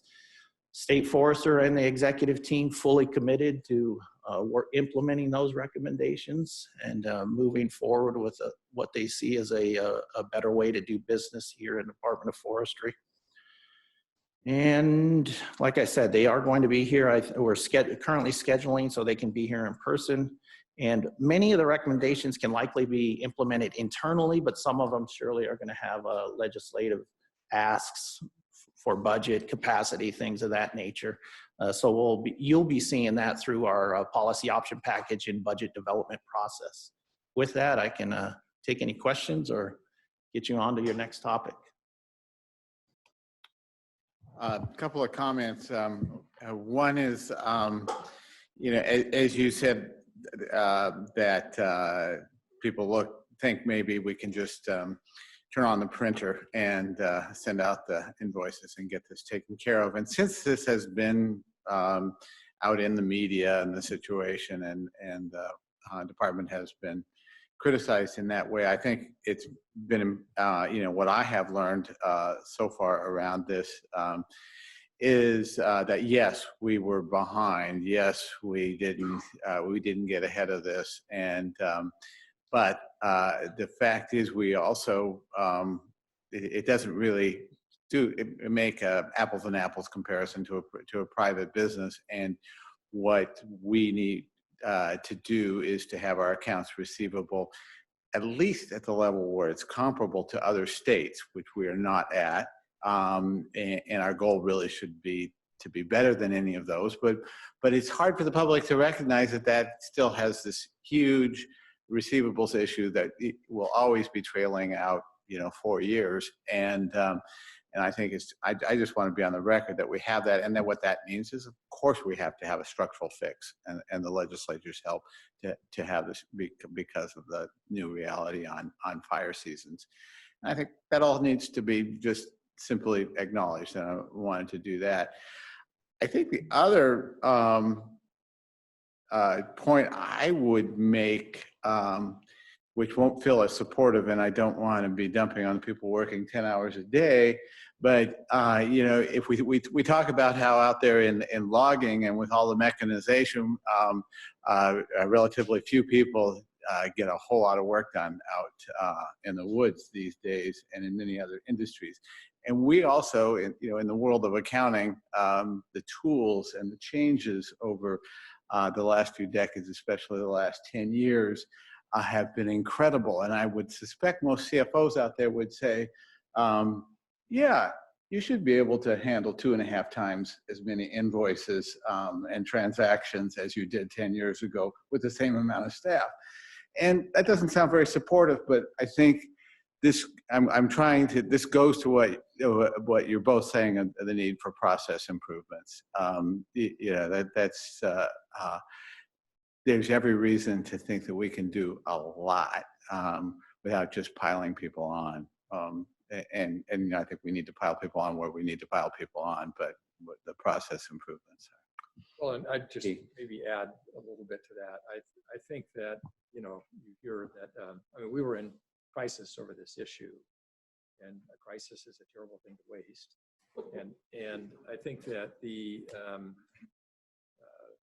governor's action in putting together this really high-level group to get resources to assist in this has been really, really helpful. And it's to me, it's a really constructive effort, and I'm sure you would agree with that. And I think it may enable us more than we have in the past to be able to confront these issues and get to good solutions. So, you've got the CFO of state government involved in it, the budget branch of state government involved in it. There's good communication with, in the governor's office has been helped with this a lot legislatively about some of the issues and what needs to be done. So I think it's It's been a really helpful, constructive response to, I think, help accomplish some of the things that you're describing. And I would just like to say the number one policy action package that we will be asking for is a structural fix to the cash flow issue. The other thing that would be nice to where we could meet those kind of standards and improve over that is not dealing with disparate computer systems and the ability or the underinvestment in IT across state government. And then the other nuance there is everybody decides they need better improvements, and often so we have a different payment system that the feds use, and we have to use that sometimes. In my understanding from MGO, it runs pretty slow at times. And so there's just a lot of nuances that make it challenging is the adoption of the technology or the solutions that are out there and the funding for that.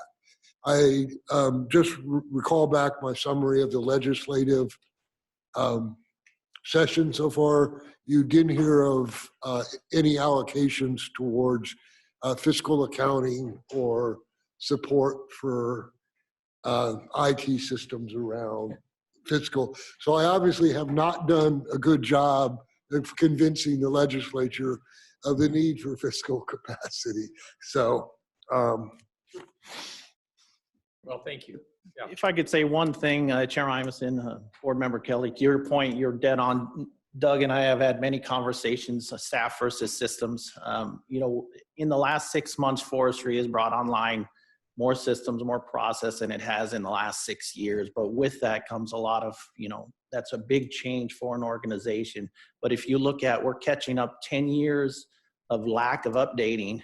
And now, that pays a price, but we are focused on that. And it is going to be a key piece to getting over the hurdle. But we do mention it, internal processes aren't going to fix this, but it sure make things a whole lot easier and make it more easier on staff and not burning them out working all weekends. Thank you.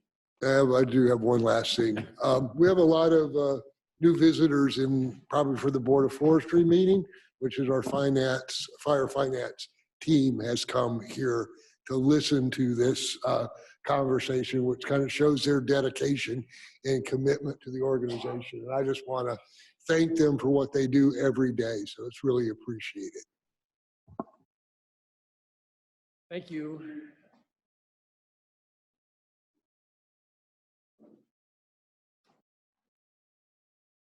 We will now go to our last agenda item for the day.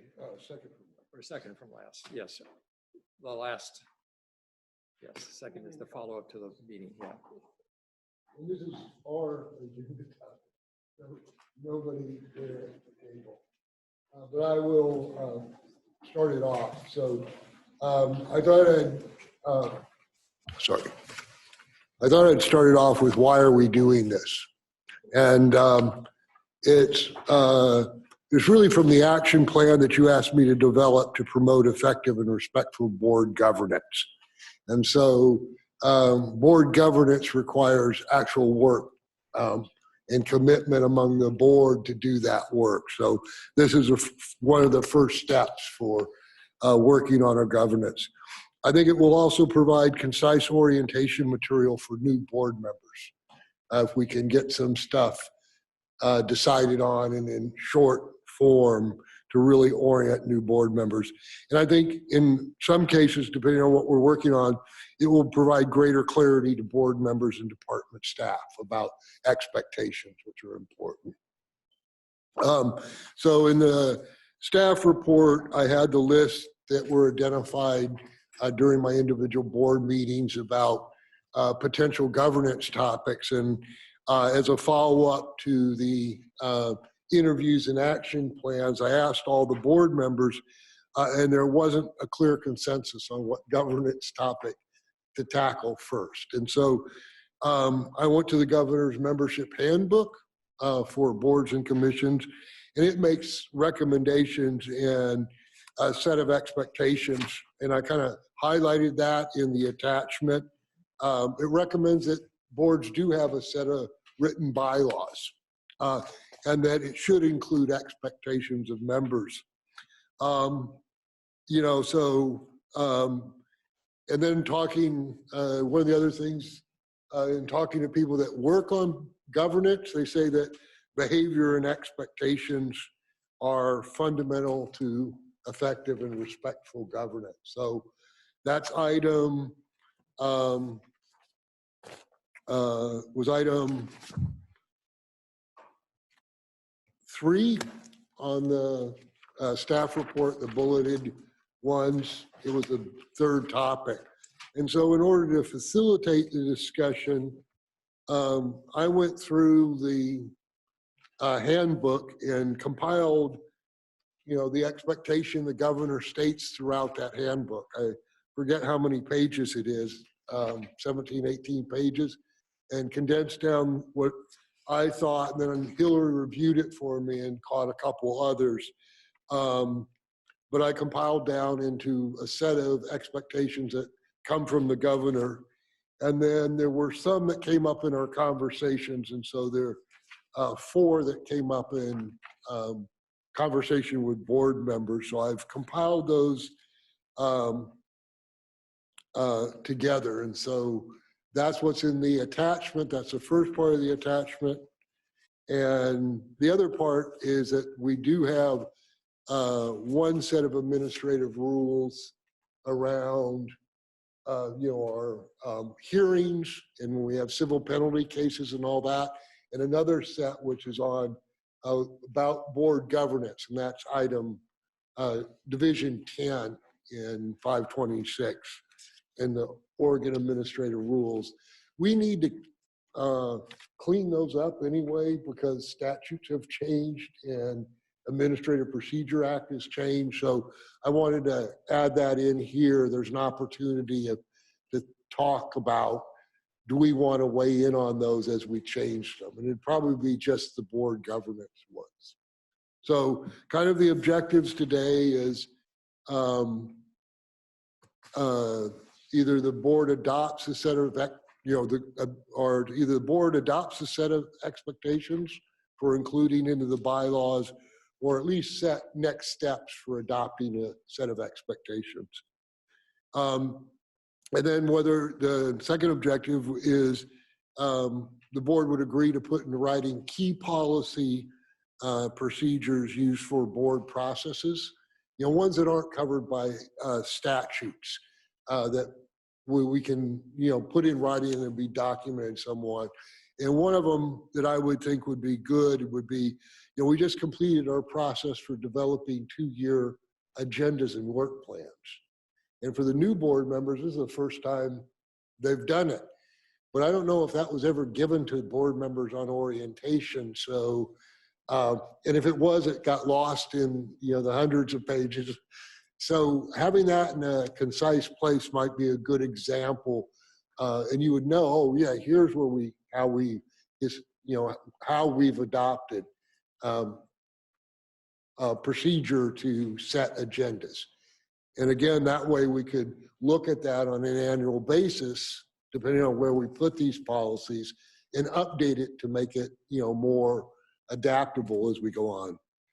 Again, then the last 2 is just a decision on whether you want input and process, if so, on the administrative procedures revision.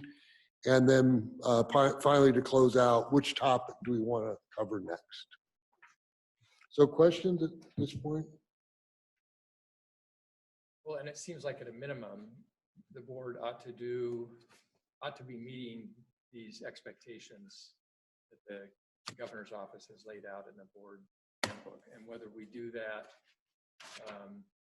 by reference, or whether we have, you know, our own bylaws that incorporate some of those things. I mean, that's, I think, a topic for discussion for the board. But I think we ought to have a commitment that we recognize what's spelled out in terms of, you know, board behavior. I think there's a lot of really good stuff in that, and that we ensure that we're operating in a manner that is consistent. I think the suggestion by reference seems wise. I don't know how much time and energy Well, we want ourselves or And if something is in statute, the best thing in my mind is to simply repeat that, because when you start to interpret it, then you get into issues. I mean, we should just follow what the statute says. But I agree with you about reference. I mean, your idea. Good one. So, yeah, and so in terms of the expectations, would you have recognized those that are pertinent, yeah. the number that come out of the governor's handbook? Is there any usefulness in having them bulleted like this?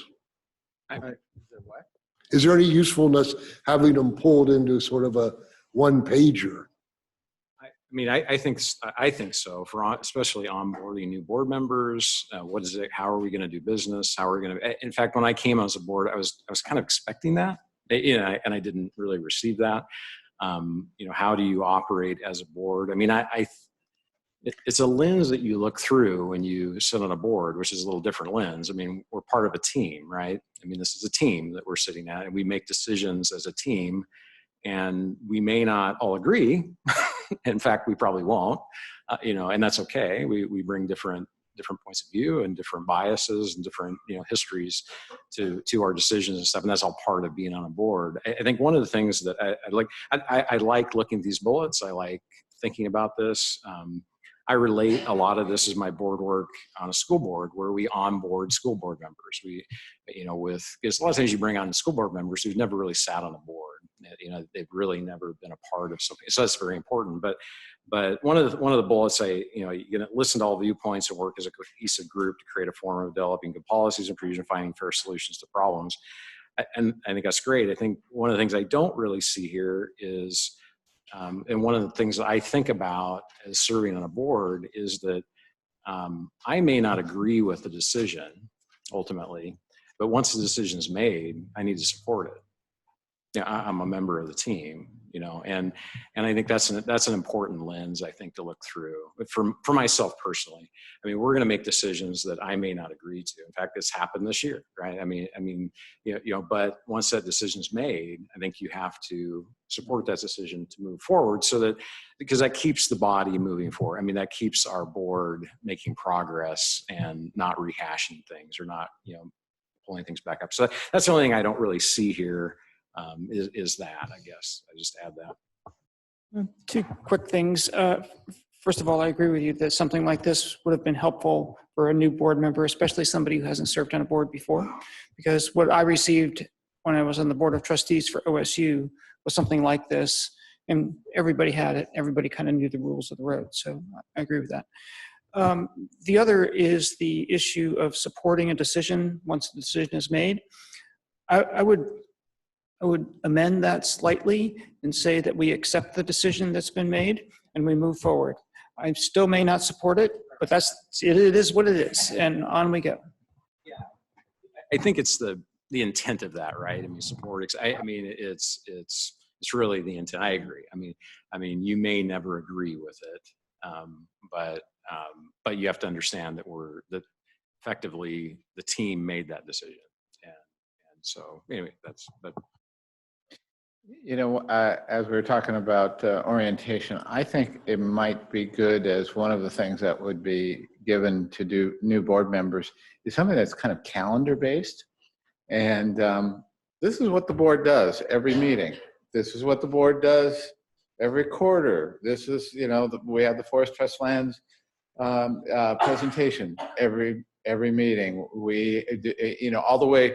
So what are all the things that happen kind of through a year, and then biennial. And on a biennial basis, the board does this. I think that's just a couple of pager, but just these are the responsibilities, and then maybe other things that aren't so calendar based, like petitions, and how that works. I don't think there's anything in that handbook that was quite like that. No, and that's covered in, I think it's in the APA is what, but it's also referenced, I think, perhaps in the Forest Practice Act. But again, how much of that do we want to pull out? It's there, you learn it, but you learn it. Yeah, absolutely. But I like the calendar idea is a great one for the daily route, what you're going to see at every board meeting. Prepare yourself, you'll get this. Yes, yeah. You're going to have the consent calendar. You're going to just really basic, but yeah.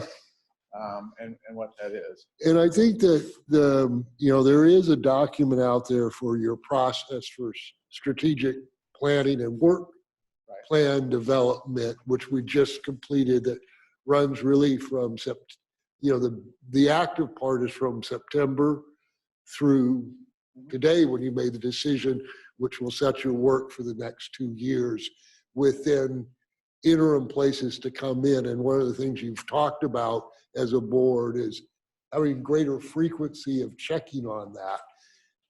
And so one of the calendar things we will be working on is a list of upcoming board topics in a calendar form, at least sort of a 3-month look ahead. So this is a really good one.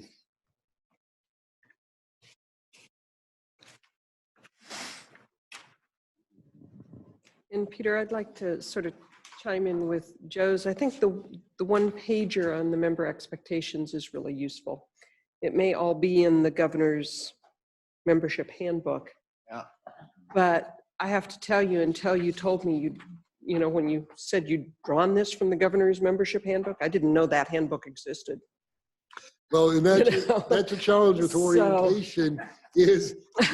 I'm certain I gave all the new board members. I wasn't here for but like I said, it's yes. Yeah. That is. So I hate to act sort of as a stupid board member, but I've been here 8 years and I didn't know that handbook was there.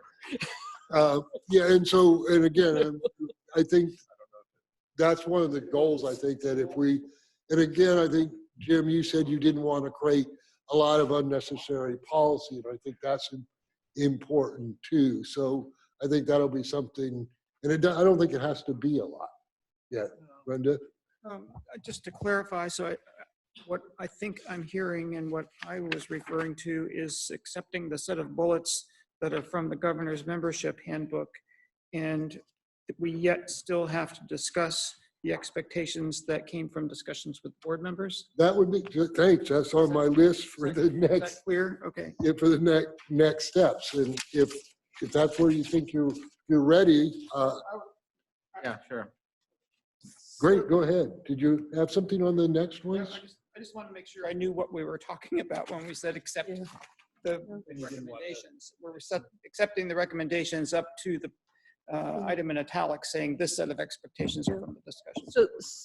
So I would suggest, just as a potential next step for both those additional 4 bullets and the administrative rules, the Division 10 stuff, do we like it the way it is? Do we want to go in and actually make changes to them? That it's probably a little premature for us to make a decision on either of those things today, since at least I just got this as a new thing. But I think both of those are questions that are worth us spending some time thinking about. And so maybe the next time we have governance on our agenda, we should, as board members, have really thought about these 4 bullet points that you have on expectations from discussion with board members, and also have actually reviewed and looked through and given some thought on our own about the Division 10 administrative rules, so that we can have a fruitful and informed discussion about whether or not we think those are good as is or bad as is, or something we want to make some changes on. Well, great. I think that's a good sort of path forward. So what I'm kind of hearing is sort of acceptance of the governor's expectations. It would be useful to have these in a thing. I think we have time. We're scheduled. We still have another 35 minutes to do governance. We have a chance to talk about the ones which would be next. I have one that was suggested to be added, which was, I may not agree with it. You may not agree with the decision, but once a decision is made, need to accept the decision and move forward, which is not on the list. That's The two things I'd like to do with the list that was suggested by the board is look at them and do they cause you problems? Or are they ones you think are useful for having as a group? And then is there anything significant missing? You already jumped to that. You identified one that you thought was significant. And I haven't heard that all board members like that one, but I've heard at least two kind of maybe accept that one as an expectation to add. Another spin on the same thing that Joe raised and Brenda talked about. I guess I think of it, the word I'd use is to respect the decision, which is slightly different, but I think it's an important difference. Because I think it doesn't mean that at some future date that whoever is proposing whatever it was that maybe didn't happen in that way doesn't have the right to say, you know, at an appropriate time, you know, I'd like to raise this again. It's something like that. But that's different than saying, well, yeah, what the board did was really stupid.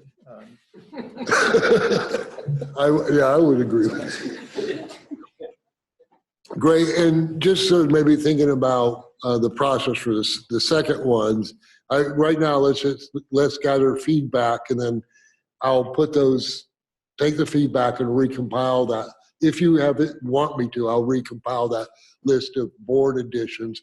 I think if we put them in a set of bylaws we give to new board members, we will always distinguish those that are from the governor in the handbook, and we'll keep those up to date versus what are board additions in your decision, because ones are easier than the other to change.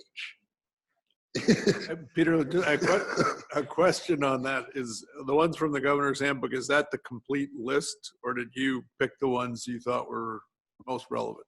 I read the whole thing several times, and I went through it with the idea I've reworded them a little bit or shortened them, because some of them are just in a text where she's talking about a good board behavior. There are some that are more of a bulleted list, but they're throughout the document. And I did have Hillary review, and she did identify another thing that was an expectation. She said this should be in there too. And so I think I got what I would call expectations. It's always a judgment call when you're distilling a book, but. Yeah, okay, well that helps, because it just strikes me as the list is that there's some repetition in there. But if you were distilling it from a book, then I understand why there might be. And it wasn't exactly the same, but it was. Right. So. And I don't want to dwell on this too much, but that conversation that Joe and Brenda and Tom have had now, I've been thinking back about my training through the Oregon School Boards Association and trying to remember what that training was, and at least the way I remember it, so that this may not be accurate by any means, but the way I remember it was similar to what we've seen here, right? That by all means, you are supposed to bring, the whole point of having a diverse board is to bring different experiences and expertise and perspectives to that discussion to try to find the best possible, and explore ideas from multiple perspectives and ensure the breadth of public good is represented. And once a decision is made, I guess in my mind, it was closer to support, but kind of distance yourself. I mean, so I always left a board meeting, particularly, if I was in a minority, saying the board made this decision. And these were the reasons why. These were some of the concerns that were raised, but you just try to depersonalize it, and you just speak that the board made this decision, and that made sense to me, and that worked for our school board. I don't know if that's like the normal way that it's translated, but yeah. So moving on from that particular bullet, just looking, if we're going to think some between now and the next time we talk about the 4 + 1, the 5 additional bullets. The avoid surprising staff bullet is something obviously that we all try to do. And we've got some pre-board briefings that give us an opportunity to raise things. But I've had a number of meetings where I was, because of other conflicts in my life, unable to participate in the pre-board meeting. And I know, and it may just be a failure or a fault in the way I prepare, but when the board book gets mailed to me, I seldom have it high enough on the to-do list that I read it well ahead of time. And so often I find myself reading the board materials thoroughly, cover to cover, the night before the meeting. And so while I don't like surprising staff, on occasion, staff gets surprised because I wasn't able to do my preparation with enough lead time. And so, you know, I think we need to think hard about what, if we're incorporating that particular bullet or that concept in it, we need to make sure we're not tying our hands if other conflicts mean that we didn't have the lead time to warn staff or the director about concerns that we might not have discovered until the night before. So I think it's intentional. I mean, the word there is avoid. It's like, it's not, don't ever do it. There's going to be times when you don't need to do it. I think, you know, there's also self-control. You know, none of us need to be showboating in a meeting to show everybody how smart we are, or blah, blah, blah. And so, yeah, it's just a matter of being thoughtful, I think. But I think there's a larger underlying issue here. And that is how the board members can work more efficiently and collaboratively with staff prior to issues coming to us. What I have seen over the last year is, and I'm not casting blame on anyone here, it's just an observation, it's incredibly inefficient to have material brought to us. We talk about it, we give some direction, people go back and 3 to 6 months later come back with something and it's better, but it's still not quite what we want. And finally 2 or 4 or 8 years later, we're able to make a decision. When I think, I mean, my own way of operating would be if a couple of us could just sit down with staff and work through these things, when things were brought to us, we could be probably ready, pretty close to go on many of these things. And maybe, I don't know, maybe there are constraints in what we can do, but. I don't disagree with that at all, but I do think there's been some improvement. I think this issue's been brought up. Why do we, you know, we set this path and then we go on it, even though we know that, you know, that this, I'll go back to the Siskiyou example of them saying we're not going to have enough information, but we're going to spend 6 months more on this process before, you know, that will formalize that decision.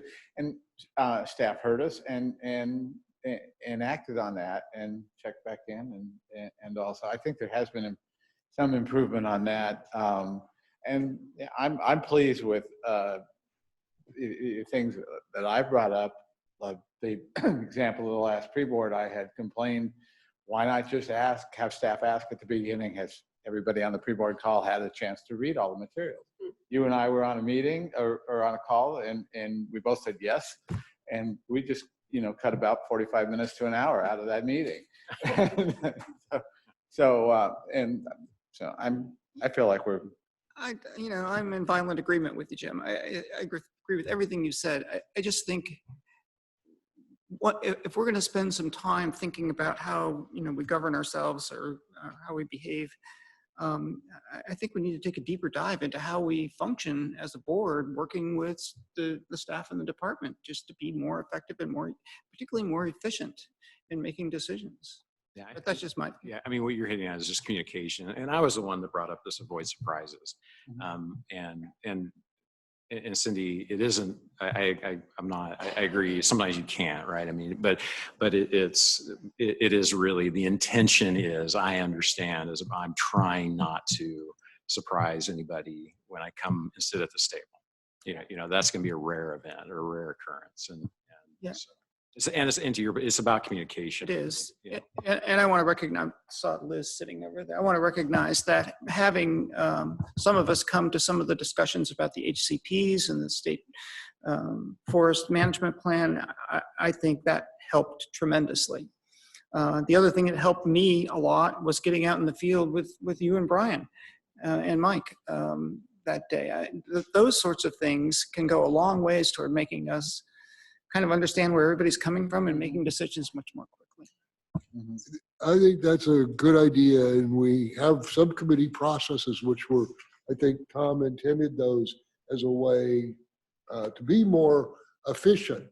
And sometimes they have worked efficiently where there's a subgroup working collaboratively with staff to work through the issue. But in other cases, then it comes back to the full board, and we have to sort of all rework everything.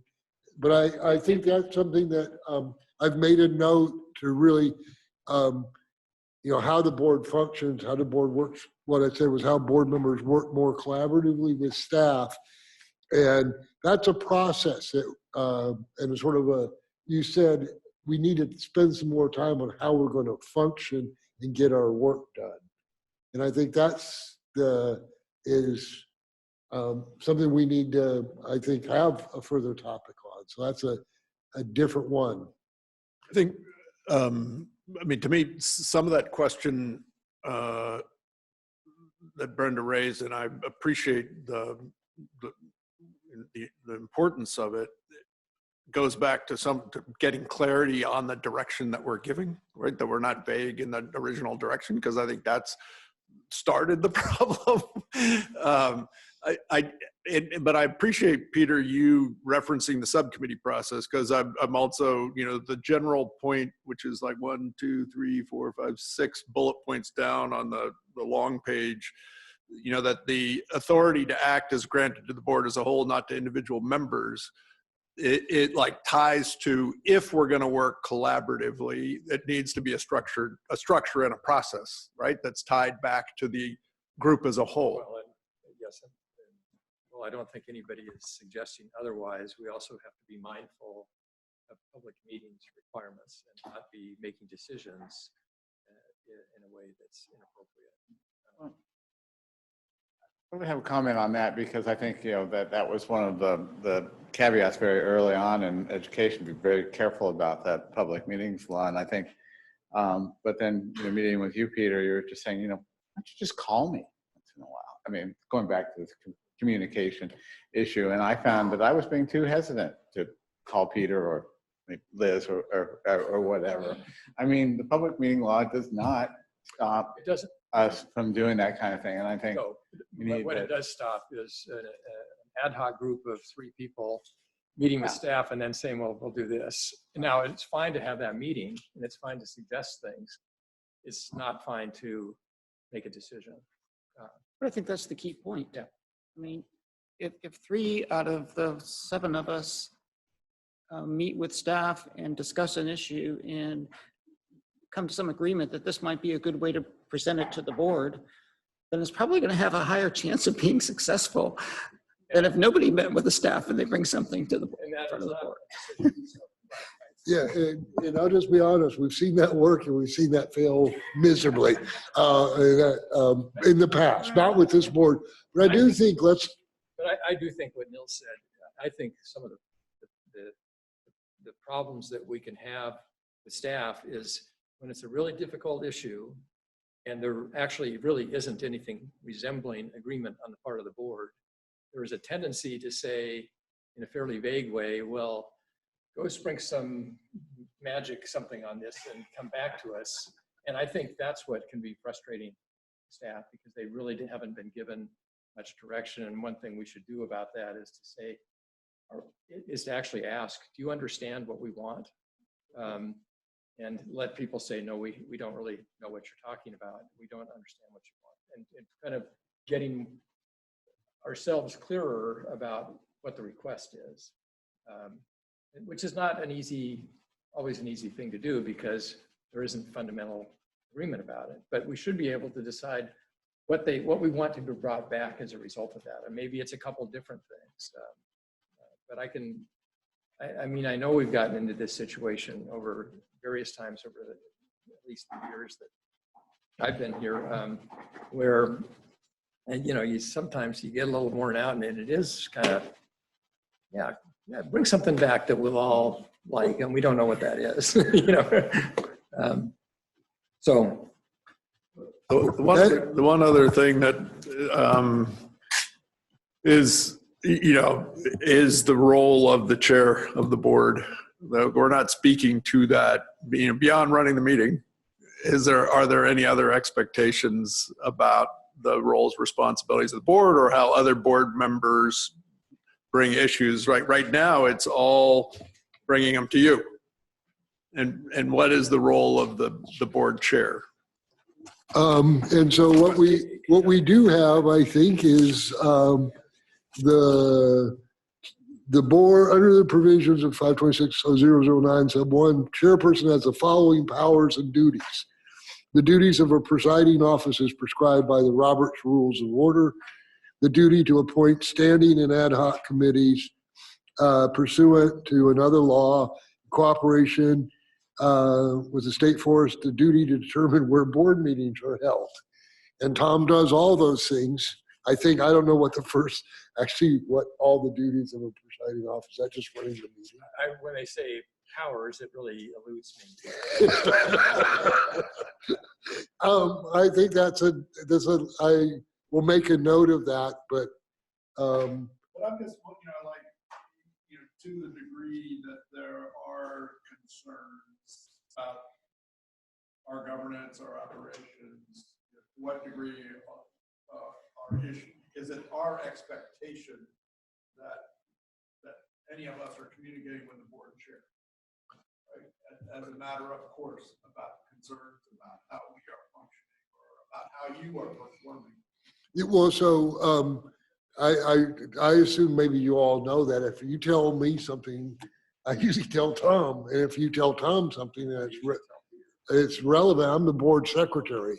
So my role is to support the board, and the way I do that is if I am hearing concerns, I try to bring them to the board chair and talk through on how to address. So I would hope that would be clear to everybody. So somewhat related to that, I seem to recall a couple of points of conversation at our October meeting that had to do with not just subcommittees or ad hoc committees, but like liaison positions and whatnot. And I don't know if we want to come up with the full list of sort of what is the duties and responsibilities of the chair and how do you go about it. But that kind of a thing, I think we came up with some recommendations about how it would be approached in the future with new board members coming on and saying, so I'd be interested in this, but it might be worth, if we're trying to capture a standardized approach on governance, we've got a procedure now, but you're about to end your term as chair, and it might be worth memorializing that for the next person in that position. You know, I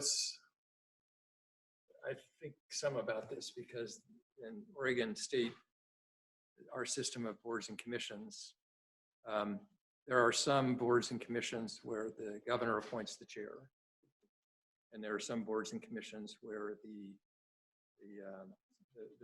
board elects the chair.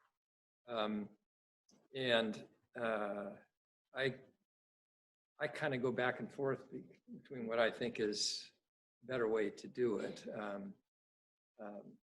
But I also believe that it's really important for effectiveness, no matter how it's done, for the chair to have a pretty strong relationship with the governor and the governor's office. Because I think to be effective, that's important. And I don't think I would want to be a chair of a board or commission in Oregon if I didn't think that was the case, because unless the governor didn't care about it at all, and then it would be fine, right? But I haven't had the luxury of being on one of those.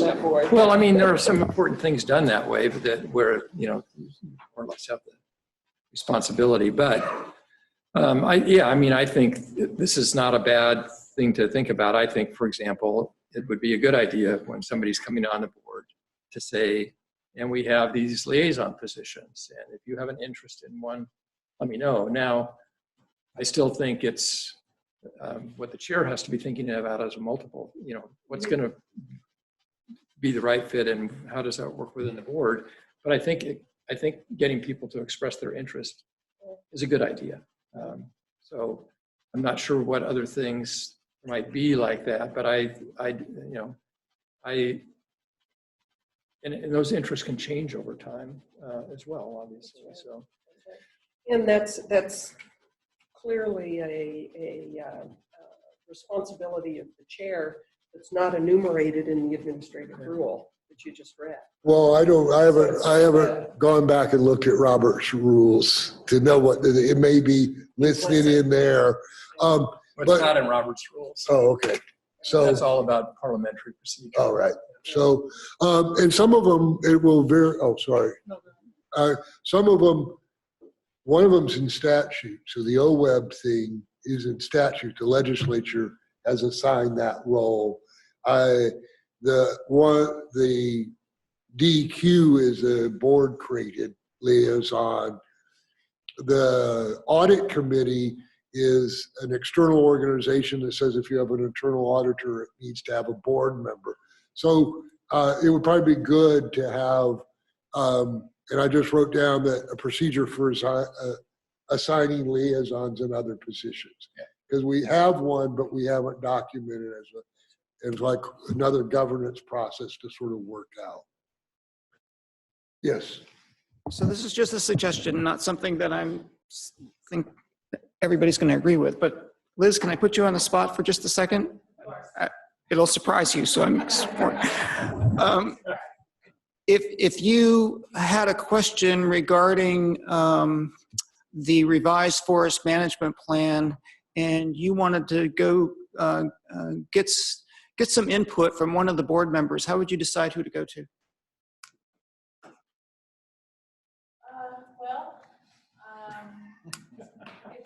It could be a little bit depending on the actual part Uh-huh. of the plan.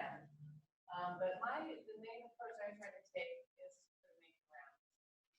Would it be helpful if there were one or several of us kind of identified as people that you could call whenever you wanted to? I like the idea of that. What I would avoid is we had to Yeah. where there was a standing team. Right. And that was, I would argue, not efficient at all. Yeah, I'm thinking more of not necessarily a formal subcommittee, but just people who you know and we know you could call. I mean, you can call any of us, obviously, and maybe that's the best approach. But it might be helpful for you and Kyle and the other division chiefs to kind of have some people that you know that are interested and may be able to be helpful, and probably have a couple of people with very different perspectives on the issue that tap into. And that's really important for us to see, but when we come to the board meeting, knowing the range, sure, we're not surprising you. But I think that's a creative idea.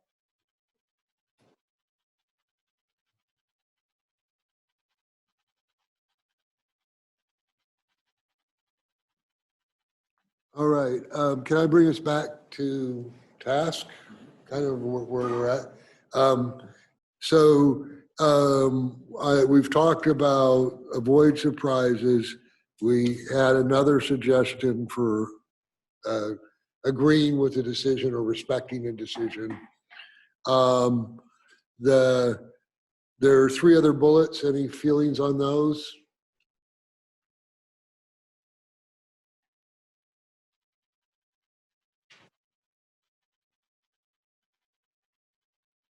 Just trying to the take action only after hearing the department's recommendations. Have we ever not done that? Riparian rules. And it was successful. Well, we heard the recommendation. No, we were actually told not to make recommendations, if you'll recall. Did we? The recommendations came from Board. We asked two. Board I know something. because Yeah. I did this. We asked two board members to sort of sponsor different approaches to solving the problem and to work with the department, however, in doing that so that they were, they hung together, they had the right issues addressed in them. And we fully supported. And by the way, the two members who did that didn't do it as the champions necessarily of what they developed, but they were two different ideas, and we actually didn't adopt one of them over the other one. But I think they helped to inform the conversation. Yeah, I mean, so I think it's something we do, but I think it's just something that's important to remember. You know, I mean, I think we do it, but I think it's just important that we always make sure that we do that. So it may not be so much the department's recommendation that we need before we take action, but certainly the department's briefing on the issue. And I would say I generally actually don't do what I did. That's the only. Because I think that part of I think if you're the state forester, that you should have a recommendation and that should represent the department. And that doesn't mean that that's what we do. And we may say, well, we would like a series of different recognizing different approaches. But I would generally think that, that's why we pay them the big bucks, is because they need to come in. That person needs to come in. And say, Yeah, I absolutely agree, because I think there does tend to be circumstances where a lot is said, but it's not real clear what is being recommended. And I think having the expectation that staff will make a recommendation clear is always a good. Yeah, but thinking back, you are right. We did have sort of. That was the only time since I've been there. But in that particular instance, I think coming in with a single recommendation would not have been as helpful as coming in with two fully analyzed approaches. Yeah. That were And different. that's what it was meant to do, because. And so it's I think that was probably the only way to actually succeed on that instance. Who knows? We couldn't do an experiment. That's true. Anyway, I agree. I mean, that's the way it worked.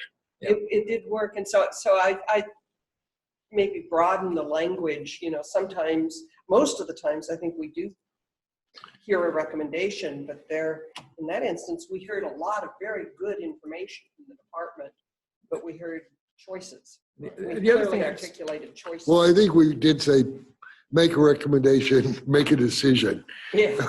Finally, but. The other thing I'd say on the subcommittees is, it is a way of incorporating public involvement as you do the work. And I think the problem when you try to, and I think it's worked well on the federal forest side. I mean, I think that can become a forum for discussion of those issues. I think when you try to do it with the state forests, it's too big an issue, and you're going to do it all over again at the full board level. And so it's just not. It's also too controversial. Well, that's compared to the federal forest. That's what I meant by too big an issue. Yeah, I mean, it was not a great way to deal with it.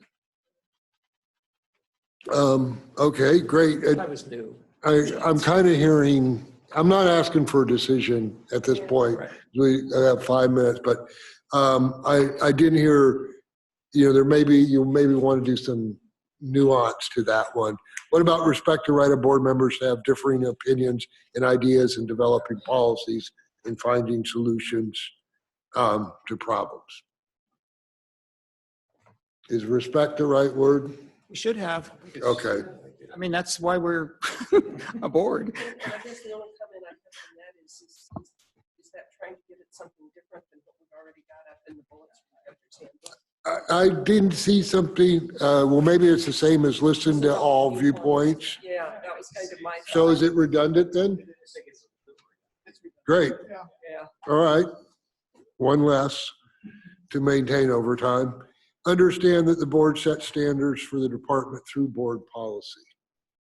I remember the history. Why? They just came, I don't know if it was one we talked about, Joe, or. I'm not even sure exactly what it means. why it's there. Yeah, interestingly enough, when I looked at that one, it triggered a secondary rabbit trail for me. And that was in terms of my own expectations for myself when I came newly to the board. I was not that familiar with the different department operations. And so I invested a fair amount of time when I was new to the board coming up and spending an afternoon successively with each division chief just to be briefed on what in the heck, how are you set up? What are your issues? How do you deal with? And so, yes, we do set standards for department through board policy, but we sure as heck can't do that unless we have a real good understanding of what the department's business is. And we come to the board, I think, from a lot of different places, and some of us are more intimately connected with the department's business when we start on the board than others. But there's no way that we can work effectively, I think, as a board member unless we really have a thorough understanding of the business of the department. Yeah, I don't disagree with you. I think what that's driving at is our role. It's defining specifically what is the role of this body, and that is in statute. Yeah. Well, I mean, the roles are, the formal roles are spelled out specifically in statute, and also what we can't do. But that's not, so I agree with that, but are there other roles that this body should have to help the department do a good job? So and if so, then maybe we should articulate those so that everybody understands that. So this is a board that is both a policy board and a governing board. Some boards are only policy boards. Some boards are only advisory board. The difference, so you set policy for the state of Oregon on all forest lands under the authority of the state. The previous boards, this board has stretched that policy and has, in a sense, changed it to where we're now setting policy on federal land as well through collaborative processes. A governing board hires the director of the department, and so they have some governing responsibility over the department as well. So perhaps an expansion of whatever concept is in this bullet to more comprehensively identify the roles of the board. We set policy, we hire the. So do we provide advice to staff when they ask for advice? Is that not our role? Yeah. I guess we probably need to think about this some more and come back and flush this out. But I think for new board members coming on, if the only thing that they see themselves doing is setting policy and hiring someone, to me, it should go far beyond that. It should be. What is that bullet at the top of the long list that says if you come with a technical expertise, you're expected to share that? You provide the board with your technical expertise. Oh, that's right. So. And bring the point group to the board. I think, so this one sounds like it's not quite ready for prime time. It needs some expansion. Great. One other idea that's just coming to me, playing off what Brenda was saying, since we are talking specifically about Board of Forestry member expectations, I can think of one that might be specific to the Board of Forestry, and that would be just get out in the woods, get in the dust, and get in the mud. And that was, I think, probably all of us when we came new on the board. And get up at 3:30 in the morning and count merlets. Division chiefs probably also met with a number of the stakeholder groups and got out in the woods with them. And I think both of those things are equally important to make sure we understand what the department does and what the stakeholder interests are. I'd like to try to get to really closure on this. Yeah, we're gonna. Oh yes, I got 1 minute to close. So the one that I think is missing is there isn't any expectation for creating a safe environment, safe working environment. And something like a lot of boards say commit to fostering an environment that respects all individuals and that seeks and values diverse perspectives. And this is one of my core values around diversity, equity, and inclusion. You can't have that if you don't create an inclusive work environment. So that wasn't suggested. So I think the next steps, I'll move just to next steps. I want to make sure we're clear on this and that you understand. Yeah. I agree with that one, but I think that one needs some more thought too. Great, thank you. I think so what I would propose is what I've heard, and stop me when I'm wrong. What I've heard is that the board likes the idea of having a bulleted list and concur with the governor's set of expectations should be listed in there. We have a list of some additional ones that the board would like to mull on and think about and spend a little bit more time on before you adopt them. And one thing that even though I'm trying to wrap this up, that I don't know is on the list, but I think we should give some thought to, is almost an opportunity for, I'm not sure quite how it would be done, for staff evaluation of the board. More of a 360 situation, not by board member, but what things could we do better? What suggestions as a board in terms of, I think it'd be good to get that kind of feedback and figure out how to facilitate that on an annual basis. So. Great, and so what I've also heard, just to really wrap up, is that there are some policies you want to work on. I've heard some new ones today, and you do want to begin to put those in writing. So next steps for me is to start a simple bylaws document for this board to look at, and then I will compile the new list of complete governance topics that we have discussed and try to get a priority on that. Is that fair? That is, I think I included, and I don't know if everybody else agrees, but I think we ought to also look at Division 10 administrative rules. And so, because we've got some stuff we're now proposing to go in bylaw that looks very similar to some stuff that's an administrative rule. We've got, back and forth. I think we need to look at what goes in unofficial bylaws and what goes in administrative rules and how can we I think we want to be, I just didn't know how much discussion we would have, and I probably included too much in this topic to get to. So I think we got to sort of two of the objectives, and that's good. So we'll cover those later. So is that fair? Yes, I see that's great. So this last item really is to maybe think about the meeting we just had today, and I think maybe what we should do is just kind of run through it and see if there are things out of any of the items where there's an additional, we want something that we didn't, or that we're either clear. In a way, it would be good to do this maybe in the future with those who presented, to see if they're clear on next steps. I think today it's going to, my guess is that it'll be pretty straightforward, but I'd start with, just raise the issue. We had one person public comment and raise the question whether there's something out of that we want the staff to follow up on. And if somebody doesn't think that, or if a couple of people don't, then I would guess there's not so much for us to pursue. So, yes, the B&B fire.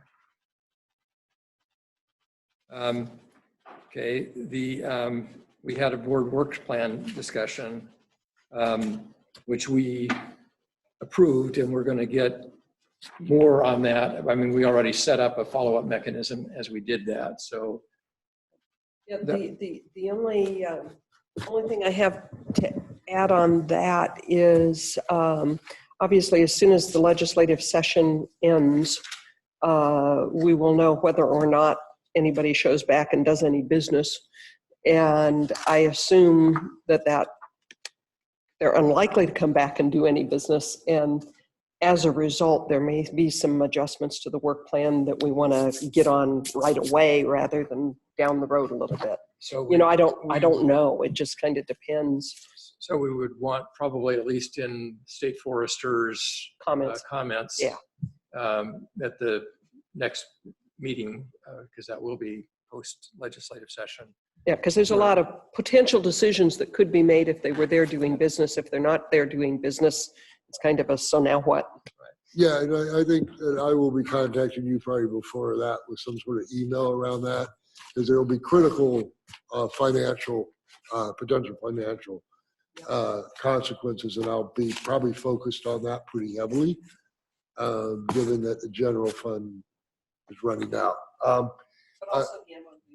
Yeah, well, and if that, I think the more interesting part of that is I only became aware of it maybe 2 days before signing, and I only became aware of it because there was an expectation that the Department of Forestry was going to do a number of things in that MOU, and Nick Blauser wanted to make sure that that I could do them, and so and there was a reason for that. I think that's why it was successful, and you could get all huffy about not being included, but that's what would take it. And so it really is a process that I can talk to the key principals and see how they want to interact, but it's more of But in this question, relative to the agenda item where we approved our work plan, I think it'd be good to have a sooner rather than later check-in to see if we need to revisit and make any modifications. And if they do pass it, then we will start working on those modifications, and I'll let you know. We would get a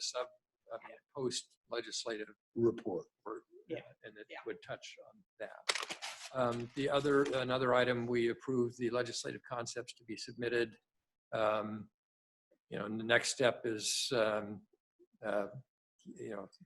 really it's in the court of the governor's office and the Department of Administrative Services what to do with that. But so we will already get some feedback on that.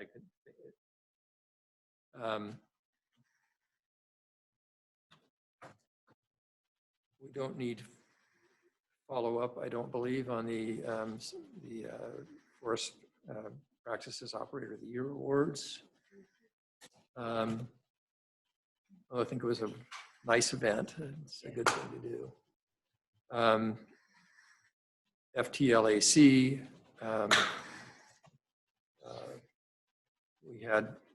we didn't have FTLAC testimony. We had a county commissioner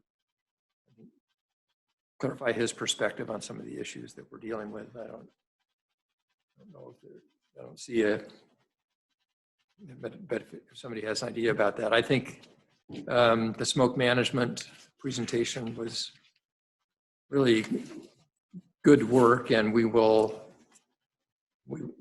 continue to get feedback as to how that's going. Is there anything on that one that somebody would? Yeah, Smoke management. I think we're expecting the follow-up that they said they were going to give us. Yes. Yeah. Well, yeah, the one thing they didn't talk about is, are they coming back? Is this, you want another, that was one thing we didn't resolve, is there an expectation they come back in year 2? Yes. Was that clear in the first decision that it would become an annual reporting? I think so. I mean, I think we want to know how it continues to evolve. This is, I mean, especially the local partnership part of this is continuing to develop. So great. Prescribed burning increased 10%, and most of that sounds like that it is prescribed burning for wildfire risk reduction, not slash wild burning. And there were 6 intrusions, none of which violated the Clean Air Act's 24-hour standard. But there, as we also heard, there are implications of smoke. And so understanding sort of if this continues to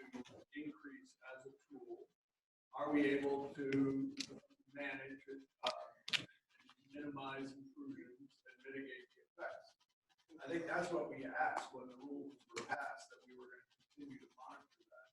Sure that the tools we provided in this community response plan was working so that we don't see an increase in public health effects from this rule. Great. So we will make adjustments for, Yeah, I mean, to me, there's so much, it's still fluid in its almost embryonic stage, and I think we should stay on it. Yeah, Or- yeah. And we've got one community response plan. We've got a number of them in process, and it'd be nice just to get an update. On the private forest water quality, we're getting quarterly reports on that. I think we'd want to know if things started to, if we thought the timeline was going to run into trouble. I think that's something we'd want to know about very quickly. I thought that was really helpful report. Fire finance update, we are going to have the consulting firm come in and provide their recommendations to us. So I think we have. You skipped the Merlette.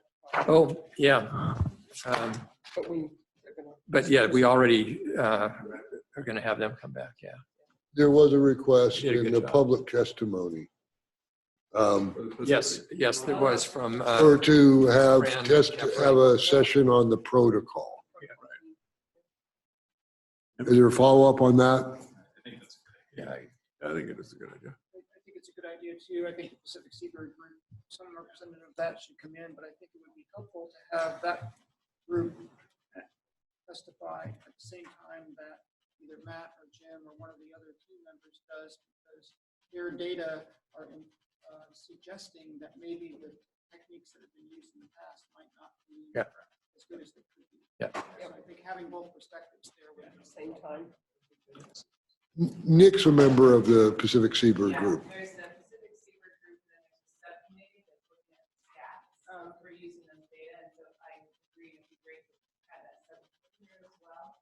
And there's some cross-pollination and stuff that's happening among all those. I think it would be helpful or a good idea to have somebody get back to Fran, who appeared, and say, this is what we're planning to do.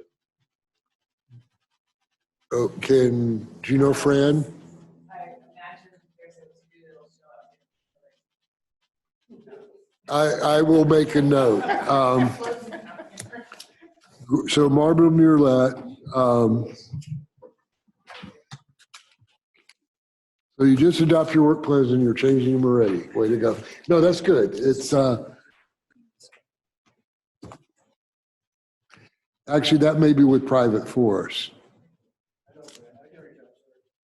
And I'll work with Nick. We'll coordinate.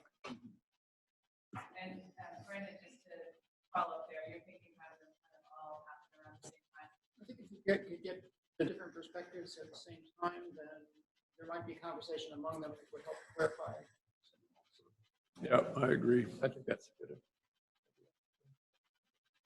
All right, anything else for the good of the order today?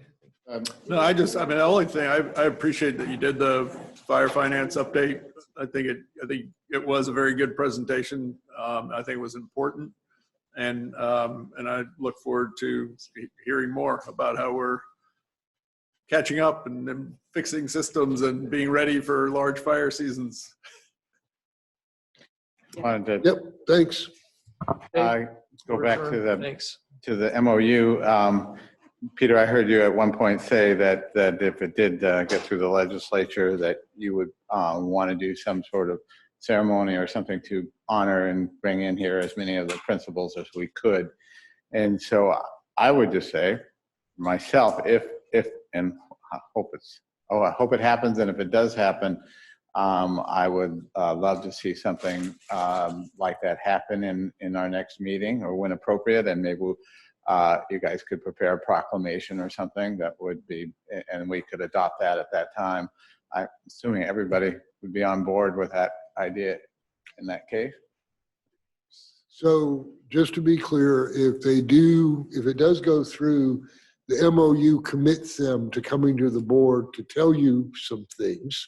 So I think then the question is just when do we put them in? And if it had happened prior to this meeting, I was going to put them in state forester's time, which I think is the most flexible.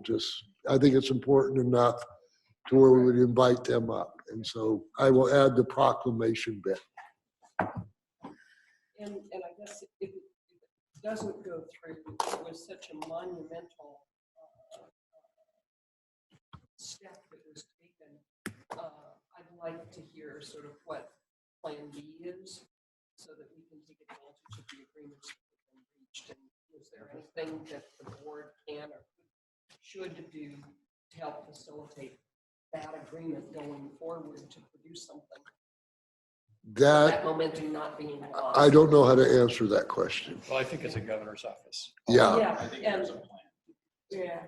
Discussed right now, but it's with the governor's office. Yeah, but that's something sort of follow up in future as Plan B becomes. Beyond, I want to hear what we can help support it. Beyond a comment from the group about the agreement and the plans, it is, and I don't know, I'm just throwing this out because may not be constructive to the idea that was designed, but is there value for a board member to be a liaison to that process or not? I don't know. Yeah. I literally don't know. It was a process that was led, I think, primarily by Nick Blauser, the chief of staff of the governor's office, and it was, I think, the way it was characterized to me was that the governor really stepped up and provided leadership, and she said, "I want a solution to this." And so I imagine there are conversations going on right now, depending on what their expectation is for the legislative session. So if they, it's sort of one of those things I don't, you just kind of, hey, wait, I want into the party, Well, the reason I was asking, again, this sort of our role, right? Our role, policy and governance, and this is touching on serious parts of the role of this board. And I applaud this. I mean, this is better than the trench warfare that we've been experiencing for a long time. And I certainly don't want to disrupt that, but I'm just curious, is there a way to link? I mean, one thing I do think that this is one that this couldn't have been done without, gubernatorial involvement. I think there was leadership from the groups that got involved in this to participate in that. When you're talking about ballot measures in an effort basically to take them, not do them, it's an inherently political process. We don't take positions. We don't get involved in ballot measures, that sort of thing. So I mean, I think Well, that's why I was suggesting more like liaison. Yeah. Sort of, like you're doing here, right? You're not participating. No, and I mean, and there we are and need to be. I mean, because there are pieces of it that are very relevant. I see us as helping to implement and understanding what that responsibility is, depending on what happens or what doesn't happen. Then it would be just important that we have from that. If we're not, right?